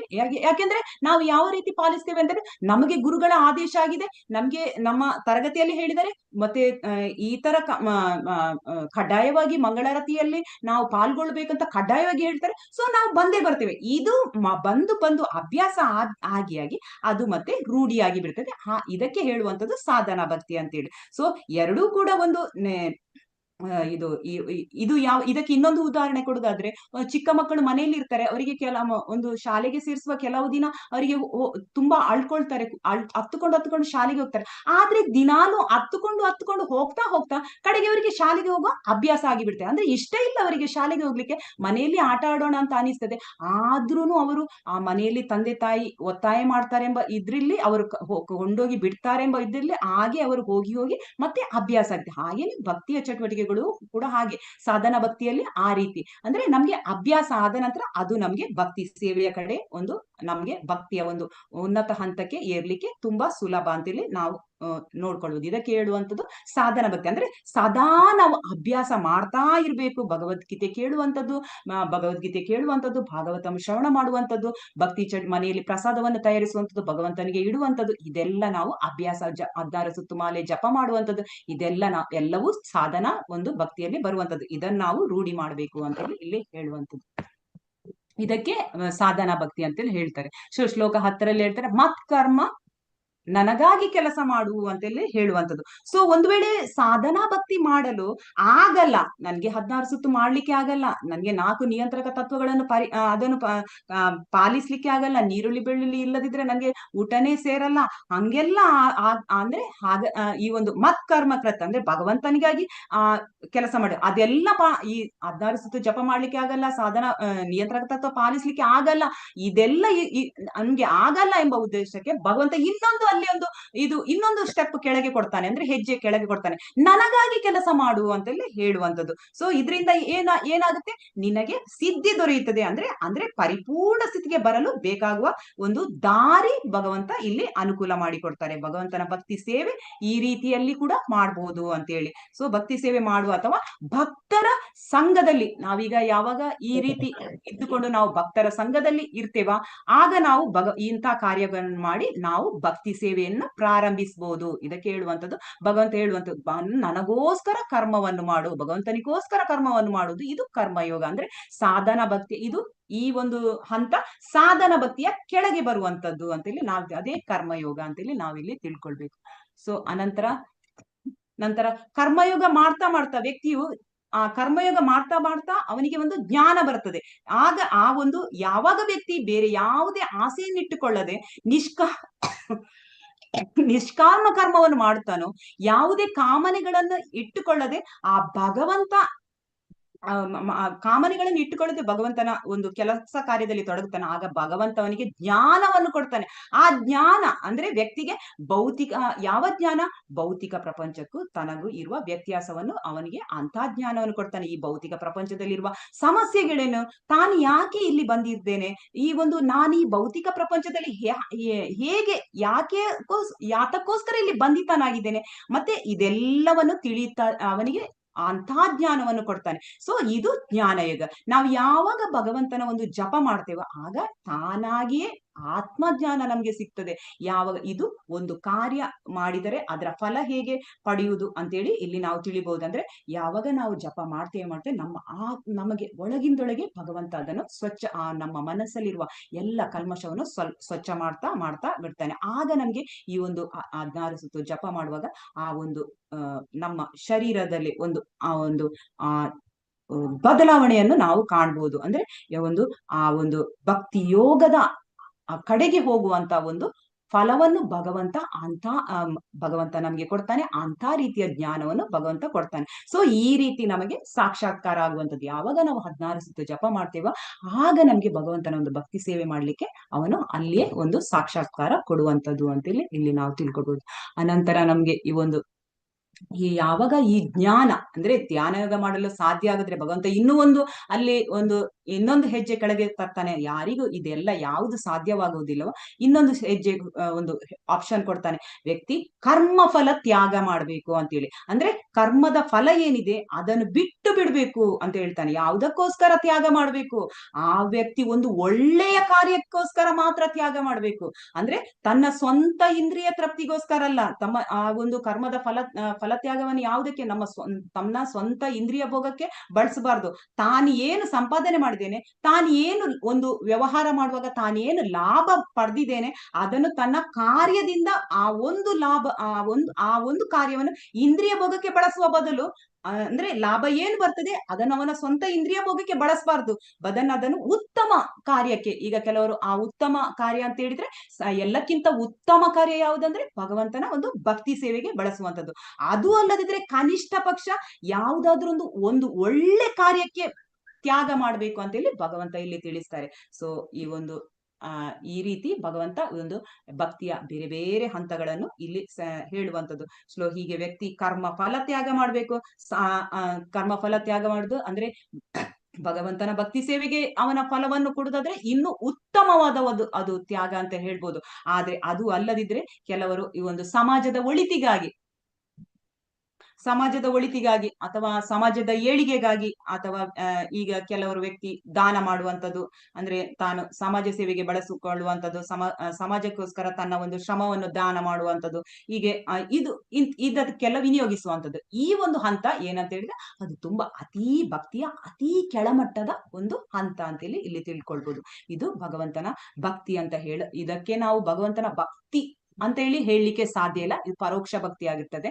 ಸೊ ಇದು ಆ ರೀತಿಯಾಗಿ ಕೂಡ ಪರೋಪಕಾರವನ್ನು ಮಾಡುವ ಮೂಲಕ ಕೂಡ ವ್ಯಕ್ತಿಯು ಪುಣ್ಯವನ್ನು ಗಳಿಸ್ತಾನೆ. ಪುಣ್ಯ ಗಳಿಸಿದ ನಂತರ ಅವನಿಗೆ ಆ ಕರ್ಮಯೋಗ ಮಾಡುವ ಅವಕಾಶ ಸಿಗ್ತದೆ. ಕರ್ಮಯೋಗದಿಂದ ಜ್ಞಾನವನ್ನು ಪಡೀತಾನೆ. ಜ್ಞಾನಯೋಗದ ಮೂಲಕ ಅವನು ಸಾಧನ ಭಕ್ತಿಯನ್ನು ಮಾಡ್ಬೋದು. ಮುಂದುವರಿತು ಅವನು ಏನ್ ಮಾಡ್ತಾನೆ, ಆ ಒಂದು ಭಗವಂತನ ಪರಿಪೂರ್ಣ ಭಕ್ತಿ ಅಂದ್ರೆ ಅನನ್ಯ ಭಕ್ತಿಗೆ ಏರಲು ಸಾಧ್ಯವಾಗ್ತದೆ ಅಂತೇಳಿ ನಾವಿಲ್ಲಿ ತಿಳಿಬಹುದು. ಹೀಗೆ ಭಕ್ತಿಯ ಬೇರೆ ಬೇರೆ ಹಂತಗಳನ್ನು ಇಲ್ಲೇ ಭಗವಂತ ತಿಳಿಸಿಕೊಡ್ತಾರೆ. ಹರೇ ಕೃಷ್ಣ ಮಾತಾಜಿ. ಹರೇ ಕೃಷ್ಣ ಮಾತಾಜಿ. ಅದು ಶ್ಲೋಕ 12 ಸ್ವಲ್ಪ ಇನ್ನೊಂದ್ಸಲ ಹೇಳಿ ಮಾತಾಜಿ, ಅದು ಅರ್ಥ ಆಗ್ಲಿಲ್ಲ ಸರ್. ಧ್ಯಾನ ಯೋಗ. ಹಾ, ಒಂದ್ ನಿಮಿಷ. ಈ ಯಾವುದು ಮೇಲಿನ ಯಾವುದು ಈ ಒಂದು ಶ್ಲೋಕ 12 ಭಗವಂತನಿಗಾಗಿ ಕೆಲಸ ಮಾಡುವಂಥದ್ದು ಅದು ಸಾಧ್ಯವಾಗದಿದ್ರೆ ಜ್ಞಾನ ಸಾಧನೆಯಲ್ಲಿ ತೊಡಗು.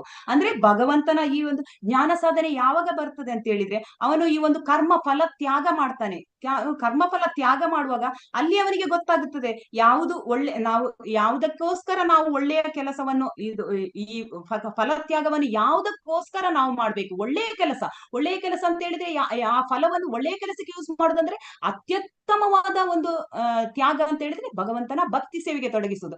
ಆದ್ರೆ ಕೆಲವರು ಆ ಭಕ್ತಿ ಸೇವೆಗೆ ತೊಡಗಿಸ್ಲಿಕ್ಕೆ ಆಗ್ಲಿಲ್ವಾ, ಅನ್ಯ ಇದಕ್ಕೆ ತೊಡಗಿಸಬಹುದು. ಅವನು ಮಾಡ್ತಾ ಅಲ್ಲಿ ಅವನಿಗೆ ಜ್ಞಾನ ಬರ್ತದೆ. ಅಂದ್ರೆ ಆ ಇದ್ರಲ್ಲಿ ಕ್ರಮೇಣ ಅದ್ರಲ್ಲಿ ಅವನಿಗೆ ಜ್ಞಾನ ಬರ್ತದೆ. ತಾನು ಯಾತಕ್ಕೋಸ್ಕರ ಈ ಒಂದು ಹಂತದಲ್ಲಿ ಇದ್ದೇನೆ, ನಾನು ಯಾತಕ್ಕೋಸ್ಕರ ಮಾಡ್ತದೆ, ಇದರಲ್ಲಿ ನಂಗೆ ಪರಿಪೂರ್ಣತೆ ಎಲ್ಲಿ ಸಿಕ್ಕುತ್ತೆ ನನ್ಗೆ, ಅಂದ್ರೆ ಅವನಿಗೆ ಅಲ್ಲಿ ಸಹ ಕಂಡುಕೊಳ್ತಾನೆ ನಂಗೆ ಪರಿಪೂರ್ಣತೆ ಇದು ಪರಿಪೂರ್ಣ ಹಂತವಾ ಇಲ್ಲ ಹೌದಾ ಅಂತೇಳಿ ಅವನಿಗೆ ಅಲ್ಲಿ ಜ್ಞಾನ ಅವನು ಅದನ್ನು ಪ್ರಯತ್ನ ಮಾಡ್ತಾನೆ. ಮಾತಾಜಿ ಗೊತ್ತಾಯ್ತಾ?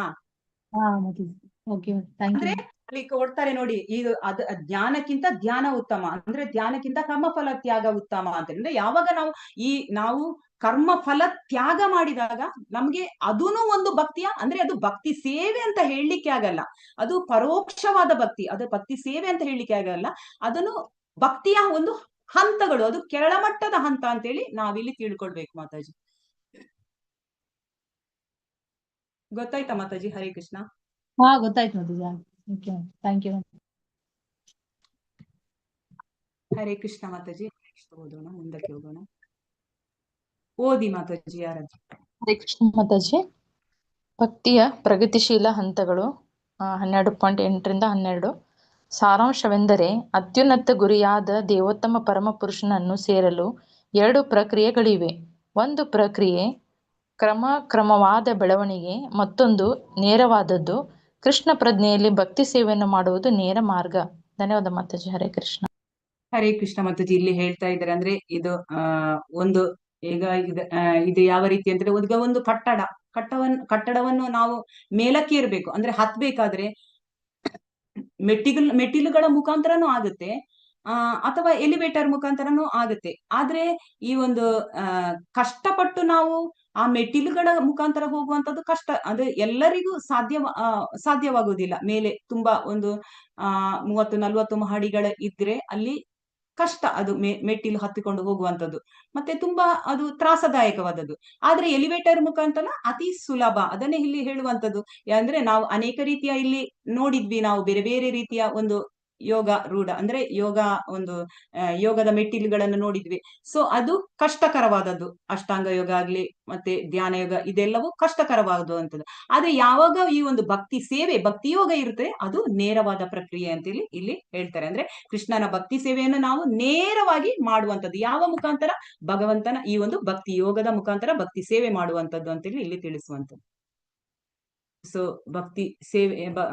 ಭಕ್ತಿಯ ಪ್ರಗತಿಶೀಲ ಹಂತಗಳು. ಇನ್ನೊಂದು ತನ್ನ ಕರ್ಮಗಳ ಫಲವನ್ನು ತ್ಯಜಿಸುವುದು. ಆಗ ಮನುಷ್ಯನು ಜ್ಞಾನದ ಹಂತಕ್ಕೆ, ಅನಂತರ ಧ್ಯಾನದ ಹಂತಕ್ಕೆ, ಅನಂತರ ಪರಮಾತ್ಮನ ಅರಿವಿನ ಹಂತಕ್ಕೆ, ಅನಂತರ ದೇವೋತ್ತಮ ಪರಮಪುರುಷನ ಹಂತಕ್ಕೆ ಬರುವಂತದ್ದು ಅಂತೆಲ್ಲ ಹೇಳ್ತಾರೆ. ಅಂದ್ರೆ ಈಗಾಗಲೇ ನಾವು ಚರ್ಚಿಸಿದ್ದೇವೆ ಯಾವ ರೀತಿ ಅಂದ್ರೆ ಮೊದಲನೆಯದು ಒಂದು ನಿಷ್ಕಾಮ ಕರ್ಮ ಮಾಡುವಂಥದ್ದು. ಯಾವುದೇ ವ್ಯಕ್ತಿ ಇಂದ್ರಿಯ ಭೋಗ ತ್ಯಾಗ ಮಾಡಿದಾನೆ ಅಂದ್ರೆ ಅವನು ಒಂದು ತಪಸ್ಸು ಮಾಡಿದಾಗೆ. ಯಾವಾಗ ವ್ಯಕ್ತಿ ಒಂದು ನಿಷ್ಕಾಮ ಕರ್ಮದಲ್ಲಿ ಅಂದ್ರೆ ಅವನು ಇಂದ್ರಿಯ ಭೋಗವನ್ನು ಪೂರ್ತಿಯಾಗಿ ಬಿಟ್ಟನು ಅಂತ ಹೇಳಿದ್ರೆ ಅದೊಂಥರ ತಪಸ್ಸಿನ ತರ, ಅಂದ್ರೆ ತಪಸ್ಸಿಗೆ ಅವನು ಸಿದ್ಧನಾಗಿದ್ದಾನೆ ಅಂತೇಳಿ ಅರ್ಥ.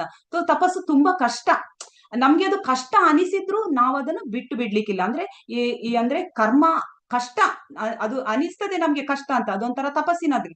ಆದ್ರೆ ಇದೇ ರೀತಿ ಯಾವಾಗ ವ್ಯಕ್ತಿ ಒಂದು ಕರ್ಮದ ಫಲವನ್ನು ನೀಡ್ತಾ ಹೋಗ್ತಾನ, ಅವನು ಆ ಕರ್ಮ ಯೋಗ ಮಾಡ್ತಾನೆ ಅಂತೇಳಿ ಅರ್ಥ ಮಾಡಿಕೊಳ್ಬೇಕು. ಅಂದ್ರೆ ಅವನು ಕರ್ಮದ ಫಲ ತ್ಯಾಗ ಮಾಡ್ತಾ ಇದ್ದಾಗ ಅವನು ಪೂರ್ತಿಯಾಗಿ ಒಂದು ಕರ್ಮಯೋಗದ ಹಂತಕ್ಕೆ ಬರ್ತಾನೆ. ಸೊ ಕರ್ಮಯೋಗ ಮಾಡುವುದರಿಂದ ಏನಾಗುತ್ತೆ, ಅವನಿಗೆ ಆ ಒಂದು ದೊಡ್ಡ ಲಾಭ ಏನಂತ ಹೇಳಿದ್ರೆ ಅವನಿಗೆ ಜ್ಞಾನ ಲಭ್ಯವಾಗ್ತದೆ. ಮಾತಾಜಿ ಈಗ ಕೇಳಿದ್ರಲ್ಲ ಮಾತಾಜಿ, ಸೊ ಜ್ಞಾನ ಲಭ್ಯವಾಗ್ತದೆ. ಜ್ಞಾನ ಅದು ಯಾವ ರೀತಿ ಅಂತೇಳಿ ನಮಗೆ ಅರಿವಾಗುದಿಲ್ಲ, ಅದು ಜ್ಞಾನ ನಮ್ಮೊಳಗೇನೆ ತನ್ನಷ್ಟಕ್ಕೇನೆ ಅದು ಬೆಳೆದು ಹೋಗುತ್ತೆ.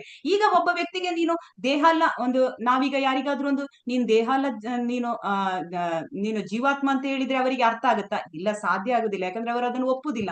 ಆದ್ರೆ ಯಾಕೆಂದ್ರೆ ಅವರು ಭಕ್ತಿ ಸೇವೆ ಮಾಡ್ತಾ ಇಲ್ಲ. ಯಾವಾಗ ಅಂದ್ರೆ ಭಕ್ತಿ ಸೇವೆ ಮಾಡ್ತಾ ಇಲ್ಲ, ಭಕ್ತಿ ಚಟುವಟಿಕೆ ಮಾಡ್ತಾ ಇಲ್ಲ, ಸಾಧನ ಭಕ್ತಿ ಮಾಡ್ತಾ ಇಲ್ಲ, ಮತ್ತೆ ಜಪ ಮಾಡ್ತಾ ಇಲ್ಲ. ಸೊ ಅವರಿಗೆ ಯಾವ ರೀತಿ ಅರ್ಥ ಆಗ್ಬೇಕು? ಹಾಗಾಗಿ ಯಾವ ರೀತಿ ಅವನಿಗೆ ನಾವು ಎಷ್ಟೇ ಸಲ ಹೇಳಿದ್ರು, ಬೇರೆ ಬೇರೆ ವಿಧದಲ್ಲಿ ಹೇಳಿದ್ರು ಅವರಿಗೆ ಅರ್ಥ ಆಗಲ್ಲ.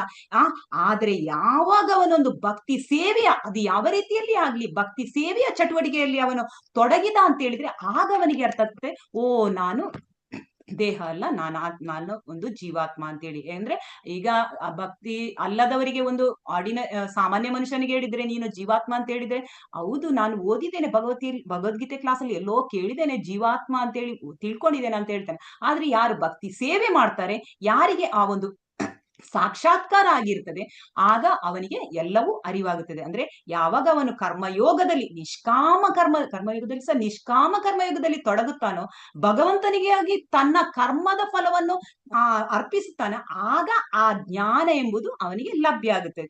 ಜ್ಞಾನವು ದೊರೆತಾಗ ಕರ್ಮವನ್ನು ಮಾಡುವುದು ಹೇಗೆ ಅಂತ ಅವನಿಗೆ ಅಲ್ಲಿ ಒಂದು ಭಗವಂತ ತನ್ನಿಂತಾನೆ ಒಳಗಿಂದ ಜ್ಞಾನ ಕೊಡ್ತಾ ಇರ್ತಾನೆ, ಯಾವ ರೀತಿ ನಾವು ಕರ್ಮವನ್ನು ಮಾಡ್ಬೇಕು ಅಂತೇಳಿ. ಅಂದ್ರೆ ಯಾವ ಕರ್ಮದಿಂದ ತಾನು ಬಂಧಿತನಾಗಿದ್ದಾನೋ ಈಗ ಅದೇ ಕರ್ಮವನ್ನು ಬಳಸಿ ಅವನು ಬಂಧನದಿಂದ ಬಿಡುಗಡೆ ಆಗುವುದು ಹೇಗೆ ಅಂತ ಸಹ ಭಗವಂತನೇ ತಿಳಿಸಿಕೊಡ್ತಾನೆ. ಅಂತಹ ಜ್ಞಾನವನ್ನು ಭಗವಂತ ಕೊಡ್ತಾನೆ. ಸೊ ಅದಕ್ಕೋಸ್ಕರ ಅವನು ಅಷ್ಟಾಂಗ ಯೋಗವನ್ನು ಆಚರಿಸಿ ನಂತರ ಸಮಾಧಿ ಸ್ಥಿತಿಯಲ್ಲಿ ಭಗವಂತನ ನಿರಂತರ ಚಿಂತೆಯಲ್ಲಿ ತೊಡಗುವಂಥದ್ದು ಇಂಥದ್ದೆಲ್ಲ ಮಾಡ್ತಾನೆ. ಆದ್ರೆ ಇಂತೆಲ್ಲ ಪ್ರಕ್ರಿಯೆಯನ್ನು ಮಾಡ್ತಾನೆ. ಆದ್ರೆ ಇಲ್ಲಿ ಹೇಳುವಂಥದ್ದು ಭಕ್ತಿ ಯೋಗ ತುಂಬಾ ಸುಲಭವಾದದ್ದು. ಭಗವಂತನ ಈ ಒಂದು ಮೇಲ್ಮಟ್ಟದ ಯೋಗಕ್ಕೆ ಬರ್ಬೇಕಾದ್ರೆ ಭಕ್ತಿ ಯೋಗ ತುಂಬಾ ಸುಲಭ ಅಂತೇಳಿ ಇಲ್ಲಿ ತಿಳಿಸುವಂಥದ್ದು. ಕರ್ಮಯೋಗದಿಂದ ಜ್ಞಾನಯೋಗ, ಜ್ಞಾನಯೋಗದಿಂದ ಅಷ್ಟಾಂಗ ಯೋಗಕ್ಕೆ ಬರುವಂತದ್ದು, ಅಷ್ಟಾಂಗ ಯೋಗಕ್ಕೆ ಬಂದು ಭಕ್ತಿ ಯೋಗಕ್ಕೆ ಬರ್ಬೋದು. ಆದ್ರೆ ಅಷ್ಟಾಂಗ ಯೋಗ ತುಂಬಾ ಒಂದು ಕಷ್ಟಕರವಾದದ್ದು, ಆದ್ರೆ ಭಕ್ತಿ ಯೋಗವೇ ತುಂಬಾ ಸುಲಭವಾದದ್ದು ಅಂತ ಇಲ್ಲಿ ತಿಳಿಸುವಂಥದ್ದು.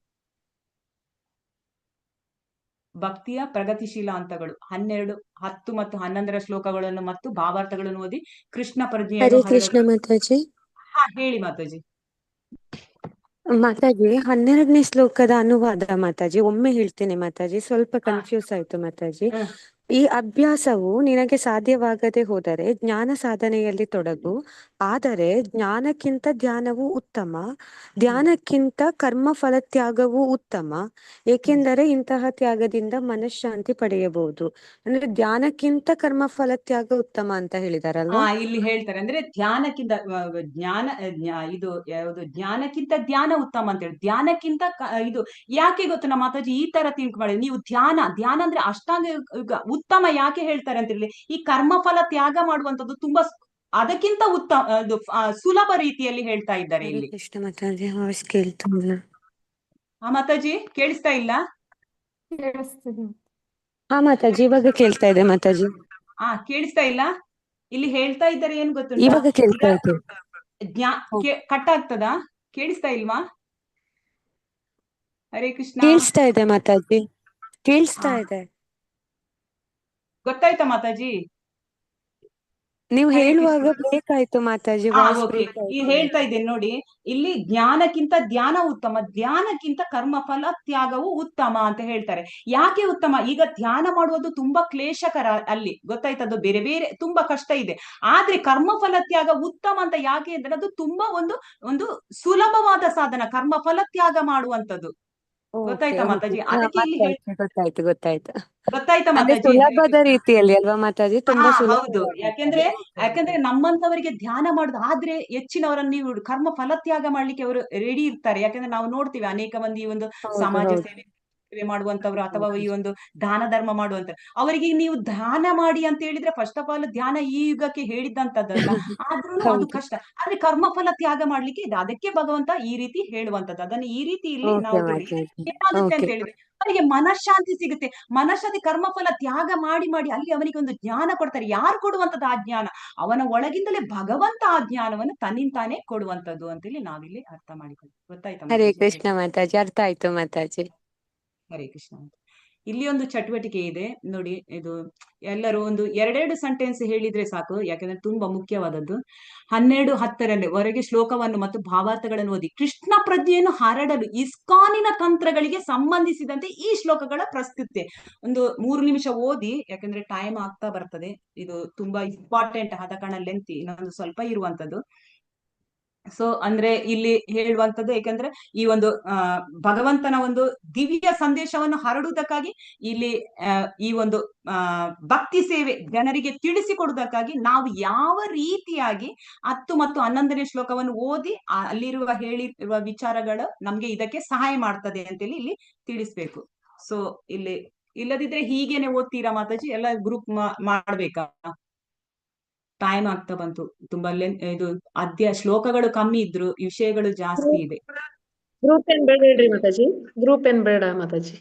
ಓಕೆ, ನೀವು ಈಗಲೇ ಯಾರಾದ್ರೂ ಒಂದು 2 ನಿಮಿಷ ಓದ್ಲಿಕ್ಕೆ ಕೊಡ್ತೇನೆ. ಸೊ ನೀವು ಓದಿ ಅನಂತರ ಒಂದು 4-5 ಮಂದಿ ಪಾಯಿಂಟ್ಸ್ ಹೇಳಿಬಿಡಿ. ಅಂದ್ರೆ ಅರ್ಥ ಆಯ್ತಾ? ಈ ಒಂದು ಭಗವಂತನ ಸಂದೇಶ ಹರಡುವುದಕ್ಕಾಗಿ ಈ ಒಂದು ಭಕ್ತಿ ಸೇವೆಗೆ ಜನರಿಗೆ ಯಾವ ರೀತಿ ತಿಳಿಸ್ಬೇಕಂತ ಹೇಳಿ ಈ ಶ್ಲೋಕದಲ್ಲಿ ಹೇಳ್ತಾರೆ. ಅದನ್ನ ಹೇಳಿದ್ರೆ ಆಯ್ತು. ಅಂದ್ರೆ ಯಾವ ರೀತಿ ಕೃಷ್ಣ ಪ್ರಜ್ಞೆಯನ್ನು ಒಂದು ಪ್ರಚಾರ ಮಾಡ್ಲಿಕ್ಕೆ 10 ಮತ್ತು 11ನೇ ಶ್ಲೋಕದಲ್ಲಿ ಹೇಳಿರುವ ವಿಚಾರಗಳು ಸಹಾಯ ಮಾಡ್ತವೆ ಅಂತ ಹೇಳಿ. ಯಾರಾದ್ರೂ ಒಂದು 5 ಮಂದಿ ಒಂದು 2 ನಿಮಿಷ ಓದಿ 5 ಮಂದಿ ಪಾಯಿಂಟ್ಸ್ ಹೇಳ್ಬೋದು, ಯಾಕಂದ್ರೆ ಆಲ್ರೆಡಿ ಟೈಮ್ ಸ್ವಲ್ಪ ಇರುವಂತದ್ದು.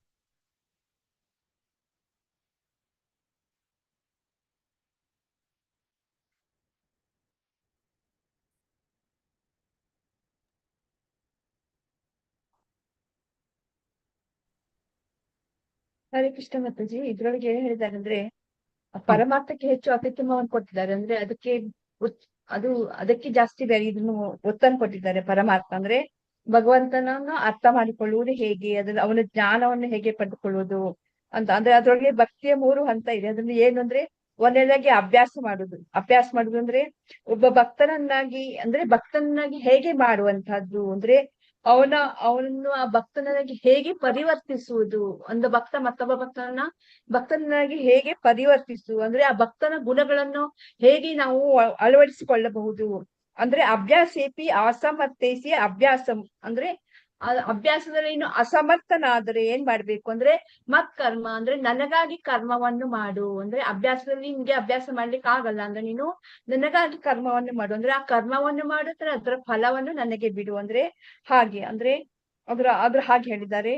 ಮತ್ತೆ ಆ ಫಲವನ್ನು ಬಿಡುವುದು ಅದು ಪರಮ ಗುರಿಯನ್ನಾಗಿ ಇಟ್ಕೋ. ಅಂದ್ರೆ ಅದನ್ನ ನೀನು ಪರಮ ಗುರಿ ಅಂದ್ರೆ ಮತ್ಪರ ಅಂದ್ರೆ ಮನಸ್ಸನ್ನು ನನ್ನಲ್ಲಿ ಸ್ಥಿರಪಡಿಸು ಅಂತ ಹೇಳ್ತಾರೆ. ಹಾಗೆ ನನ್ನ ಹೃದಯ ಮತ್ತೆ ಮನಸ್ಸು ಬುದ್ಧಿಶಕ್ತಿಯನ್ನ ಆ ಶ್ರೀಕೃಷ್ಣನಿಗೆ ಅರ್ಪಿಸುದು. ಇಂದ್ರಿಯ ಮನಸ್ಸು ಮತ್ತೆ ಬುದ್ಧಿ, ಅದನ್ನ 3ನೇ ಅಧ್ಯಾಯದಿಂದ ನಾವು ಹೇಳ್ತಾ ಇದ್ದಾರೆ ಅವರು. ಇಂದ್ರಿಯ ಮತ್ತೆ ಮನಸ್ಸು ಬುದ್ಧಿಯನ್ನ ನನಗೆ ಅರ್ಪಿಸು, ಅದರಿಂದ ಏನ್ ಮಾಡು ಅಂದ್ರೆ ಆ ಕರ್ಮದ ಫಲವನ್ನು ನನಗೆ ಬಿಡು ಅಂತ ಹೇಳ್ತಾರೆ. ಅದರಿಂದ ಏನಾಗುತ್ತೆ, ನಮ್ಗೆ ಅವನ ಕರುಣೆ ಹೇಳುವಂತದ್ದು ನಮಗೆ ಸಿಗತ್ತೆ. ಅಂದ್ರೆ ನಾವಿಗೆ ಉದಾಹರಣೆ ಏನಂದ್ರೆ ಒಂದು ಚೆನ್ನಾಗಿ ಉದಾಹರಣೆ ಕೊಟ್ಟಿದ್ದಾರೆ. ಅಂದ್ರೆ ಒಂದು ಒಣಗಿದ ಬಾವಿ ಇದೆ, ಆ ಬಾವಿಯಲ್ಲಿ ನಾವು ಬೀಳ್ತೇವೆ. ಅಂದ್ರೆ ಈಗ ಚಿತ್ರ ನೀವು ತೋರಿಸಿದ್ದೀರ ಒಂದು ಪೇಂಟರ್, ಅಂದ್ರೆ ಒಂದು ಪರಿಶುದ್ಧ ಭಕ್ತ ಎಷ್ಟು ಚೆನ್ನಾಗಿ ಚಿತ್ರ ಬಿಡಿಸಿದ್ದಾನೆ ಅಂತ. ಅಂದ್ರೆ ಅದ್ರೊಳಗೆ ಅವನು ಒಂದು ಮಹಾಸಾಗರದಲ್ಲಿ ನಾವು ಬಿದ್ದಿದ್ದೆ. ಅಂದ್ರೆ ಒಂದು ಒಣಗಿದ ಬಾವಿಯಲ್ಲಿ ಬಿದ್ದರೆ ನಮ್ಗೆ ಮೇಲೆ ಎತ್ತಕ್ಕೆ ಏನು ಒಂದು ಆಧಾರ ಇರುವಂತದ್ದಿಲ್ಲ. ಆ ಸಮಯದಲ್ಲಿ ಒಂದು ಹಗ್ಗ ಹೇಳುವಂತದ್ದು ಬರುತ್ತೆ. ಆ ಹಗ್ಗ ನಮ್ಗೆ ಕೈ ತುದಿಗೆ ಬಂದ್ರೆ ನಾವೇನ್ ಹೇಳ್ತೇವೆ ಇನ್ನೂ ಸ್ವಲ್ಪ ಮೇಲಕ್ಕೆ, ಅಂದ್ರೆ ನಮ್ ಕೈ ಮುಟ್ಟುವ ತನಕ ಅಂತ ಹೇಳ್ತೇವೆ. ಅದು ಆಗಲ್ಲ ಅಂದ್ರೆ ಏನ್ ಮಾಡುತ್ತೆ, ನಮ್ ಕುತ್ತಿಗೆ ತನಕ ಬರುತ್ತೆ. ಅದು ಆಗಲ್ಲ ಅಂದ್ರೆ ಅವ್ರು ಏನ್ ಮಾಡ್ತಾರೆ, ಸೊಂಟ ತನಕ ವಾಯ್ಸ್ ಕೇಳ್ತಾ ಇಲ್ಲ ಮಾತಾಜಿ, ಸ್ವಲ್ಪ ಡಿಸ್ಟರ್ಬೆನ್ಸ್ ಇದೆ. ಸೊಂಟ ತನಕ ತಕೊಂಡ್ ಬರ್ತಾರೆ ಮಾತಾಜಿ. ಅಂದ್ರೆ ಅಷ್ಟು ನಮ್ಗೆ ಇನ್ನೂ ಹೆಚ್ಚು ಅಂದ್ರೆ ನೀನು ಅಭ್ಯಾಸ ಮಾಡ್ಲಿಕ್ಕೆ ಆಗದಿದ್ರೆ ಕರ್ಮ ಮಾಡ್ಲಿದ್ರೆ ಕರ್ಮದ ಫಲವನ್ನು ನನಗೆ ಬಿಡು. ಅಂದ್ರೆ ಕರ್ಮದಲ್ಲಿ ಜ್ಞಾನವನ್ನು ಗುರಿಯನ್ನ ಮಾಡು ಅಂತ. ಅಂದ್ರೆ ನಮ್ಗೆ ಹೆಚ್ಚು ನಮ್ಗೆ ಸೌಲಭ್ಯವನ್ನ ಕೊಟ್ಟ ಅವ್ರು ಏನ್ ಮಾಡ್ತಾರೆ ಅಂದ್ರೆ ಆ ಹಗ್ಗದ ಚೆನ್ನಾಗಿ ಉದಾಹರಣೆಯನ್ನು ಕೊಟ್ಟಿದ್ದಾರೆ. ಅಂದ್ರೆ ಹಾಗೆ ಅದರಿಂದ ನಮ್ಗೆ ಅವನು ನಮ್ಮ ಹತ್ತಿರ ಅವನ ಸಾನ್ನಿಧ್ಯವನ್ನು ನಾವು ಪಡೆದುಕೊಳ್ಬಹುದು ಅಂತ ಅವ್ರು ಹೇಳ್ತಾ ಇದ್ದಾರೆ ಮಾತಾಜಿ. ಇದಕ್ಕಿಂತ ಹೆಚ್ಚಾಗಿ ಒಂದು ಮತ್ತೊಂದು ಏನಂದ್ರೆ ಮಾತಾಜಿ ಅದು ಆದ್ರೆ ಇದನ್ನ ಏನಂತ ಹೇಳಿದ್ರೆ ಆ ಶ್ಲೋಕ ಕೃಷ್ಣ ಪ್ರಜ್ಞೆಯನ್ನು ಹರಡಲು ಯಾವ ರೀತಿ ಇದು ಶ್ಲೋಕ ಇಲ್ಲಿ ಯಾವ ರೀತಿ ಇದು ಅಂತೇಳಿ ಹೇಳ್ಬೇಕು ಮಾತಾಜಿ. ಅಂದ್ರೆ ಈಗ ನಾವು ಏನ್ ಮಾಡ್ಬೇಕು ಅಂದ್ರೆ ಈಗ ಮಾಡ್ಕೊಳ್ತಾ ನಾವು ಕೃಷ್ಣ ಪ್ರಜ್ಞೆಯನ್ನು ಹರಡಬಹುದು. ಅಂದ್ರೆ ಕೃಷ್ಣನಿಗಾಗಿ ಕೆಲಸವನ್ನ ಮಾಡುವುದು. ಅಂದ್ರೆ ನಮ್ಮ ಕುಟುಂಬವನ್ನ ಸಂಪೂರ್ಣ ಕುಟುಂಬವನ್ನ ಕೃಷ್ಣ ಪ್ರಜ್ಞೆಯಲ್ಲಿ ಇಟ್ಕೊಳ್ಳುವುದು. ಅದರಿಂದ ಕೃಷ್ಣ ಪ್ರಜ್ಞೆಯನ್ನು ಹರಡಲಿಕ್ಕೆ ಸಾಧ್ಯ ಆಗತ್ತೆ. ಪುಸ್ತಕವನ್ನ ವಿತರಿಸುವುದು ಅಂದ್ರೆ ನಮ್ಮ ಕುಟುಂಬದರಿಂದ ಯಾರಿಗೆ ನಮ್ಮ ಹತ್ತಿರ ಎಲ್ಲಿ ಇದೆಯೋ ಅವರಿಗೆಲ್ಲ ಪುಸ್ತಕವನ್ನ ವಿತರಿಸುವುದು, ಅವ್ರನ್ನ ಭಕ್ತರನ್ನಾಗಿ ಮಾಡುವುದು. ಇದರಿಂದ ನಾವು ಕೃಷ್ಣ ಪ್ರಜ್ಞೆಯನ್ನ ಹರಡಲಿಕ್ಕೆ ಸಾಧ್ಯ ಆಗತ್ತೆ ಅಂತ ನಾನು ಹೇಳ್ತೇನೆ ಮಾತಾಜಿ. ಅಂದ್ರೆ ನೈವೇದ್ಯವನ್ನ ಮಾಡಿದ್ರೆ ಆ ಪ್ರಸಾದವನ್ನ ಎಲ್ಲರಿಗೂ ಹಂಚುವುದು, ಇದರಿಂದನೂ ಮಾಡ್ಲಿಕ್ಕೆ ಸಾಧ್ಯ ಆಗತ್ತೆ ಮಾತಾಜಿ. ಹೌದು ಹೌದು. ಹರೇ ಕೃಷ್ಣ ಮಾತಾಜಿ, ಧನ್ಯವಾದ. ಹರೇ ಕೃಷ್ಣ ಮಾತಾಜಿ, ಹೇಳಿ ಮಾತಾಜಿ. ಕೃಷ್ಣ ಪ್ರಜ್ಞೆಯನ್ನು ಹರಡಲು ಸಹಾಯ ಮಾಡುವ ಪಾಯಿಂಟ್ಸ್ ಹೇಳಿ ಮಾತಾಜಿ. ಹರೇ ಕೃಷ್ಣ ಮಾತಾಜಿ. ಭಕ್ತಿ ವೃಕ್ಷದ ಮೂಲಕನೂ ನಾವು exactly correct, very good point. ನೋಡಿ, ಭಕ್ತಿ ವೃಕ್ಷದ ಮೂಲಕ ನಾವು ಭಕ್ತರನ್ನೆಲ್ಲ ಎಲ್ಲರನ್ನು ಭಗವದ್ಗೀತೆಯ ಒಂದು ತರಗತಿಗೆ ಆಹ್ವಾನ ಮಾಡಿ ತಿಳಿಸುವಂತದ್ದು. Yes, good point. ಮಾತಾಜಿ, ಪ್ರಸಾದವನ್ನು ಭಗವಂತನ ಪ್ರಸಾದವನ್ನು ವಿತರಣೆ ಮಾಡೋದ್ರಿಂದ ಎಷ್ಟೋ ಜನ ಪ್ರಸಾದಗೋಸ್ಕರ ಅಟ್ರಾಕ್ಷನ್ ಆಗಿ ಭಕ್ತರಾಗಿರೋದು ಬಹಳ ಜನ ಇದ್ದಾರೆ. ಹರೇ ಕೃಷ್ಣ ಮಾತಾಜಿ, ಹೌದು ಮಾತಾಜಿ, ಹೌದು. ಅದೇ ಹರೇ ಕೃಷ್ಣ ಮಹಾಮಂತ್ರದ ಮೂಲಕ ನಾವು ಭಕ್ತರನ್ನ ಅಟ್ರಾಕ್ಷನ್ ಮಾಡ್ಬೋದಲ್ಲ. ಹರೇ ಕೃಷ್ಣ ಮಾತಾಜಿ, ಹೌದು ಮಾತಾಜಿ, ಹೌದು ಮಾತಾಜಿ. ಮತ್ತೆ ಎಲ್ಲರೂ ಒಂದೊಂದು ಪಾಯಿಂಟ್ಸ್ ಹೇಳ್ಬೋದು. ನೋಡಿ, ಎಷ್ಟೆಷ್ಟು ಪಾಯಿಂಟ್ಸ್ ಗಳಿದೆ, ಕೆಲವೆಲ್ಲ ನಮ್ಗೆ ಗೊತ್ತಿರುವುದಿಲ್ಲ. ಎಲ್ಲ ಒಂದೊಂದು ಪಾಯಿಂಟ್ಸ್ ಹೇಳಿದ್ರೆ ಇಲ್ಲಿ ಎಲ್ಲ ಬಂದು ಬಿಡ್ತದೆ ಎಲ್ಲವೂ. ಅಂದ್ರೆ ತುಂಬಾ ಸುಲಭ ಇದು ಆಕ್ಚುಲಿ. ನಾವು ಇದು ಈ ಶ್ಲೋಕದ ಮುಖಾಂತರವೇ ಹೇಳಿ ಅಶ್ವಿನಿ ಮಾತಾಜಿ. ಮಾತಾಜಿ, ಸೇವೆಯಿಂದ ಮುಖ್ಯವಾಗಿ ಅಂತ ಹೇಳ್ಬೇಕು ಮಾತಾಜಿ. ಬಾಕಿ ಯಾಕೆ ಕೇಳಿದ್ರೆ ಬಾಕಿ ಎಲ್ಲರೂ ತುಂಬಾ ಬ್ಯುಸಿ ಶೆಡ್ಯೂಲ್ ಇರುತ್ತೆ ಅವರಿಗೆ. ನಿಮ್ಮ ಹತ್ರ ಧ್ಯಾನ ಮಾಡ್ಲಿಕ್ಕೆ ಹೇಳಿದ್ರೆ ನಿಯಂತ್ರಕ ತತ್ವ ಅಭ್ಯಾಸ ಮಾಡು, ಹರಿನಾಮ ಸಂಕೀರ್ತನೆ ಮಾಡು ಹೇಳಿದ್ರೆಲ್ಲ ಅವರಿಗೆ ಟೈಮ್ ಇರೋದಿಲ್ಲ. ಸೊ ಅಂತವರಿಗೆ ನೀನು ಗೋದಾನ ಮಾಡು, ಸೇವೆ ಮಾಡು. ಈ ರೀತಿಯಲ್ಲಿ ನೀನು ದುಡಿದಂತದ್ದು 1% ಭಗವಂತನಿಗೆ ಕೊಡ್ಬಹುದು ಅಂತ ಹೇಳಿದ್ರೆ ಅದು ಭಕ್ತಿಯ ಮಾರ್ಗ ಹೇಳಿದ್ರೆ ಬೇಗ ಅಟ್ರಾಕ್ಟ್ ಆಗ್ತಾರೆ. ಸೊ ಅಲ್ಲಿಂದ ಮತ್ತೆ ಅವರು ಭಕ್ತಿಯಲ್ಲಿ ಮುಂದುವರಿತಾರೆ. ಅಲ್ಲಿ ಈ ಶ್ಲೋಕದಲ್ಲಿ ಹೇಳಿದಾರಲ್ವಾ, ಅದನ್ನೇ ಇಲ್ಲಿ ತಿಳಿಸಿದ್ದಾರೆ. ಹೌದು, ಅದನ್ನೇ ಇಲ್ಲಿ ಭಾವಾರ್ಥದಲ್ಲಿ ಪ್ರಪಾದರು ಅದನ್ನೇ ತಿಳಿಸಿದ್ದಾರೆ. ನೋಡಿ, ಎಷ್ಟು ತುಂಬಾ ಇದೆ ಎಲ್ಲ. ಪ್ರತಿಯೊಂದು ಪಾಯಿಂಟ್ ತುಂಬಾ ಇಂಪಾರ್ಟೆಂಟ್ ಆಗಿರ್ತದೆ. ನಾವು ಎಣಿಸ್ತಾ ಇದ್ದೇವೆ ನಮ್ಗೆ ಯಾವ ರೀತಿಯಪ್ಪ ನಾವು ಅನಿಸ್ಕೊಳ್ತೇವೆ, ಪ್ರಭುಪಾದರನ್ನ ಮಿಷನ್ಗೆ ನಾವು ಯಾವ ರೀತಿ ಮಾಡ್ಕೊಳ್ಳುದು, ನಮ್ಮಿಂದ ಆಗುತ್ತಾ ಅಂತ ಇಲ್ಲ. ನಮ್ಗೆ ನಮ್ಮಲ್ಲಿ ನಾವು ಕೂತಲ್ಲಿ ಹಲವು ಭಕ್ತಿ ಕಾರ್ಯಗಳನ್ನು ನಾವು ಕೂತಲ್ಲೇ ಮಾತಾಜಿ ಹೇಳಿದ್ರು, ಈಗ ಉಮಾ ಅಶೋಕ್ ಮಾತಾಜಿ ಹೇಳಿದ್ರು, ಹೇಗೆ ಕೂತಲ್ಲಿಯೇ ನಾವು ಭಕ್ತಿ ವೃಕ್ಷ ತರಗತಿಯನ್ನು ಸಣ್ಣದಾಗಿ ಮಾಡುವಂತದ್ದು. ಫಸ್ಟಿಗೆ 2 ಜನ ಭಕ್ತಿ ವೃಕ್ಷ ಕ್ಲಾಸಲ್ಲಿ 2-3 ಜನ ಬರ್ತಾರೆ, ಮತ್ತೆ 4 ಜನ ಬರ್ತಾರೆ, ಮತ್ತೆ ಕೊನೆಗೆ 1 ಜನ ಇರ್ತಾರೆ. ಆದ್ರೂ ಪರವಾಗಿಲ್ಲ, ಬಿಡ್ಬಾರ್ದು, ನಾವು ಮಾಡ್ತಾ ಇರ್ಬೇಕು. ಇದೇ ನಮ್ಮ ಮಾಡುವಂತದ್ದು. ಯಾಕೆ ಪ್ರಭುಪಾದರಿಗೆ ನಮ್ಗೇನು ನಮ್ಮ ಗುರುಗಳಿಗೆ ಅಷ್ಟು ಸೀದವಾಗಿ ನಮ್ಗೆ ಸೇವೆ ಮಾಡ್ಲಿಕ್ಕೆ ಸಾಧ್ಯ ಇಲ್ಲ. ಆದ್ರೆ ಈ ಸಣ್ಣ ವಿಷಯದ ಭಕ್ತಿ ಸೇವೆ ಮಾಡುವುದರ ಮುಖಾಂತರ ನಾವು ಹಲವು ರೀತಿಯ ಚಟುವಟಿಕೆಗಳನ್ನು ನಾವು ಈ ಒಂದು ಪ್ರಭುಪಾದರು ಹೇಳಿದ ಪ್ರಕಾರ ನಾವು ಈ ಒಂದು ಭಕ್ತಿ ಸೇವೆಯನ್ನು ಮಾಡಬಹುದು. ಈ ಒಂದು ಇನ್ನೇನಾದ್ರೂ ಪಾಯಿಂಟ್ಸ್ ಇದೆ? ಹರೇ ಕೃಷ್ಣ ಮಾತಾಜಿ. ಟೆಂಪಲ್ ಗೆ ನಮ್ ಜೊತೆ ಕರ್ಕೊಂಡು ಹೋಗ್ಬೋದು ಮಾತಾಜಿ. ಹರೇ ಕೃಷ್ಣ, ಹೌದು ಮಾತಾಜಿ. ಹರೇ ಕೃಷ್ಣ ಮಾತಾಜಿ. ಕೃಷ್ಣ ಹೇಳ್ತಾ ಹೋಗ್ತಾರೆ ಮಾತಾಜಿ, ಮೊದ್ಲು ಭಕ್ತಿ ಮಾಡ್ರಿ. ನೀವು ಭಕ್ತಿ ಮಾಡಕ್ ಸಾಧ್ಯ ಆಗ್ಲಿಲ್ಲ ಅಂದ್ರೆ ಕೃಷ್ಣನ್ಗೋಸ್ಕರ ಕೆಲಸ ಮಾಡೋದಕ್ಕೆ ಪ್ರಯತ್ನ ಮಾಡ್ರಿ. ಹೇಗೆ ಕೃಷ್ಣನ್ಗೋಸ್ಕರ ಕೆಲಸ ಮಾಡೋದು? ನಮ್ಮ ಇಸ್ಕಾನ್ಗೆ ಸಂಬಂಧಪಟ್ಟಂತೆ ನಾವು ಹೇಗ್ ಮಾಡ್ಬೋದು ಅಂದ್ರೆ, ಕೃಷ್ಣ ಭಕ್ತಿನ ಪ್ರಸಾರ ಮಾಡ್ಬೇಕು. ಕೃಷ್ಣ ದೇವೋತ್ತಮ ಪರಮಪುರುಷ ಅಂತ ಎಲ್ಲರಿಗೂ ತಿಳಿಸ್ಬೇಕು ನಮ್ಗೆ ಆದಷ್ಟು. ಆಮೇಲೆ ಕೃಷ್ಣ ಒಂದು ದೇವಸ್ಥಾನಗಳಿಗೆ ಕಟ್ಸೋದಕ್ಕೆ ಭೂಮಿಯನ್ನ ದಾನ ಮಾಡ್ಬೇಕು. ಇದ್ದಂತವ್ರು ತುಂಬಾ ರಿಚ್ ಇರೋರು, ತುಂಬಾ ಇರೋರು ಭೂಮಿನ ದಾನ ಮಾಡ್ಬೇಕು. ಆಮೇಲೆ ಅದು ಟೆಂಪಲ್ಗೆ ಬಂಡವಾಳ ಬೇಕಾಗುತ್ತೆ, ಅದಕ್ಕೂ ಅವ್ರು ಹೆಲ್ಪ್ ಮಾಡ್ಬೇಕು. ಆಮೇಲೆ ಅದ್ರ ವ್ಯವಸ್ಥೆ ನೋಡ್ಕೋಬೇಕು. ಒಂದು ಇಂಜಿನಿಯರ್ಸ್ ಇಂದ ಹಿಡಿದು ಪ್ರತಿಯೊಂದನ್ನು ಹೇಗೆ ಅದನ್ನ ಕಟ್ಟಬೇಕು ಅನ್ನೋದು ಅದ್ರನ್ನ ನೋಡ್ಕೋಬೇಕು. ಮತ್ತೆ ಶ್ರಮ ಹಾಕ್ಬೇಕು. ಏನು ಆಗ್ಲಿಲ್ಲ ಅಂದ್ರೆ ನಾವು ಸೇವೆ ಮಾಡ್ಬೋದು ಅಂತ. ಮತ್ತೆ ಇವೆಲ್ಲಕ್ಕೂ ನೀನು ಹೆಲ್ಪ್ ಮಾಡ್ಬೇಕು ಅಂತ. ಮತ್ತೆ ಅದು ಆಗ್ಲಿಲ್ಲ ಅಂದ್ರೆ ನಿನ್ನ ಕರ್ಮ ಫಲವನ್ನು ತ್ಯಾಗ ಮಾಡು. ಇವೆಲ್ಲ ನಿನ್ ಕೈಲಿ ಏನೂ ಆಗ್ಲಿಲ್ಲ ಅಂದ್ರೆ ಕರ್ಮಫಲ ತ್ಯಾಗ ಮಾಡು ಅಂತ ಹೇಳ್ತಾರೆ. ಮತ್ತೆ ಈ ಕರ್ಮಫಲ ತ್ಯಾಗ ಮಾಡು ಅಂದ್ರೆ ನಾವ್ ಏನೇ ವರ್ಕ್ ಮಾಡ್ಲಿ ಅದ್ರದ್ದು ಒಂದು ರಿಸಲ್ಟ್ ಬಿಡ್ಬೇಕಲ್ವಾ ಮಾತಾಜಿ ಕೃಷ್ಣನ್ಗೆ? ಮಾತಾಜಿ, ಹೇಳಿ ಮಾತಾಜಿ. ಪ್ರಭುಪಾದರು ಮುಖ್ಯವಾಗಿ ಹೇಳ್ತಾರಲ್ವಾ ಮಾತಾಜಿ, ವರ್ಕ್ ಈಸ್ ವರ್ಷಿಪ್ ಅಂತ, ಇಫ್ ಹೌದು. ಡನ್ ಫಾರ್ ಕೃಷ್ಣ ಅಂತ ಹೇಳ್ತಾರೆ. ಅಂದ್ರೆ ಕೃಷ್ಣನಿಗಾಗಿ ನಾವು ಎಲ್ಲಾ ಸೇವೆಯನ್ನು ಫಲ ಅಪೇಕ್ಷೆ ಇಲ್ಲದೆ ಮಾಡುವಂತದ್ದು. ಇವಾಗ ಮಾತಾಜಿ ಅವರು ಎಲ್ಲ ಹೇಳಿದ್ರು, ನಾನಾ ಹೌದು. ವಿಧವಾದ ಸೇವೆ ಇದ್ದವರು ಹೌದು. ಕೊಡೋದು, ಅದ್ರ ಇಚ್ಛೆಯಿಂದ ಏನು ಎಕ್ಸ್ಪೆಕ್ಟೇಷನ್ ಇಲ್ಲ ಕೃಷ್ಣನಿಂದ. ಆ ರೀತಿ ಹೌದು. ಮಾಡಿದ್ರೆ ಅದು ಕೂಡ ಭಕ್ತಿನೇ ಅಂತ. ಹೌದು ಹೌದು ಮಾತಾಜಿ, ಬೇರೆ ಬೇರೆ ವಿಧಾನ ಉಂಟು. ನಾವು ಅನಿಸಿಕೊಳ್ಳೋದು ನಮ್ಮಿಂದ ಏನಾಗುತ್ತೆ ಅಂತ. ಆದ್ರೆ ನೋಡಿ ಪ್ರಭುಪಾದ ಖಾಲಿ 2 ಶ್ಲೋಕದಲ್ಲಿ ಎಷ್ಟಕ್ಕೊಂದು ವಿಚಾರವನ್ನು ಕೊಟ್ಟಿದ್ದಾರೆ ಅಂತ. ಇದರಲ್ಲಿ ಯಾವುದನ್ನು ಒಂದನ್ನು ನಾವು ಆರಿಸಿದ್ರೆ ಆಯ್ತು. ನಮ್ಗೆ ಒಂದೇ ಸಾಕು. ಅದನ್ನು ಒಂದನ್ನೇ ಹಿಡ್ಕೊಂಡು ಇದು ಮಾಡಿದ್ರೆ ಸರಿ. ಹಲವಾರು ಮಂದಿ ಬುಕ್ ಡಿಸ್ಟ್ರಿಬ್ಯೂಷನ್ ಅಲ್ಲಿ ಎಷ್ಟಕ್ಕೊಂದು ಪ್ರಚಾರ ಮಾಡಿದವರಿದ್ದಾರೆ. ಬರೀ ಬುಕ್ ಡಿಸ್ಟ್ರಿಬ್ಯೂಷನ್ ಬಿಟ್ರೆ ಅವರು ಏನಿಲ್ಲ. ನಾವು ಒಂದು ಕೆಲವರು ಖಾಲಿ ಪ್ರಸಾದವನ್ನು ಹಂಚಿಕೊಂಡೇ ಈ ಒಂದು ಭಕ್ತಿ ಸೇವೆ ಮಾಡುವವರಿದ್ದಾರೆ. ಒಂದೇ ವಿಚಾರವನ್ನು ಇಟ್ಕೊಂಡು ಭಕ್ತಿ ಸೇವೆ ಮಾಡು. ಏನು 3-4 ಪ್ರಪಾದರು ಇಷ್ಟಕ್ಕೊಂದು ಹೇಳಿದ್ರೆ ಅದು ಯಾವುದು ನಾವು ಮಾಡ್ಬೇಕಂತ ಹೇಳಿ. ಆದ್ರೆ ಒಂದನ್ನೇ ಇಟ್ಕೊಂಡು ನಮ್ಗೆ ಯಾವುದು ಅನುಕೂಲ ಆಗುತ್ತೆ ಆ ರೀತಿಯಲ್ಲಿ ನಾವು ಮಾಡ್ಕೊಂಡು ಹೋದ್ರೆ ಆಯ್ತು. ಸೊ ಇಲ್ಲಿ ಹೇಳುವಂತದ್ದು ಅದೇ, ಕೃಷ್ಣ ಪ್ರಜ್ಞೆ ನರಡಲ್ಲಿ ಇಸ್ಕಾನಿನ ಇದಕ್ಕೆ ನಾವು ಯಾವ ರೀತಿ ಇದು ಮಾಡ್ಬೇಕಂತ ಪ್ರಪಾದರಲ್ಲಿ ಚೆನ್ನಾಗಿ ಒಂದು ಭಾವಾರ್ಥ ಕೊಟ್ಟಿದ್ದಾರೆ. ಸೊ ಅದರ ಪ್ರಕಾರ ನಾವು ಇನ್ನೇನಾದ್ರೂ ಯಾರಿಗಾದ್ರೂ ಹೇಳಲಿಕ್ಕಿದೆಯಾ ಪಾಯಿಂಟ್ಸ್? ಹರೇ ಕೃಷ್ಣ ಮಾತಾಜಿ. ಹೇಳಿ ಈಗ ಮಾತಾಜಿ. ಇಲ್ಲಿ ಈಗ ಶ್ಲೋಕ 11ರಲ್ಲಿ ಕೃಷ್ಣ ಪ್ರಜ್ಞೆಯ ಕೆಲಸ ಕಾರ್ಯಗಳಲ್ಲಿ ಆಸಕ್ತಿ ಇಲ್ಲದವರು ಒಂದು ಆಸ್ಪತ್ರೆಗಾಗಿ ಅಥವಾ ಬೇರೆ ಯಾವುದಾದರೂ ಸಾಮಾಜಿಕ ಸಂಸ್ಥೆಗೆ ದಾನ ಮಾಡುತ್ತಾನೆ ಎಂಬುದನ್ನು ಕಾಣುತ್ತೇವೆ. ಹೀಗೆ ಮಾಡುವುದರಿಂದ ಅವನು ತನ್ನ ಅತೀವ ಶ್ರಮದ ಫಲಗಳನ್ನು ತ್ಯಾಗ ಮಾಡುತ್ತಾನೆ. ಇದನ್ನು ಇಲ್ಲಿ ಸಮರ್ಥಿಸಿ ಸಲಹೆ ಮಾಡಿದೆ. ಏಕೆಂದರೆ ಕರ್ಮ ಫಲವನ್ನು ತ್ಯಾಗ ಮಾಡಲು ಅಭ್ಯಾಸ ಮಾಡಿದವನು ಕ್ರಮೇಣ ತನ್ನ ಮನಸ್ಸನ್ನು ಪರಿಶುದ್ಧಗೊಳಿಸಿಕೊಳ್ಳಲು ಸಮರ್ಥನಾಗುತ್ತಾನೆ. ಆ ಪರಿಶುದ್ಧವಾದ ಮನಸ್ಸಿನ ಸ್ಥಿತಿಯಲ್ಲಿ ಕೃಷ್ಣ ಪ್ರಜ್ಞೆಯನ್ನು ಅರ್ಥ ಮಾಡಿಕೊಳ್ಳಲು ಸಮರ್ಥನಾಗಿರುತ್ತಾನೆ. ಈ ಕಾರಣಕ್ಕಾಗಿ ಸಾಮಾಜಿಕ ಸೇವೆ, ಸಮುದಾಯ ಸೇವೆ, ಯಾವಾಗ ಅವನು ಕರ್ಮಫಲ ತ್ಯಾಗ ಮಾಡ್ತಾನೆ ಆಗ ಭಗವಂತನೇ ಅವನಿಗೆ ಒಳಗಿಂದ ಜ್ಞಾನವನ್ನು ಕೊಡ್ತಾನೆ. ಅಂದ್ರೆ ಅವನ ಯಾವ ರೀತಿಯ ಜ್ಞಾನ? ಅವನಿಗೆ ಅವನ ಮನಸ್ಸನ್ನು ಪರಿಶುದ್ಧಗೊಳಿಸಿ ಭಕ್ತಿ ಸೇವೆಯಲ್ಲಿ ಕೊಡುವಂತ ಜ್ಞಾನವನ್ನು ಭಗವಂತ ಕೊಡ್ತಾನೆ ಅಂತ ಇಲ್ಲಿ ನಾವು ತಿಳ್ಕೊಳ್ಬೇಕು ಮಾತಾಜಿ. ಕರ್ಮಫಲ ತ್ಯಾಗ ಮಾಡಿ. ಹೌದು ಮಾತಾಜಿ, ಹೌದು. ಅಂದ್ರೆ ಆಕ್ಚುಲಿ ಕರ್ಮಫಲ ತ್ಯಾಗ ಯಾವುದಕ್ಕೆ? ಭಗವಂತನ ಭಕ್ತಿ ಸೇವೆ ಚಟುವಟಿಕೆ, ಅದು ಉತ್ತಮವಾದದ್ದು.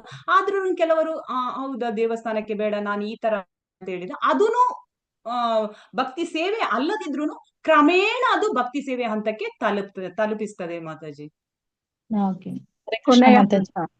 ಕೊನೆಯ ಹಂತ ಅಲ್ವಾ ಮಾತಾಜಿ? ಹೌದು ಮಾತಾಜಿ, ಕೆಳಮಟ್ಟದ ಹಂತ ಅದು, ಭಕ್ತಿಯ ಅತೀ ಕೆಳಮಟ್ಟದ ಹಂತ ಅದು. ಇನ್ನೇನಾದ್ರೂ ಪಾಯಿಂಟ್ಸ್ ಇದೆ ಯಾರಿಗಾದ್ರೂ? ಹರೇ ಕೃಷ್ಣ ಮಾತಾಜಿ. ಹರೇ ಕೃಷ್ಣ. ಇವಾಗ ಕೃಷ್ಣ ಪ್ರಜ್ಞೆ ಕೆಲಸ ಕಾರ್ಯಗಳಲ್ಲಿ ನೇರವಾಗಿ ಆಸಕ್ತಿಯನ್ನು ತೋರಿದರೆ ಕುಟುಂಬದವರು ಆಕ್ಷೇಪಿಸಬಹುದು ಅಥವಾ ಬೇರೆ ಎಷ್ಟೋ ತೊಂದರೆಗಳು ಇರಬಹುದು ಮಾತಾಜಿ. ಆವಾಗ ಇಂಥ ಸಮಸ್ಯೆ ಇರುವವನಿಗೆ ತನ್ನ ಚಟುವಟಿಕೆಗಳಿಂದ ಸಂಗ್ರಹವಾದ ಫಲವನ್ನು ಒಂದು ಒಳ್ಳೆ ಕಾರ್ಯಕ್ಕಾಗಿ ತ್ಯಾಗ ಮಾಡಬೇಕು ಮಾತಾಜಿ ಅಂತ ನನ್ನ ಒಂದು ಪಾಯಿಂಟ್ ಮಾತಾಜಿ. ಹೌದು ಮಾತಾಜಿ, ಹೌದು ಮಾತಾಜಿ, ಹೌದು. ಉತ್ತಮವಾದ ಒಂದು ಪಾಯಿಂಟ್ಸ್. ಹರೇ ಕೃಷ್ಣ ಮಾತಾಜಿ. ಹೇಳಿ ಮಾತಾಜಿ. ಮಾತಾಜಿ, ನಾನ್ ಯಾವ ತರ ಮಾಡಿದ್ದೆ ಅಂದ್ರೆ, ತುಂಬಾ ಜನ ಕಷ್ಟ ನೋವು ಸಮಸ್ಯೆ ಅಂತ ಹೇಳ್ಕೊಂಡಾಗ ಜಪ ಮಾಡಿ ತುಂಬಾ ನಿಮ್ಗೆ ಒಳ್ಳೇದಾಗುತ್ತೆ, ನಿಮ್ಗೆ ಕೃಷ್ಣ ನಿಮ್ಗೆ ಆಶೀರ್ವಾದ ಮಾಡ್ತಾನೆ ಅಂತ ತುಂಬಾ ಜನಕ್ಕೆ ನಾನು ಆತರ ಹರಿಬೋಲ್ ಮಾತಾಜಿ, ಹರಿಬೋಲ್. ಇದು ತುಂಬಾ ಹೈ ಲೆವೆಲ್ ಅಲ್ಲಿ ಭಕ್ತಿ ಮಾತಾಜಿ. ಯಾಕಂದ್ರೆ ಇದು ತುಂಬಾ ಜಪ ಮಾಡ್ಲಿಕ್ಕೆ ಎಲ್ಲರ ಮನಸ್ಸು ಒಪ್ಪುದಿಲ್ಲ. ಆದ್ರೆ ನೀವು ಜಪ ಮಾಡಿ ಅಂತ ಹೇಳಿ ಅವ್ರು ಜಪ ಮಾಡ್ತಾರೆ, ಅದು ತುಂಬಾ ಶ್ರೇಷ್ಠವಾದ ಒಂದು ಸೇವೆ ಮಾತಾಜಿ. ತುಂಬಾ ಜನಕ್ಕೆ ನಾನು ಅದೇ ತರ ಹೇಳಿದೀನಿ ಮಾತಾಜಿ. ಅವ್ರು ಜಪ ಮಾಡಿ ಆದ್ಮೇಲೆ ನನಗೆ ತುಂಬಾ ಒಳ್ಳೇದಾಗಿದೆ, ಶ್ರೇಷ್ಠವಾದದ್ದು. ಯಾಕಂದ್ರೆ ಪಕ್ಕ ನಾವು ಜಪ ಮಾಡಿ ಅಂತ ಹೇಳಿದ್ರೆ ಏನಪ್ಪ ಇವರು ಜಪ ಮಾಡಿ ಇಟ್ಕೊಂಡು. ಹರೇ ಕೃಷ್ಣ ಮಾತಾಜಿ. ಉಮಾ ಮಾತಾಜಿ ಅವರಿಂದ ಮಾತಾಜಿ, ಬಾಯಿಂದ ಹರೇ ಕೃಷ್ಣ ಮಂತ್ರ, ಹೌದು, ಅವರ ಬಾಯಿಂದ ನೀವು ಹರೇ ಕೃಷ್ಣ ಮಂತ್ರ ಹೇಳಿಸ್ತೀರಿ ಅಂತ ಹೇಳಿದ್ರೆ ಅದು ತುಂಬಾ ಉತ್ತಮವಾದದ್ದು. ಯಾಕಂದ್ರೆ ನಮ್ಮ ಮೇನ್ ಗುರಿಯೇ ನಾವು ಚೈತನ್ಯ ಪ್ರಭುಗಳ ಈ ಒಂದು ಇದನಿಗೆ ನಾವು ಸಪೋರ್ಟ್ ಮಾಡುವಂತದ್ದು. ಹರೇ ಕೃಷ್ಣ ಮಂತ್ರ ಅವರ ಬಾಯಲ್ಲಿ ಹೇಳಿಸುವಂತದ್ದು ತುಂಬಾ ಉತ್ತಮವಾದ ಸೇವೆ ಮಾತಾಜಿ. ಹರೇ ಕೃಷ್ಣ, ಧನ್ಯವಾದಗಳು ಮಾತಾಜಿ. ಅಶ್ವಿನಿ ಮಾತಾಜಿ ಏನಾದ್ರೂ ಹೇಳಲಿಕ್ಕೆ ಇಷ್ಟಪಡ್ತಾ ಇದ್ದೀರಾ? ಹರೇ ಕೃಷ್ಣ ಮಾತಾಜಿ. ಉಮಾ ಮಾತಾಜಿ ಅವರು ಹೇಳಿದ್ರಲ್ವಾ ಮಾತಾಜಿ, ಸೊ ಅವರು ಹಾಗೆ ಹೇಳಿ ತುಂಬಾ ಜನರ ಜೀವನದಲ್ಲಿ ಅದು ಪಾಸಿಟಿವ್ಲಿ ಚೇಂಜ್ ಆಗಿದೆ ಮಾತಾಜಿ. ಸೊ ಭಗವಂತ ಹೇಳ್ತಾನಲ್ಲ, ಭಕ್ತರಿಗೆ ಏನು ಬೇಕೋ ಅದು ಭಗವಂತ ನೆನಿತ್ತು ಮಾಡ್ತಾನೆ ಅಂತ. ಸೊ ಕೇಳಿಸ್ತದ ಬೇರೆಯವರಿಗೆ? ಜೀವನದಲ್ಲಿ ಬದಲಾವಣೆ ಆಗಿರೋದು. ಪ್ರಾಬ್ಲಮ್ ಅಂತ ವಾಯ್ಸ್ ಬ್ರೇಕ್ ಆಗ್ತಾ ಇದೆ. ಹರೇ ಕೃಷ್ಣ, ಇವಾಗ ಕೇಳ್ತಾ ಇದ್ದೇನಾ ಮಾತಾಜಿ? ಇವಾಗ ಕೇಳಿಸ್ತಾ ಇದೆ. ಹರೇ ಕೃಷ್ಣ. ಕೇಳಿಸ್ತಾ ಇಲ್ಲ. ಒಳ್ಳೇದನ್ನು ಆಗಿದೆ ಅವರಿಗೆ. ಆತರ ಜಪ ಮಾಡೋದ್ರಿಂದ ಒಳ್ಳೇದನ್ನು ಆಗಿದೆ ಅವ್ರಿಗೆ. ಅಲ್ಲ, ಪ್ರತಿಯೊಬ್ಬರಿಗೂ ಒಳ್ಳೇದಾಗಿದೆ ಮಾತಾಜಿ. ನನಗೆ ಒಳ್ಳೇದಾಗಿಲ್ಲ ಅಂತ ಹೇಳಿರಾರೇ ಇಲ್ಲ ಮಾತಾಜಿ. ನನಗೆ ಯಾರಿಗೆ ಹೇಳಿದ್ರು ನನಗೆ ತುಂಬಾ ಒಳ್ಳೇದಾಗಿದೆ ಅಂತ 100ಕ್ಕೆ 200% ಒಳ್ಳೇದಾಗಿದೆ ಅಂತ ಹೇಳಿದಾರೆ ಮಾತಾಜಿ. ಹಂಗಾಗಿ ಆ ಮೂಲಕ ನಾವು ಕೃಷ್ಣ ಪ್ರಜ್ಞೆಗೆ ಅವ್ರನ್ನ ಕರ್ಕೊಬರ್ಬೋದು ಮಾತಾಜಿ. ಅದ್ರಲ್ಲಿ 100ರಲ್ಲಿ ನಮ್ಗೆ ಒಬ್ರು ಸಿಕ್ಕರು ಪ್ಯೂರ್ ಶುದ್ಧ ಭಕ್ತರು 100ಕ್ಕೆ1 ಸಿಗ್ಲಿ ಮಾತಾಜಿ. ಆದ್ರೂ ಕೂಡ 100 ಜನರಲ್ಲಿ 99 ಜನಕ್ಕೂ ಒಳ್ಳೇದಾಗುತ್ತಲ್ಲ ಅನ್ನೋದು ಒಂದು ಖುಷಿ ಮಾತಾಜಿ ನಮ್ಗೆ. ಹರೇ ಕೃಷ್ಣ ಮಾತಾಜಿ, ಕೇಳ್ತಾ ಇದ್ದೇನೆ ಇವಾಗ. ಕೇಳಿಸುತ್ತೆ ಹಾ ಮಾತಾಜಿ ಉಮಾ ಮಾತಾಜಿ ಅವರಿಂದ ಇನ್ಸ್ಪೈರ್ ಆಗಿ ತುಂಬಾ ಜನ ಮಾತಾಜಿ ಕಷ್ಟದಲ್ಲಿದ್ದವರಿಗೆಲ್ಲ ಅವರು ಹರಿನಾಮ ಸಂಕೀರ್ತನೆ ಹೇಳಿ ಒಳ್ಳೆ ಆಗತ್ತೆ ಹೇಳಿದ್ರೆ ಅವರು ಎಷ್ಟು ಕಷ್ಟಕರ ಸಂಗತಿಯಲ್ಲಿ ಇದ್ರೂ ಕೂಡ ಮಾತಾಜಿ ಭಗವಂತನೇ ನಿತ್ತು ಬಿಟ್ಟು ಅದ್ರಿಂದ ಹೊರಗೆ ಕರ್ಕೊಂಡ್ ಬಂದಿದ್ದಾರೆ ಮಾತಾಜಿ. ಸೊ ಅವರೇ ರೀಸೆಂಟ್ಲಿ ಹೇಳಿದ್ರು ಮಾತಾಜಿ, ಒಂದು ಇನ್ಸಿಡೆಂಟ್, ಒಬ್ರಿಗೆ ಪಟಾಕಿ ಹೊಡ್ಸ್ಬಿಟ್ಟು ಆ ಮಗುವಿನ ಕಣ್ಣೆ ಹೋಗ್ತಿತ್ತು ಮಾತಾಜಿ. ಆದ್ರೆ ಇವರು ತಂದೆ ತಾಯಿ ಎಲ್ಲರೂ ಕೂಡ ಆ ಕೃಷ್ಣನ ಧ್ಯಾನ ಮಾಡ್ತಾ ಮಾತಾಜಿ ಆ ಮಗುವಿಗೆ ಅದು ಹುಷಾರಾಗಿದೆ ಅಂತೆ ಮಾತಾಜಿ. ಅಂದ್ರೆ ಭಗವಂತ ಹೇಳ್ತಾರಲ್ಲ, ಭಕ್ತರಿಗೆ ಬೇಕಾಗಿ ಭಗವಂತ ಏನು ಮಾಡ್ಲಿಕ್ಕೆ ಬೇಕಾಗಿ ರೆಡಿ ಇದ್ದಾನೆ. ಆ ಪ್ರಹ್ಲಾದನಿಗೆ ಬೇಕಾಗಿ ಹಿರಣ್ಯಕಶಿಪನ್ನು ಕೊಲ್ಲಿಕ್ಕೆ ಅಂತ ನರಸಿಂಹ ರೂಪದಲ್ಲೂ ಕೂಡ ಭಗವಂತ ಬಂದ್ರಲ್ವಾ. ಸೊ ಅದೇ ರೀತಿ ಭಕ್ತನೇ ಅವ್ರು ಹೇಳುವಾಗ ಭಕ್ತನೇ ಹಿಂದೆ ನಿಂತು ಅದಕ್ಕೆ ಅಸ್ತು ಅಂತಾನೆ ಮಾತಾಜಿ. ಸೊ ಹಲವಾರು ನಿದರ್ಶನ ಇದೆ ಮಾತಾಜಿ. ಉಮಾ ಮಾತಾಜಿ ಅವರ ಹಾಗೆ ಹೇಳಿ ತುಂಬಾ ಜೀವನದಲ್ಲಿ ಬದಲಾವಣೆ ಆದವರು ತುಂಬಾ ಜನ ಇದ್ದಾರೆ. ಹರೇ ಕೃಷ್ಣ ಮಾತಾಜಿ. ಅವರು ತುಂಬಾ ಜನ ಕೃಷ್ಣ ಪ್ರಜ್ಞೆ ತಂದಿದ್ದಾರೆ ಮಾತಾಜಿ ಜಲ್ಕೆರೆಯಲ್ಲಿ ಉಮಾ ಮಾತಾಜಿ ಅವರು. ಹರೇ ಕೃಷ್ಣ ಮಾತಾಜಿ, ನೀವು ಎಲ್ಲ ಮಾಡಿದ್ರಿ ಮಾತಾಜಿ. ನೀವು ಎಲ್ಲ ತುಂಬಾ ಸೇವೆ ಮಾಡ್ತಾ ಇದೀರಾ. ನಾನು ಸಣ್ಣದೊಂದು ಸೇವೆ ಮಾತಾಜಿ ಅಷ್ಟೇ. ನಿಮ್ಮಷ್ಟು ನಾವು ಇನ್ನು ಇಲ್ಲ ಮಾತಾಜಿ. ನೀವು ಎಲ್ಲರನ್ನೂ ಇಲ್ಲ ಮಾತಾಜಿ ಏನು ಮಾಡಿದ್ರು ಮಾತಾಜಿ ಒಬ್ರತ್ರ ಹರಿನಾಮ ಸಂಕೀರ್ತನೆ ಹೇಳ್ಸೋದು ಅದು ತುಂಬಾ ದೊಡ್ಡ ವಿಷಯ ಮಾತಾಜಿ. ಸೊ ಅವರು ನಿಮ್ಮ ಮಾತು ಕೇಳಿ ಹರಿನಾಮ ಸಂಕೀರ್ತನೆ ಹೇಳ್ತಾರೆ ಹೇಳಿದ್ರೆ ಅದು ತುಂಬಾ ದೊಡ್ಡ ವಿಷಯ. ಯಾರು ಕೂಡ ಹೇಳಲಿಕ್ಕೆ ಆಗೋದಿಲ್ಲ. ಅವ್ರು ಏನ್ ಹೇಳಿದ್ರೆ ಎಲ್ಲರೂ ಕೇಳ್ತಾರೆ. ಮತ್ತೆ ಯಾವ್ದನ್ನ ಒಂದು ಫಂಕ್ಷನ್ ಹೋಗ್ಲಿ ಎಲ್ಲಾರನ್ನೂ ಮಾತಾಡ್ಸ್ಕೊಂಡ್ ಬಂದು ಮೊದ್ಲು ಅದ್ರ ಬಗ್ಗೆ ಹೇಳ್ತಾರೆ. ನಾವು ಕುತ್ಕೊಂಡಿರ್ತೀವಿ ಬಟ್ ಅವರೆಲ್ಲ ತಿರ್ಗಾಡ್ತಿರ್ತಾರೆ. ಆತರ ಮಾತಾಜಿ ಅವ್ರು ಇಡ್ಬೋದು, ಆದ್ರೆ ನಿಮ್ಮ ಮಾತು ಕೇಳಿ ಅವರು ಫಾಲೋ ಮಾಡ್ತಾರಲ್ವಾ ಮಾತಾಜಿ, ಅದು ಇಂಪಾರ್ಟೆಂಟ್ ಮಾತಾಜಿ. ಅದು ಇಂಪಾರ್ಟೆಂಟ್ ಮಾತಾಜಿ. ಆ ಶಕ್ತಿ ನಿಮ್ಮೆಲ್ಲರಿಂದನೂ ನನಗೆ ಇನ್ನೂ ಜಾಸ್ತಿ ಭಕ್ತಿ ಸೇವೆ ಮಾಡಕ್ಕೆ ನನಗಿನ್ನೂ ಬ್ಲೆಸ್ಸಿಂಗ್ ಮಾಡ್ತಾ ಇದ್ರಿ ಮಾತಾಜಿ. ನನಗೆ ತುಂಬಾ ಖುಷಿ ಆಗ್ತಿದೆ. ನಿಮ್ ಬ್ಲೆಸ್ಸಿಂಗ್ ಸಿಗ್ತಾ ಇದೆ ಅನ್ಕೊಂಡಿದೀನಿ ಮಾತಾಜಿ. ನನಗೆ ಭಗವಂತನ ಸೇವೆ ಮಾಡಕ್ಕೆ ಇನ್ನೂ ಹೆಚ್ಚಿನ ಶಕ್ತಿ, ನನಗೆ ಇನ್ಸ್ಪಿರೇಷನ್ ಬರ್ತಾ ಇದೆ ಮಾತಾಜಿ. ಅಷ್ಟು ಬಿಟ್ರೆ ನಾನು ಏನೂ ಮಾಡಿಲ್ಲ ಮಾತಾಜಿ. ನೀವ್ ಹೇಳೋದ್ರಲ್ಲಿ ನಾನು ಇನ್ನೂ ಮಾಡ್ಬೇಕು ಅನಿಸ್ತಾ ಇದೆ ಮಾತಾಜಿ, ನೀವ್ ಹೇಳ್ತಾ ಇರೋದ್ ಕೇಳಿದ್ರೆ. ಹರೇ ಕೃಷ್ಣ ಮಾತಾಜಿ, ನೀವು ಮ್ಯೂಟ್ ಅಲ್ಲಿ ಇದ್ದೀರಾ ಮಾತಾಜಿ? ಹರಿಣಿ ಮಾತಾಜಿ ಅವರು ಹೇಳ್ತಾ ಇದ್ದಾರೆ, ಅವರು ಮ್ಯೂಟ್ ಅಲ್ಲಿ ಇದ್ದಾರೆ. ಹರೇ ಕೃಷ್ಣ ಮಾತಾಜಿ. ಹರಿಣಿ ಮಾತಾಜಿ ಹಾ, ಅವರು ಹೇಳ್ತಾ ಇದ್ರು, ಆದ್ರೆ ಮ್ಯೂಟ್ ಅಲ್ಲಿ ಇದೆ, ಗೊತ್ತಿಲ್ಲ. ನೀವೆಲ್ಲ ಮಾತಾಡ್ತಿದ್ರೆ ಅವರು ಹೇಳ್ತಾ ಇದ್ರು, ಉತ್ತರ ಹೇಳ್ತಾ ಇದ್ರು. ಮಾತಾಜಿ ಅಟೆಂಡೆನ್ಸ್ ಆಗ್ಬೇಕು, ಟೈಮ್ 9 ಆಗ್ತಾ ಇದೆ ಮಾತಾಜಿ. ಅಟೆಂಡೆನ್ಸ್ ಇಂದು ಲಿಂಕ್ ಕಳಿಸಿದ್ರೆ. ಹರಿಣಿ ಮಾತಾಜಿ ನಿಮ್ ಮ್ಯೂಟ್ ಅಲ್ಲಿ ಇದ್ದೀರಾ? ಹರೇ ಕೃಷ್ಣ ಮಾತಾಜಿ.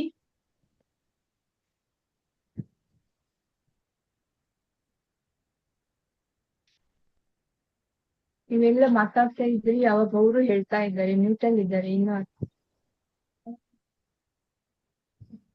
ಮಾತಾಜಿ ಅನ್ಮ್ಯೂಟ್ ಮಾಡ್ಕೊಳ್ಳಿ ಮಾತಾಜಿ, ಕೇಳಿಸ್ತಾ ಇಲ್ಲ.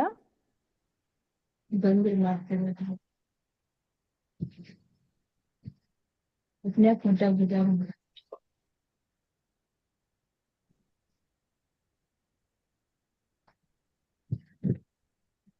ಯಾವಾಗಿಂದ ನೋಡ್ತಾ ಇದ್ದೇವೆ, ಮ್ಯೂಟ್ ಅಲ್ಲಿ ಇದ್ದಾರೆ.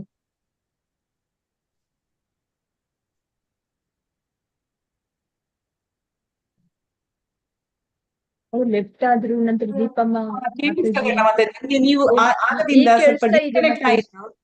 ನನ್ಗೆ ನೀವು ಹೇಳೋದು ಕೇಳಿಸ್ತಿತ್ತು, ನಾನ್ ಹೇಳೋದು ನಿಮ್ಗೆ ಕೇಳಿಸ್ತಿರ್ಲಿಲ್ಲ. ಈಗ ಕೇಳಿಸ್ತಿದೆ ಇಲ್ಲ ಮಾತಾಜಿ? ಈಗ ಕೇಳಿಸ್ತಾ ಇದೆ, ಕೇಳಿಸ್ತಾ ಇದೆ ಮಾತಾಜಿ, ಕೇಳಿಸ್ತಾ ಇದೆ, ಚೆನ್ನಾಗಿ ಕೇಳಿಸ್ತಾ ಇದೆ. ಓಕೆ, ಈಗ ಕೇಳಿಸ್ತದಲ್ಲ? ನೀವೆಲ್ಲ ಹೇಳುದು ಕೇಳಿಸ್ತಿತ್ತು ನಂಗೆ. ಓಕೆ, ನಾವು ಮುಂದಕ್ಕೆ ಹೋಗೋಣ. ತುಂಬಾ ಧನ್ಯವಾದಗಳು ಎಲ್ಲರೂ. ತುಂಬಾ ಉತ್ತಮವಾದ ಒಂದು ಪಾಯಿಂಟ್ಸ್ ಹೇಳಿದ್ರಿ. ಇದು ನಾನು ದಾಮೋದರ ನೀವ್ ಹೇಳಿದ್ರಲ್ಲ, ಹೇಳಿ ಪ್ರಭುಜಿ. ಆ, ದಾಮೋದರ ಆರತಿ ಮಾಡಿಸಿದೆ ಮನೆಯಲ್ಲಿ. ಹರೇ ಕೃಷ್ಣ, ಮೊದಲೆಲ್ಲ ಹರಿ ಬೋಲ್, ಫ್ಯಾಮಿಲಿಯಲ್ಲಿ ಕರ್ಕೊಂಡು ಹರಿ ಬೋಲ್ ಪ್ರಭುಜಿ. ಮನೆಯ ಮನೆ ಹತ್ತಿರದವನ್ನೆಲ್ಲ ಕರೆಸಿದೆ ದೇವಸ್ಥಾನದವರು. ಮತ್ತೆ ಹೌದಾ, ವೆರಿ ಗುಡ್ ಪ್ರಭುಜಿ. ಅದೂನು ಒಂದು ಸೇವೆನೆ ನೋಡಿ. ಅದರಿಂದಾಗಿ ನೀವು ಎಲ್ಲರಿಗೂ ನಾನು ನಿಮ್ಮ ಮನೆ ನನಗೋಸ್ಕರ ಮಾಡಿದ್ದಲ್ಲ, ಯಾಕಂದ್ರೆ ಸ್ವಲ್ಪ ನಾಸ್ತಿಕರೆಲ್ಲ ಇದ್ರು ಎಲ್ಲ ಅವರನ್ನು ಒಳ್ಳೇದಾಯ್ತು ಕರ್ಕೊಂಡು ಎಲ್ಲ ಪ್ರಭುಜಿ ನೋಡಿ. ಆರತಿ ಎಲ್ಲ ಕೊಡಿಸಿದೆ. ಒಳ್ಳೇದಾಯ್ತು ಪ್ರಭುಜಿ. ಅಂದ್ರೆ ನೋಡಿ, ನಿಮ್ಮ ಕೆಲವರಿಗೆ ಭಗವಂತ ಕೃಷ್ಣ ಯಾರಂತ ಗೊತ್ತಿರ್ಲಿಲ್ಲ, ಸೊ ಅವರಿಗೆಲ್ಲ ನೀವೊಂದು ಪರಿಚಯ ಹತ್ತು ಜನ ಮಾಡಿಸಿದ್ರಿ. ತನಕ ಬಂದಿದ್ರು. ಹರಿ ಬೋಲ್ ಪ್ರಭುಜಿ. ಆ ರೀತಿಯೇ ನೋಡಿ, ಅವರು ಉಮಾ ಅಶೋಕ್ ಮಾತಾಜಿ ಅವರನ್ನು ಅಷ್ಟೇ ನೋಡಿ, ಸಣ್ಣ ಸಣ್ಣ ವಿಚಾರವನ್ನು ಇಟ್ಕೊಂಡು ಸಣ್ಣ ಸಣ್ಣ ಸ್ಟೆಪ್ ಅಲ್ಲಿ ಆಗುವಂತದ್ದು. ಹೇಳ್ತಾ ಇರ್ತೇವೆ, ಕೆಲವರು ಬರ್ತಾರೆ, ವಾಟ್ಸಪ್ ಎಲ್ಲ ಸೆಂಡ್ ಮಾಡ್ತಾ ಇರ್ತೇವೆ, ಕೆಲವರು ಬರ್ತಾರೆ, ಓಕೆ ಯಾವಾಗ್ಲೂ ಒಂದು ಬಂತು ಸ್ವಲ್ಪ ಸಿಕ್ಕ ಬರ್ತಾರೆ, ಒಂದೊಂದ್ಸಲ ವಾಪಸ್ ಹೋಗ್ತಾರೆ, ಒಂದೊಂದ್ಸಲ ಇಲ್ಲ ಪ್ರಭುಜಿ, ನೀವು ಸಣ್ಣ ಸಣ್ಣ ರೀತಿಯಾಗಿ ಹೀಗೆ ಸಣ್ಣ ಸಣ್ಣ ಕಾರ್ಯದಲ್ಲಿಯೇ ನಾವು ಭಗವಂತನ ಸೇವೆ ಮಾಡುವಂತದ್ದು. ನಾನೊಂದು ಅಟೆಂಡೆನ್ಸ್ ಹಾಕ್ತೀನಿ, 1 ನಿಮಿಷ. ಇವತ್ತು ವಿನಾಯಕ ಪ್ರಭುಜಿ ಇಲ್ವಾ ಅಂತ ಬಹುಶಃ. ಇಲ್ಲ, ಬಂದಿಲ್ಲ ಮಾತಾಜಿ ಅವರು. ಅದೇ ನಾನು ಹಾಕ್ತೀನಿ ಅಟೆಂಡೆನ್ಸ್, 1 ನಿಮಿಷ. ಮತ್ತೆ ಇನ್ನೊಂದು ಸ್ವಲ್ಪ ಚರ್ಚೆ ವಿಷಯ ಜಾಸ್ತಿ ಆದ್ರೆ ಇನ್ನೊಂದು ಒಂದು 10 ನಿಮಿಷ ಇದೆ, ಒಂದು 2-3 ಸ್ಲೈಡ್ ಇದೆ. 1 ನಿಮಿಷ.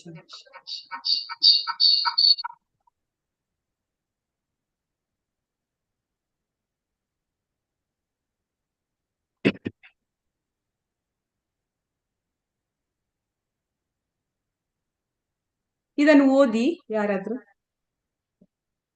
ಹರೇ ಕೃಷ್ಣ ಮಾತಾಜಿ. ಓದಿ ಮಾತಾಜಿ. ದೇವೋತ್ತಮ ಪರಮಪುರುಷನನ್ನು ಸೇರಲು 2 ಪ್ರಕ್ರಿಯೆಗಳಿವೆ: ಕ್ರಮವಾದ ಬೆಳವಣಿಗೆ ಮತ್ತು ನೇರವಾದದ್ದು. ಭಗವದ್ಗೀತೆಗೆ ಸಂಬಂಧಿಸಿದಂತೆ ಇದು ನೇರವಾದ ಪ್ರಕ್ರಿಯೆಯನ್ನು ಒತ್ತಿ ಹೇಳುತ್ತದೆ. ಪ್ರತಿಯೊಬ್ಬರಿಗೂ ನೇರವಾದ ಮಾರ್ಗವನ್ನು ತೆಗೆದುಕೊಳ್ಳಲು ಮತ್ತು ಪರಮಪುರುಷನಾದ ಶ್ರೀಕೃಷ್ಣನಿಗೆ ಶರಣಾಗುವಂತೆ ಸಲಹೆ ನೀಡಲಾಗುತ್ತದೆ. ಹರೇ ಕೃಷ್ಣ ಮಾತಾಜಿ. ಹರೇ ಕೃಷ್ಣ ಮಾತಾಜಿ, ಧನ್ಯವಾದ.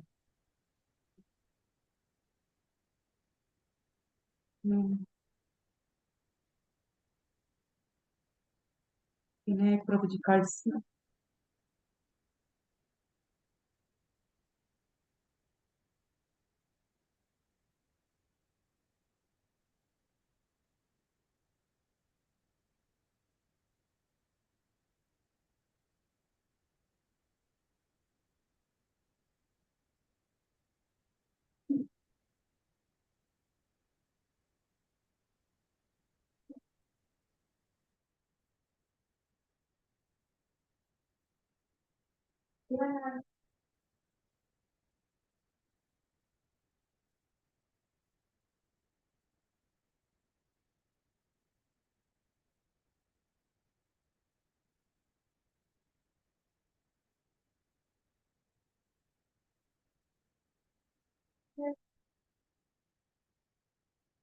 ಬಂತಲ್ಲ ಮಾತಾಜಿ ಲಿಂಕ್?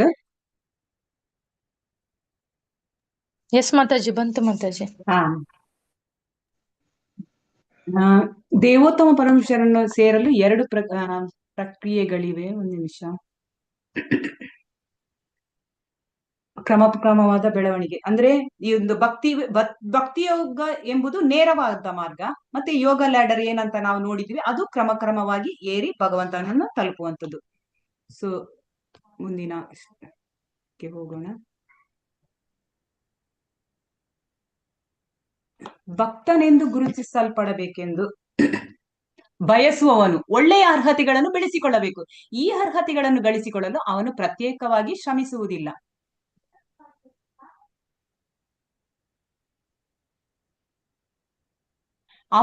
ಆದರೆ ಕೃಷ್ಣ ಪ್ರಜ್ಞೆಯಲ್ಲಿ ನಿರತನಾಗಿರುವುದು ಮತ್ತು ಭಕ್ತಿ ಸೇವೆ ಇವು ಸಹಜವಾಗಿ ಅವನು ಆ ಅರ್ಹತೆಗಳನ್ನು ಬೆಳೆಸಿಕೊಳ್ಳಲು ನೆರವಾಗುತ್ತದೆ. ಅಂದ್ರೆ ಇಲ್ಲಿ ಭಕ್ತಿಯನ್ನು ಬೆಳೆಸಿಕೊಂಡಾಗ ಒಬ್ಬ ಭಕ್ತನಲ್ಲಿ ಗುಣಗಳು ಯಾವುದು ಇರುತ್ತದೆ ಎಂದು ಈ ಒಂದು 13ರಿಂದ 20ನೇ ಶ್ಲೋಕದವರೆಗೆ ಒಂದು ಒಟ್ಟು 31 ಗುಣಗಳನ್ನು ಇಲ್ಲಿ ಪಟ್ಟಿ ಮಾಡ್ತಾರೆ. ಈ ಎಲ್ಲಾ ಗುಣಗಳು ಭಕ್ತಿ ಮಾಡ್ತಾ ಇವು ಬೆಳೆಯುವಂತದ್ದು. ಸೊ ಯಾರು ಭಗವಂತನ ಭಕ್ತಿ ಸೇವೆಯಲ್ಲಿ ತೊಡಗುತ್ತಾರೋ ಅವರಲ್ಲಿ ಎಲ್ಲಾ ಒಂದು ದೈವಿ ಗುಣಗಳು, ನಾವು 16ನೇ ಅಧ್ಯಾಯದಲ್ಲಿ ಇನ್ನು ಮುಂದಕ್ಕೆ ನೋಡ್ಲಿಕ್ಕಿದ್ದೇವೆ. ಅಲ್ಲಿ 16ನೇ ಅಧ್ಯಾಯದಲ್ಲಿ ಏನೆಲ್ಲ ಅನೇಕ ಗುಣಗಳನ್ನು ಅಲ್ಲಿ ದೈವಿ ಗುಣಗಳು ಇರ್ತವೆ, ಅದನ್ನೆಲ್ಲ ಈ ಒಂದು ಭಕ್ತನಲ್ಲಿ ಕಾಣಬಹುದು. ಆ ಎಲ್ಲಾ ಗುಣಗಳು ಭಕ್ತಿ ಸೇವೆ ಮಾಡ್ತಾ ಅದರಲ್ಲಿ ಆ ಭಕ್ತನಲ್ಲಿ ನೆಲೆಗೊಳ್ಳುವಂಥದ್ದು. ಸೊ ನಾವು ಭಗವಂತನನ್ನು ಸ್ತುತಿಸುವಾಗ ಅವನ ದಿವ್ಯ ಗುಣಗಳನ್ನು ಕೀರ್ತಿಸ್ತೇವೆ. ಸೊ ಆ ಗುಣಗಳು ನಮ್ಮಲ್ಲಿ ಕೂಡ, ನಾವು ಯಾವಾಗ ಭಗವಂತನನ್ನು ಕೀರ್ತಿಸ್ತೇವ ಆಗ ಆ ಗುಣಗಳೆಲ್ಲ ನಮ್ಮಲ್ಲಿ ಕೂಡ ಬರ್ತವೆ ಅಂತೇಳಿ ಇಲ್ಲಿ ತಿಳಿಸ್ತಾರೆ. ಅಂದ್ರೆ ನಮ್ಮಲ್ಲಿ ಕೂಡ ಆ ಗುಣಗಳು ತನ್ನಿಂತಾನೇ ಮೂಡ್ತವೆ ಅಂತೇಳಿ. ಅದು ಯಾವೆಲ್ಲ ಗುಣಗಳಂತೇಳಿ ನಾವು ಈಗ ಒಂದು ನೋಡ್ಲಿಕ್ಕಿದ್ದೇವೆ 13ರಿಂದ 20ನೇ ಶ್ಲೋಕದವರೆಗೆ. ಸೊ ಒಬ್ಬ ವ್ಯಕ್ತಿ ತಾನು ಭಕ್ತ ಅಂತ ಹೇಳ್ಕೊಳ್ಬೇಕಾದ್ರೆ ಆತನಲ್ಲಿ ಆ ಗುಣಗಳೆಲ್ಲ ಇರ್ಬೇಕು. ಅಥವಾ ಇನ್ನೊಂದು ರೀತಿಯಲ್ಲಿ ಹೇಳೋದಾದ್ರೆ ಈ ಒಂದು ಯಾವ ರೀತಿ ಅಂತೇಳಿ, ಈಗ ಪರೀಕ್ಷೆಯಲ್ಲಿ ಒಂದು ಮೌಲ್ಯಮಾಪನ ಮಾಡ್ತಾರೆ. ಸೊ ಆಗ ಆ ಒಂದು ಮೌಲ್ಯಮಾಪನ ಮಾಡುವಾಗ ಅದಕ್ಕೊಂದು ಆನ್ಸರ್, ಒಂದು ಕೀ ಆನ್ಸರ್ ಅಂತ ಇಟ್ಟಿರ್ತಾರೆ. ಸೊ ಅಂದ್ರೆ ಈ ಉತ್ತರ ಇದ್ರೆ ಮಾತ್ರ ಅದಕ್ಕೆ ಆ ಪ್ರಶ್ನೆಗೆ ಆ ಅಂಕ ಸಿಗುತ್ತದೆ. ಈ ಉತ್ತರ ಇಲ್ಲದಿದ್ರೆ ನಿನಗೆ ಅಂಕ ಕೊಡಲಾಗುದಿಲ್ಲ ಅಂತ ಹೇಳಿ ಆ ರೀತಿ. ಅಂದ್ರೆ ಹಾಗೆ ನಾವು ಭಕ್ತರು ಅಂತ ಹೇಳ್ಕೊಳ್ಬೇಕಾದ್ರೆ ಇದು ಈ ಒಂದು 13ರಿಂದ 20 ಶ್ಲೋಕದವರೆಗೆ ಏನು ಗುಣಗಳಿದ್ದೇವೆ ಆ ಒಂದು ಗುಣಗಳು ಇಲ್ಲಿ ಮೌಲ್ಯಮಾಪನ ಅಂಕದಾಗೆ. ಅಂದ್ರೆ ಆ ಒಂದು ಶ್ಲೋಕದಲ್ಲಿ ಬರುವಂತ ಎಲ್ಲಾ ಗುಣಗಳು ಈ ಭಕ್ತನಲ್ಲಿ ಇರ್ಬೇಕು. ಅದನ್ನೇ ಭಗವಂತ ಇಲ್ಲಿ ಈ ಶ್ಲೋಕದಲ್ಲಿ ತಿಳಿಸ್ತಾರೆ. ನಾವು ಇಲ್ಲಿ ಒಂದು 13ನೇ ಶ್ಲೋಕದಿಂದ ಎಲ್ಲ ಒಂದು ಭಗವದ್ಗೀತೆ ಬುಕ್ ತೆಗೀರಿ ಎಲ್ಲರೂ, ಒಬ್ಬೊಬ್ಬರೇ 13ನೇಯಿಂದ ಅನುವಾದವನ್ನು ಓದಿದ್ರೆ ಸಾಕು 20ನೇ ಶ್ಲೋಕದವರೆಗೆ. ಅಲ್ಲಿ ಆ ಪಾಯಿಂಟ್ಸ್ ಕೊಟ್ಟಿದ್ದಾರೆ.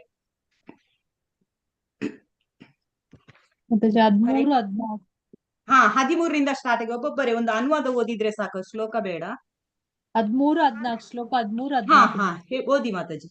ಯಾರಿಗೆ ಅಸೂಯೆ ಇಲ್ಲವೋ, ಯಾರು ಎಲ್ಲಾ ಜೀವಿಗಳಿಗೆ ಸ್ನೇಹಿತನೋ, ತಾನು ಒಡೆಯನೆಂಬ ಭಾವನೆ ಇಲ್ಲದೆ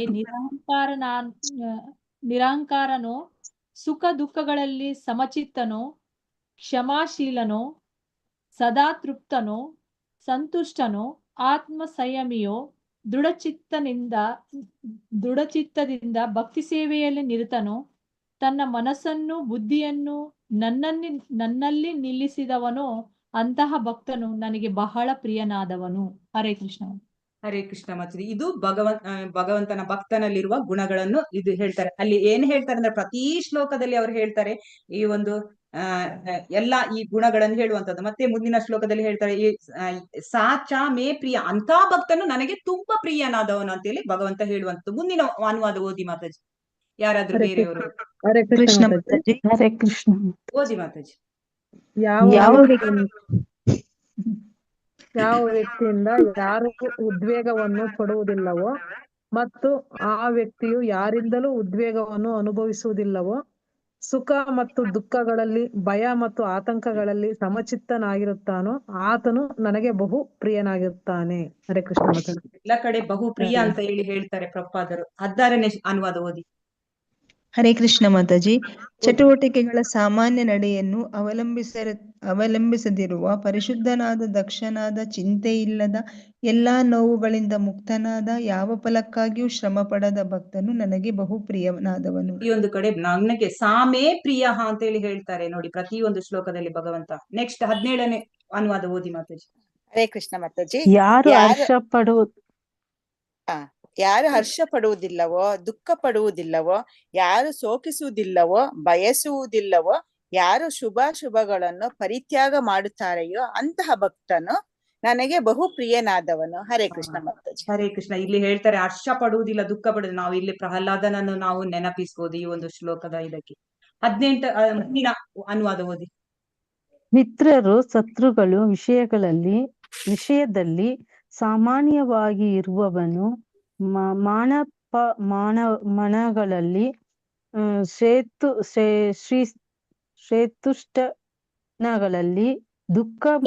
ಸುಖ ದುಃಖಗಳಲ್ಲಿ, ಅರ್ಪಕೀರ್ತಿಗಳಲ್ಲಿ ಸಮಚಿತ್ತನಾಗಿ ಇರುವವನು, ಕಲ್ಮಷವನ್ನು ಬಿಟ್ಟು ಕಲ್ಮಷನನ್ನು ಮಾಡುವ ಎಲ್ಲಾ ಸಹವಾಸಗಳಿಂದ ಮುಕ್ತನು, ಸದಾ ಮೌನಿಯಾಗಿದ್ದು ಯಾವುದಾದ್ರಿಂದಲೂ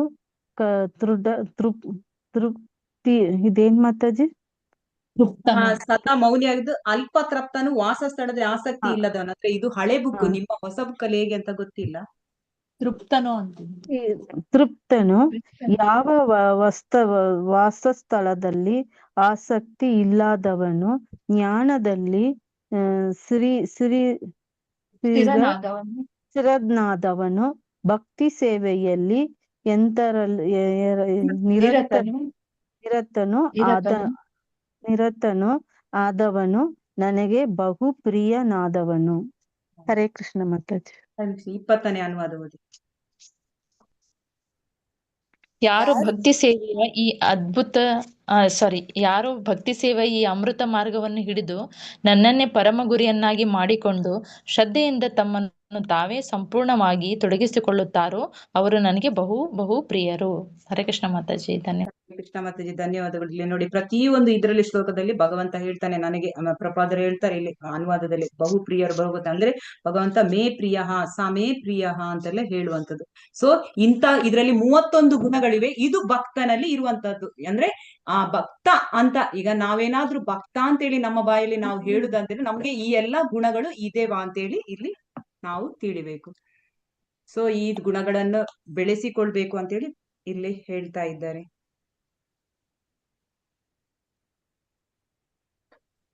ಸೊ ಇಲ್ಲಿ ಪ್ರತಿಯೊಂದು ಶ್ಲೋಕವನ್ನು ಭಗವಂತ ಹೇಗೆ ಕೊನೆಗೊಳಿಸಿದಂದ್ರೆ ಯೋ ಭಕ್ತ ಸಮೇ ಪ್ರಿಯ, ಅಂತಹ ಭಕ್ತ ನನಗೆ ಪ್ರಿಯನಾದವನು. ಭಗವಂತ 20ನೇ ಶ್ಲೋಕದಲ್ಲಿ ಹೇಳುವಂತ ಭಕ್ತರ ಗುಣಗಳನ್ನು ತಿಳಿಸ್ತಾ ಅಲ್ಲಿಯವರೆಗೆ ಹೋಗ್ತಾ ಇದ್ದಾರೆ. ಸೊ ಒಟ್ಟು 31 ಗುಣಗಳನ್ನು ತಿಳಿಸುವಂತದ್ದು. ಸೊ ಅಧ್ಯಾಯ 7 ಇಲ್ಲಿ ಒಂದು ಇದೆ. ಏನಂತ ಹೇಳಿದ್ರೆ ಈ ಒಂದು ಈಗ ಭಕ್ತಿ ಯೋಗದ ಘಟ್ಟದಲ್ಲಿ ಇದ್ದೇವೆ ನಾವು. 7ರಿಂದ 12ನೇ ಶ್ಲೋಕ. ಯಾರಿಗೆ ಇದ್ರಲ್ಲಿ ಅಧ್ಯಾಯ 7ರಿಂದ 12ರ ಅಧ್ಯಾಯದವರೆಗೆ ಯಾವ ಅಂಶ ನಿಮ್ಗೆ ಒಂದು ತುಂಬಾ ನಿಮ್ಗೆ ಹೃದಯಕ್ಕೆ ತಟ್ಟಿತು ಅಂತೇಳಿ ಯಾರಾದ್ರೂ ಒಂದೊಂದು ಪಾಯಿಂಟ್ಸ್ ಹೇಳ್ಬೋದು? ಒಂದೊಂದೇ ಪಾಯಿಂಟ್ಸ್ ಹೇಳಿ ಸಾಕು. ನಿಮ್ಗೆ ಯಾವುದು ಈಗ ಇವತ್ತಿನ ಅಧ್ಯಾಯದಲ್ಲಿ ಇತ್ತು? ಅನನ್ಯ ಭಕ್ತಿ ಹೇಳ್ತಾರೆ. ಅನನ್ಯ ಭಕ್ತಿ ಮಾಡ್ಲಿಕ್ಕೆ ಆಗಿಲ್ಲ, ಆಯ್ತು, ನೀವು ಅಭ್ಯಾಸ ಮಾಡಿ. ಯಾವುದರ ಬಗ್ಗೆ? ಈ ಒಂದು ಸಾಧನಾ ಭಕ್ತಿ ಬಗ್ಗೆ. ಸಾಧನಾ ಭಕ್ತಿ ಆಗುದಿಲ್ವಾ? ಅದಕ್ಕಿಂತ ನಂತರ ನಾವು ಜ್ಞಾನ ಒಂದು ಪಡ್ಕೊಳ್ಳುವಂಥದ್ದು ಅಥವಾ ಅದರ ನೆಕ್ಸ್ಟ್ ಒಂದು ಕರ್ಮ ಫಲ ತ್ಯಾಗ ಮಾಡುವಂತ ಅಂತ ನಿಮ್ಗೆ ಯಾವುದು ಶ್ಲೋಕ ಅಥವಾ ಯಾವುದೊಂದು ಅಂಶ ಈ ಒಂದು 6 ಅಧ್ಯಾಯಗಳಲ್ಲಿ ನಿಮ್ಗೆ ತುಂಬಾ ಮನಸ್ಸಿಗೆ ನಾಟಿತು ಅಂತೇಳಿ ಇಲ್ಲಿ ಹೇಳ್ಬೇಕಂತೆಲ್ಲ ಹೇಳ್ತಾ ಇದ್ದಾರೆ, ಹಂಚಬೇಕಂತ ಹೇಳ್ತಾರೆ. 7, 8, 9, 10, 11, 12.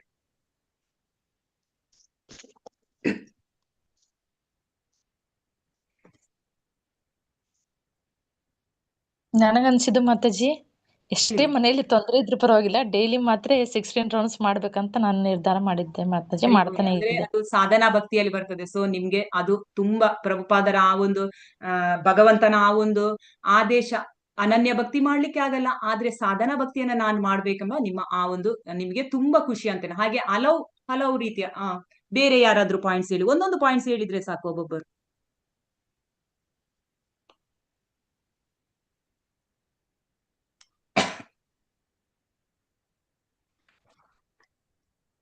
ಮಾತಾಜಿ ಹರೇ ಕೃಷ್ಣ.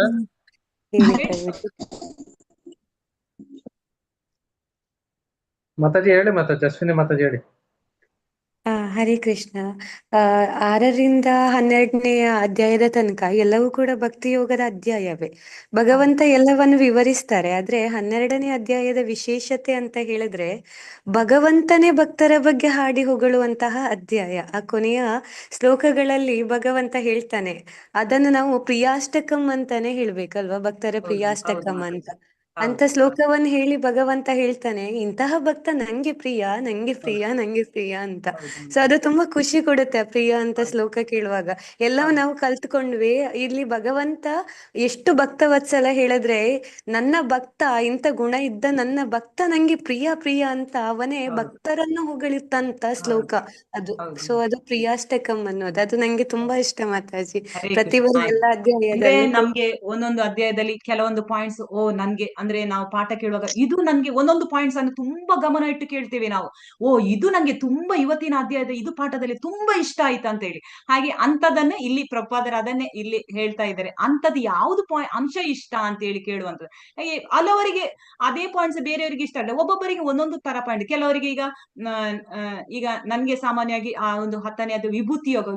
ಅಯ್ಯೋ ನೀರನ್ನು ನೋಡುವಾಗ ಇದು ಭಗವಂತ, ಅಯ್ಯೋ ಪ್ರಕೃತಿಯನ್ನು ನೋಡುವಾಗ ಇದು ಭಗವಂತ. ಅಂದ್ರೆ ಈಗ ಯಾವ ರೀತಿ ಅಂತ ಹೇಳಿ ಆ ವಸ್ತು ವಿಭೂತಿ ಯೋಗ ಇವಾಗ ನಾವು ಸ್ಟಡಿ ಮಾಡಿದ ನಂತರ ಪ್ರತಿಯೊಂದನ್ನು ನಾವು ಇದು ಭಗವಂತ ಇದು ಅಂದ್ರೆ ಇದೆಲ್ಲವೂ ಭಗವಂತನ ವಸ್ತು ಅಂದ್ರೆ ಅಷ್ಟು ತಟ್ಟುತ್ತದೆ. ಅದೇ ರೀತಿ ಹಲವು ಅಧ್ಯಾಯಗಳು, ಬೇರೆ ಬೇರೆ ಅಧ್ಯಾಯಗಳು ಮನುಷ್ಯನಿಗೆ ಅಲ್ಲಿ ಪಾಯಿಂಟ್ಸ್ ಬೇರೆ ಬೇರೆ ಭಕ್ತರಿಗೆ ತುಂಬಾ ಒಂದು ಹೃದಯಕ್ಕೆ ತಟ್ಟುವಂತದ್ದು ಇರ್ತದೆ. ಹೇಳಿ ಮಹಾಭಾಗು ಪ್ರಭುಜಿ ಅವರೇ.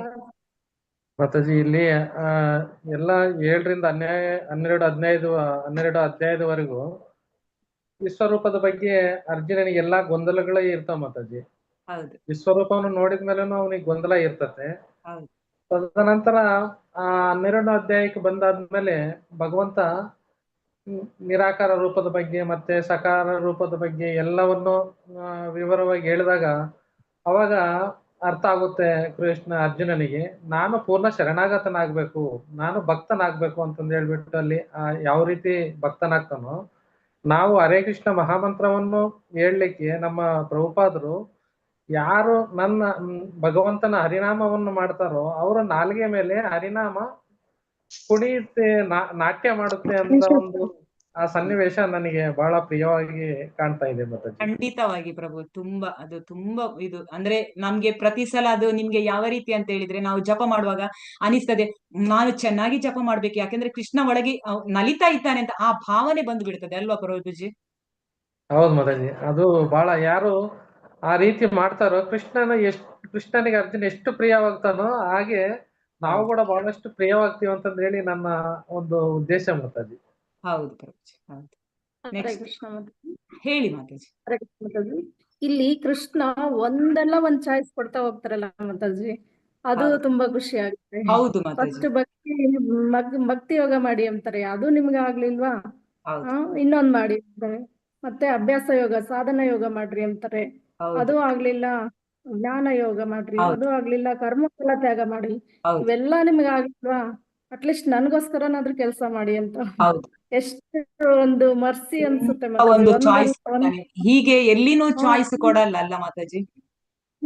ಮಾತಾಜಿ ತುಂಬಾ ಒಂದು ಒಳ್ಳೆಯ ಚಾಯ್ಸ್ ಕೊಡ್ತಾನೆ ಖಂಡಿತವಾಗಿ. ತುಂಬಾ ಅದನ್ನ ನೆನ್ಸ್ಕೊಂಡ್ರೆ ಎಷ್ಟು ಮರ್ಸಿ ಇದಾರೆ ಕೃಷ್ಣ ನಮ್ ಬಗ್ಗೆ ಅಂತ. ತುಂಬಾ ಕರುಣಾಮಯಿ ಮಾತಾಜಿ, ಕರುಣಾಮಯಿ. ಅವನ ಕೃಪೆ ಪಡೆಯುವುದೇ ತುಂಬಾ ಇದು. ಇಂಥದ್ ಮಾಡ್ರಿ ಅಂತ ಸ್ಟ್ರಿಕ್ಟ್ ಮಾಡ್ತಾ ಇಲ್ಲ, ನಿಮ್ಗೆ ಅದಾಗ್ಲಿಲ್ಲ ಇದ್ ಮಾಡಿ, ಇದಾಗ್ಲಿಲ್ಲ ಒಟ್ಟು ಬರ್ಬೇಕು ನೀವು ನಮ್ಮ ಲೋಕಕ್ಕೆ ಅಷ್ಟೇ. ನೀನ್ ಯಾವ ರೀತಿ ಅಂದಾದ್ರೂ ಬಾ, ಅಂತೂ ನೀನ್ ನನ್ನ ಬಳಿ ಬರ್ಬೇಕು ಅಂತ ಹೇಳಿ. ಅದು ತುಂಬಾ ಮೈಂಡ್ ಬ್ಲೋಯಿಂಗ್. ಹೌದು ಮಾತಾಜಿ. ನೆಕ್ಸ್ಟ್ ಬೇರೆ ಒಬ್ಬೊಬ್ಬರು ಒಂದೊಂದು ಪಾಯಿಂಟ್ಸ್ ಹೇಳಿ, ಯಾಕಂದ್ರೆ ಇದು ವಿಶೇಷವಾದದ್ದು ಭಕ್ತಿ ಇದ್ದು. ಅಂದ್ರೆ ಯಾರಿಗಾದ್ರೂ ಈ ಅಧ್ಯಾಯ ತಟ್ಟುತ್ತೆ, ಈ ಒಂದು ಭಕ್ತಿ ಯೋಗ ಅಂತ ಪರಿಪೂರ್ಣವಾದದ್ದು. ಹರೇ ಕೃಷ್ಣ ಮಾತಾಜಿ. ಹೇಳಿ ಮಾತಾಜಿ. ಇಲ್ಲಿ ಭಗವಂತ ಬೇರೆ ಅಲ್ಲ, ಹರಿನಾಮ ಬೇರೆ ಅಲ್ಲ ಅಂತ ಹೇಳ್ಬಿಟ್ಟು ಇಲ್ಲಿ ತಿಳ್ಕೊಂಡಿ ಮಾತಾಜಿ. ಹೌದು ಮಾತಾಜಿ, ಹರಿ ಬೋಲ್ ಮಾತಾಜಿ. ಆಯ್ತಾ, ಇನ್ನು ಯಾರಿಗಿಲ್ವಾ? ಹರಿನಾಮ ಸಂಕೀರ್ತನ ಮೂಲಕ ನಾವು ಭಗವಂತನ ನಾವು ಕಾಣ್ಬೋದು ಅಂತ ಹೇಳಿ ಕಾಣ್ಬೋದು ಮಾತಾಜಿ. ಹೌದು ಮಾತಾಜಿ, ಹರೇ ಕೃಷ್ಣ. ಇನ್ನು ಯಾರಾದ್ರೂ ಇದ್ದೀರಾ? ಒಂದೊಂದು ಪಾಯಿಂಟ್ಸ್ ಮಾತಾಜಿ. ಮತ್ತೊಂದು ಮಾತಾಜಿ, ಈ ಭಕ್ತಿ ಯೋಗದ ಅಧ್ಯಾಯದಲ್ಲಿ ತುಂಬಾ ಯಾರು ಎಲ್ಲದಕ್ಕೆ ಭಯ ಪಡುವಂತ ದೊಡ್ಡ ವಿಷಯ ಅಂತ ಹೇಳಿದ್ರೆ ಮರಣ ಅನ್ನೋದು. ಅದು ಯಾವಾಗ ಬರುತ್ತೆ ಅಂತಾನೆ ನಮಗೆ ಗೊತ್ತಿಲ್ಲ, ಅನ್ಎಕ್ಸ್ಪೆಕ್ಟೆಡ್. ಹೋಗ್ತೀವಿ ಅಂತ ಗೊತ್ತು, ಆದ್ರೆ ಯಾವಾಗ ಹೋಗ್ತೀವಿ ಅಂತ ಗೊತ್ತಿಲ್ಲ. ಆ ಟಾಪಿಕ್ ನಾವ್ ಯಾರಾದ್ರೂ ಸಾವು ಅಂದಾಗ್ಲೇ ಬಾಯಿ ಮುಚ್ಕೋ ಅಂತ ಹೇಳ್ತೀವಿ, ಆದ್ರೆ ಭಗವಂತ ಸಾವನ್ನು ಕೂಡ ಧೈರ್ಯವಾಗಿ ಹೇಗೆ ಫೇಸ್ ಮಾಡೋದು ಅಂತ ಹೇಳಿಕೊಡುವಂತಹ ಅಧ್ಯಾಯ ಅಕ್ಷರ ಬ್ರಹ್ಮಯೋಗ. ಅದು ತುಂಬಾ ಖುಷಿ ಆಗುತ್ತೆ, ಮನ್ಸಿಗೆ ಧೈರ್ಯ ಬರುತ್ತೆ ಮಾತಾಜಿ. ನಾವು ಪ್ರಿಪೇರ್ ಆಗಬೇಕು ಅಂತ. ಮರಣ ಕಾಲದಲ್ಲಿ ಏನನ್ನು ನೆನಪಿಸ್ಬೇಕು, ಅದು ಅವ್ನು ಧೈರ್ಯ ಕೊಡ್ತಾನೆ, ಅಲ್ಲಿ ಭರವಸೆ ಕೊಡ್ತಾನೆ. ನೋಡಿ ಎಷ್ಟು ಚೆನ್ನಾಗಿದೆ ಅದು. Correct, very good. Hare Krishna Mataji.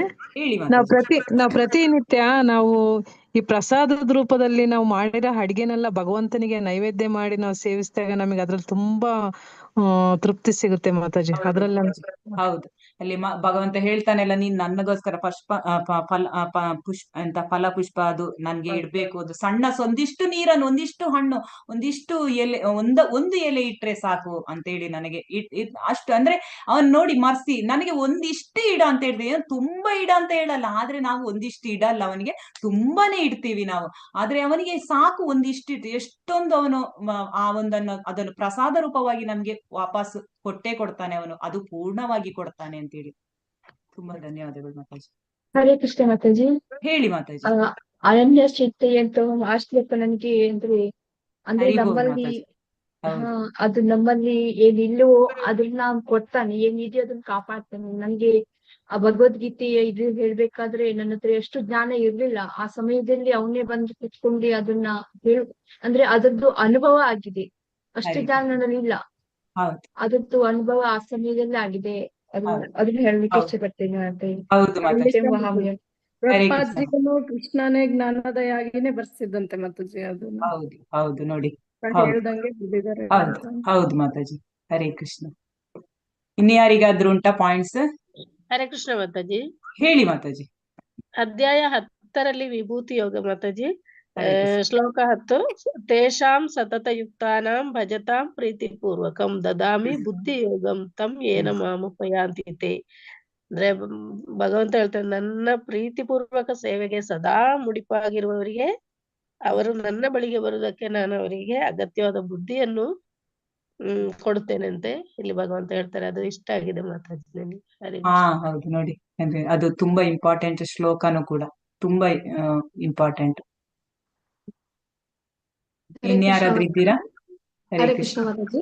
ಹೇಳಿ ಮಾತಾಜಿ ಮಾತಾಜಿ. ನಾನು ಮುಂಚೆ ಏನ್ ಅನ್ಕೊಳ್ತಿದ್ದೆ ಅಂದ್ರೆ, ನನ್ನ ನಮ್ದು ಒಂದು ಬ್ಯಾಕ್ವರ್ಡ್ ವಿಲೇಜ್ ಮಾತಾಜಿ. ಆ ಊರಿಗೆ ಏನಾದ್ರೂ ನಾನು ಅಲ್ಲಿ ಏನಾದ್ರೂ ಒಂದು ಸೇವೆ ಮಾಡ್ಬೇಕು ಅಂತ ನನ್ನ ಮನ್ಸಲ್ಲಿ ಇತ್ತು ಮಾತಾಜಿ. ಅಂದ್ರೆ ಒಂದು ಸ್ಕೂಲ್ಗೆ ಏನಾದ್ರೂ ಹೆಲ್ಪ್ ಮಾಡೋದು, ನನ್ಗೇನಾದ್ರೂ ನನ್ನ ಕೈಲಿ ಆದಷ್ಟು ಆರ್ಥಿಕವಾಗಿ, ಅಥವಾ ಏನಾದ್ರೂ ಅಲ್ಲಿ ದೇವಸ್ಥಾನ ಕಟ್ಸೋದು, ಬೇರೆ ಬೇರೆ ದೇವಸ್ಥಾನ. ನನಗೆ ಕೃಷ್ಣ ಪ್ರಜ್ಞೆ ಬರೋಕ್ಕಿಂತ ಮುಂಚೆ ಅನ್ಕೊಳ್ತಿದ್ ಮಾತಾಜಿ. ಅದಕ್ಕೆಲ್ಲ ನಾನು ಅಮೌಂಟ್ ಇನ್ವೆಸ್ಟ್ ಮಾಡೋದಕ್ಕಿಂತ ಈಗ ಅನ್ಸಿದ್ದು ನನ್ಗೆ, ನನ್ನ ಊರಿನ ಜನಕ್ಕೆ ನಾನು ಕೃಷ್ಣ ಪ್ರಜ್ಞೆ ಕೊಡ್ಬೇಕು. ಅಲ್ಲಿ ಪ್ರತಿದಿನ ಅಲ್ಲಿ ಪ್ರತಿ ಜನಗಳಿಗೂ ಕೃಷ್ಣ ಹರಿನಾಮ ಹೇಳ್ಸಂತ ನಾನೊಂದು ಕೆಲಸ ಮಾಡ್ಬೇಕು ಅಂತ ನನಗೆ ಇತ್ತೀಚೆಗೆ ಅನ್ಸಿರೋದು ಮಾತಾಜಿ, ಕೃಷ್ಣ ಪ್ರಜ್ಞೆ ಬಂದ್ಮೇಲೆ. ಮಾತಾಜಿದ್ದು ಎಲ್ಲ ಧ್ಯೇಯಗಳು ಉನ್ನತವಾಗಿದೆ. ನಮ್ಗೆ ಅಷ್ಟೊಂದು ಧೈರ್ಯ ಎಲ್ಲ ಬರ್ತಾ ಇಲ್ಲ. ಭಗವಂತ ಕರುಣಿಸ್ಲಿ ಅಂತ ಬೇಡ್ತಾ ಇದ್ದೇವೆ. ಯಾಕಂದ್ರೆ ಮಾತಾಜಿ ನೋಡಿ ಎಷ್ಟು ಧೈರ್ಯದಲ್ಲಿ ಮುನ್ನುಗ್ಗುತ್ತಾರೆ. ಭಗವಂತ ಅವರಿಗೆ ಪೂರ್ತಿಯಾದ ಒಂದು ಸಹಕಾರವನ್ನು ಕೊಡ್ತಾ ಇದ್ದಾರೆ ಅಲ್ವಾ ಮಾತಾಜಿ? ಮುಂಚೆ ನಾನು ಅನ್ಕೊಳ್ತಿದ್ ಮಾತಾಜಿ, ನನ್ನ ಊರಿನ ಜನಕ್ಕೆ ಏನಾದ್ರು ಮಾಡ್ಬೇಕು, ನಾನು ಏನ್ ಮಾಡ್ಬೇಕು ಅಂತ ನನಗೆ ಒಂದು ಐಡಿಯಾ ಇರ್ಲಿಲ್ಲ ಮಾತಾಜಿ. ಈಗ ಕೃಷ್ಣ ಪ್ರಜ್ಞೆ ಬಂದ್ಮೇಲೆ ಪ್ರತಿ ಸರಿನೂ ನಾನು ಅನ್ಕೊಳ್ತಿರೋದು, ನಮ್ಮ ಊರಿನ ಜನಕ್ಕೆ ನಾನು ಕೃಷ್ಣ ಪ್ರಜ್ಞೆ ಕೊಡ್ಬೇಕು. ಅಲ್ಲಿ ತುಂಬಾನೇ ಏನ್ ಗೊತ್ತಾ, ಈಗ ಈ ಡ್ರಿಂಕ್ಸ್ ಮಾಡ್ತಾರಲ್ಲ ಮಾತಾಜಿ, ತುಂಬಾ ಆ ತರ ಜನ ಇದಾರೆ. ಅವ್ರೆಲ್ಲ ಅದೇ ತರ ಬಿಟ್ರೆ ತುಂಬಾನೇ ಇನ್ನೂ ಕೀಳ್ಮಟ್ಟಕ್ಕೆ ಹೋಗ್ಬಿಡ್ತಾರೆ. ಕೃಷ್ಣ ಪ್ರಜ್ಞೆ ಒಂದ್ ಮನೆ ಕೊಟ್ರೆ ಆ ಊರಿ ಎಲ್ಲಾ ಜನಗಳು ಸಿಗುತ್ತಲ್ಲ ಅಂತ ಹೇಳಿ ನಾನು ಆಲೋಚನೆ ಮಾಡ್ತಾ ಇದ್ದೀನಿ. ಖಂಡಿತವಾಗಿ ಮಾತಾಜಿ, ಖಂಡಿತವಾಗಿ ಇದು ಉತ್ತಮವಾದ ಅತ್ಯುತ್ತಮವಾದ ಸಾಧನೆ ಅಂತ ಹೇಳ್ಬೋದು ಮಾತಾಜಿ. ಯಾಕಂದ್ರೆ ಇದು ಮಾಡ್ಲಿಕ್ಕೆ ಭಗವಂತನ ಗುರುಗಳ ಕೃಪೆ ಇದ್ರೆ ಮಾತ್ರ ಆಗುವಂತದ್ದು. ಸೊ ಭಗವಂತ ನಿಮ್ಗೆ ಎಲ್ಲವನ್ನು ಕೊಡ್ತಾ ಇದ್ದಾರೆ. ಸೊ ಇನ್ನು ಮುಂದಕ್ಕೆ ನೀವು ಇಂತಹ ತುಂಬಾ ಉತ್ತಮ ಕಾರ್ಯಗಳನ್ನು ನೀವು ಮಾಡ್ಲಿ ಅಂತ ಹೇಳಿ ನಾವು ಭಗವಂತನಲ್ಲಿ ಪ್ರಾರ್ಥನೆ ಮಾಡ್ತೇವೆ ಮಾತಾಜಿ. ಹರೇ ಕೃಷ್ಣ. ಹರೇ ಕೃಷ್ಣ. ಧನ್ಯವಾದಗಳು ಮಾತಾಜಿ. ಇನ್ಯಾರಾದ್ರೂ ಹೇಳಲಿಕ್ಕೆ ಬಯಸ್ತೀರಾ? ಆಯ್ತಲ್ಲ, ಇನ್ನು ಮುಂದಕ್ಕೆ ಹೋಗೋಣ. ಸೊ ಮುಂದಕ್ಕೆ ಏನು, ಕೃಷ್ಣ ಇಲ್ಲಿ ಪ್ರಪಾದರು ಕಟ್ಟ ಕಡೆಗೆ ಒಂದು ಹೇಳ್ತಾ ಇದ್ದಾರೆ. ಏನಂತ ಹೇಳಿದ್ರೆ, ನಮ್ಗೆ ಒಂದು ಸಂದೇಶ ಕೊಡ್ತದೆ. ಕೃಷ್ಣ ಪ್ರಜ್ಞೆಯನ್ನು ಅರ್ಥ ಮಾಡಿಕೊಳ್ಳಲು ಕಷ್ಟ ಎಲ್ಲಿದೆ? ಭಗವದ್ಗೀತೆಯಲ್ಲಿ ಎಲ್ಲವೂ ಇದೆ. ನೀವು ಶ್ರದ್ಧೆಯಿಂದ ಅಧ್ಯಯನ ಮಾಡಿದ್ರೆ ಮತ್ತು ಅರ್ಥ ಮಾಡಿಕೊಳ್ಳಲು ಪ್ರಯತ್ನಿಸಿದ್ರೆ ನೀವು ಯಾವಾಗಲೂ ಸಂಪೂರ್ಣ ಕೃಷ್ಣ ಪ್ರಜ್ಞೆಯಲ್ಲಿ ಇರ್ತೀರಿ. ಭಗವದ್ಗೀತೆಯಲ್ಲಿ ಎಲ್ಲವೂ ಇದೆ ನೋಡಿ. ಪ್ರಪಾದರು ಎಷ್ಟು ಚೆನ್ನಾಗಿ ಹೇಳ್ತಾರೆ ಅಂದ್ರೆ, ನಮ್ಗೆ ಈ ಒಂದು ಭಗವದ್ಗೀತೆ ಸಂಪೂರ್ಣ ಪುಸ್ತಕ ಇದೊಂದು ಭಗವದ್ಗೀತೆ ಎಂಬುದು. ಈಗ ಇದ್ರಲ್ಲಿ ಇಲ್ಲದೆ ಇರುವಂತದ್ದು ಏನಾದ್ರೂ ಉಂಟಾ? ಎಲ್ಲವೂ ಇದೆ ನೋಡಿ. ಪ್ರಭುಪಾದರು ಹೇಳ್ತಾರೆ ಇಲ್ಲಿ ಎಲ್ಲವೂ ಇದೆ ಅಂತ ಹೇಳುವಂತದ್ದು. ಸೊ ಎಲ್ಲವೂ ಇದೆ, ಇನ್ನು ಇಲ್ಲದೆ ಯಾವುದುಂಟು? ಸೊ ಇಲ್ಲಿ ವೈದಿಕ ಸಾಹಿತ್ಯ ಒಂದು ಅದ ಅರ್ಥ ಮಾಡಿಕೊಳ್ಬೇಕಾದ್ರುನು ನಮ್ಗೆ ಮೊದಲು ಭಗವದ್ಗೀತೆ ಅರ್ಥ ಆಗಿರ್ಬೇಕು. ಈಗ ಬೇರೆ ಬೇರೆ ಗ್ರಂಥಗಳನ್ನು, ವೈದಿಕ ಸಾಹಿತ್ಯ ಅಥವಾ ಒಂದು ಉಪನಿಷತ್ತು ಅಥವಾ ಪುರಾಣಗಳನ್ನು ಓದಿ ತಿಳಿಬೇಕಾದ್ರುನು ಮೊಟ್ಟ ಮೊದಲಿಗೆ ನಾವು ಭಗವದ್ಗೀತೆಯನ್ನು ಓದಿ ಅರ್ಥ ಮಾಡ್ಬೇಕು. ಹಾಗಾದ್ರೆ ಮಾತ್ರ ಅಲ್ಲಿರುವ ವಿಚಾರಗಳು ನಮ್ಗೆ ಸುಲಭವಾಗಿ ಅರ್ಥ ಆಗ್ತವೆ ಅಂತೇಳಿ ಇಲ್ಲಿ ನಾವು ತಿಳ್ಕೊಳ್ಬೋದು. ಅಂದ್ರೆ ಈ ಒಂದು ಭಗವದ್ಗೀತೆ ತುಂಬಾ ಒಂದು ಉತ್ತಮವಾದ ಒಂದು ಗ್ರಂಥ ಅಂತೇಳಿ ನಾವಿಲ್ಲಿ ತಿಳ್ಕೊಳ್ಬೋದು. ಸೊ ಪ್ರಭುಪಾದರೇ ಹೇಳ್ತಾರೆ, ನೀವು ಶ್ರದ್ಧೆಯಿಂದ ಅಧ್ಯಯನ ಮಾಡಿದರೆ ಮತ್ತು ಅರ್ಥ ಮಾಡಿಕೊಳ್ಳಲು ಪ್ರಯತ್ನಿಸಿದರೆ ನೀವು ಯಾವಾಗಲೂ ಸಂಪೂರ್ಣ ಕೃಷ್ಣ ಪ್ರಜ್ಞೆಯಲ್ಲಿ ಇರ್ತೀರಿ ಅಂತೇಳಿ. ಸೊ ಶ್ರೀಲ ಪ್ರಭುಪಾದ್ ಕಿ ಜೈ. ನಮಗೆ ಇಷ್ಟೊಂದು ಒಂದು ಉತ್ತಮವಾದ ಒಂದು ಭಕ್ತಿ ಯೋಗದ ಅಧ್ಯಾಯವನ್ನು 6 ಅಧ್ಯಾಯವನ್ನು ಕೊಟ್ಟಿರ್ತಾರೆ. ಸೊ ನಮ್ಮಲ್ಲಿ ಯಾವತ್ತು ಈ ಒಂದು ಭಕ್ತಿಯ ಒಂದು ಈ ಒಂದು ಭಗವದ್ಗೀತೆಯ ಒಂದು ಈ ಒಂದು ಭಕ್ತಿ ಯೋಗದ ಎಲ್ಲ ಅಧ್ಯಾಯಗಳು ಮತ್ತು ಪೂರ್ತಿ ಎಲ್ಲ ಒಂದು 18 ಅಧ್ಯಾಯಗಳ ಒಂದು ಸಂಪೂರ್ಣ ಜ್ಞಾನವು ನಮ್ಗೆಲ್ಲರಿಗೂ ಪ್ರತಿಯೊಬ್ಬರಿಗೂ ಸಿಗ್ಲಿ ಅಂತೇಳಿ ನಾವು ಶ್ರೀಲ ಪ್ರಭುಪಾದರ ಹತ್ರ ಪ್ರಾರ್ಥನೆ ಮಾಡುತ್ತಾ ಇವತ್ತಿನ ಈ ಒಂದು ಘಟಕ 2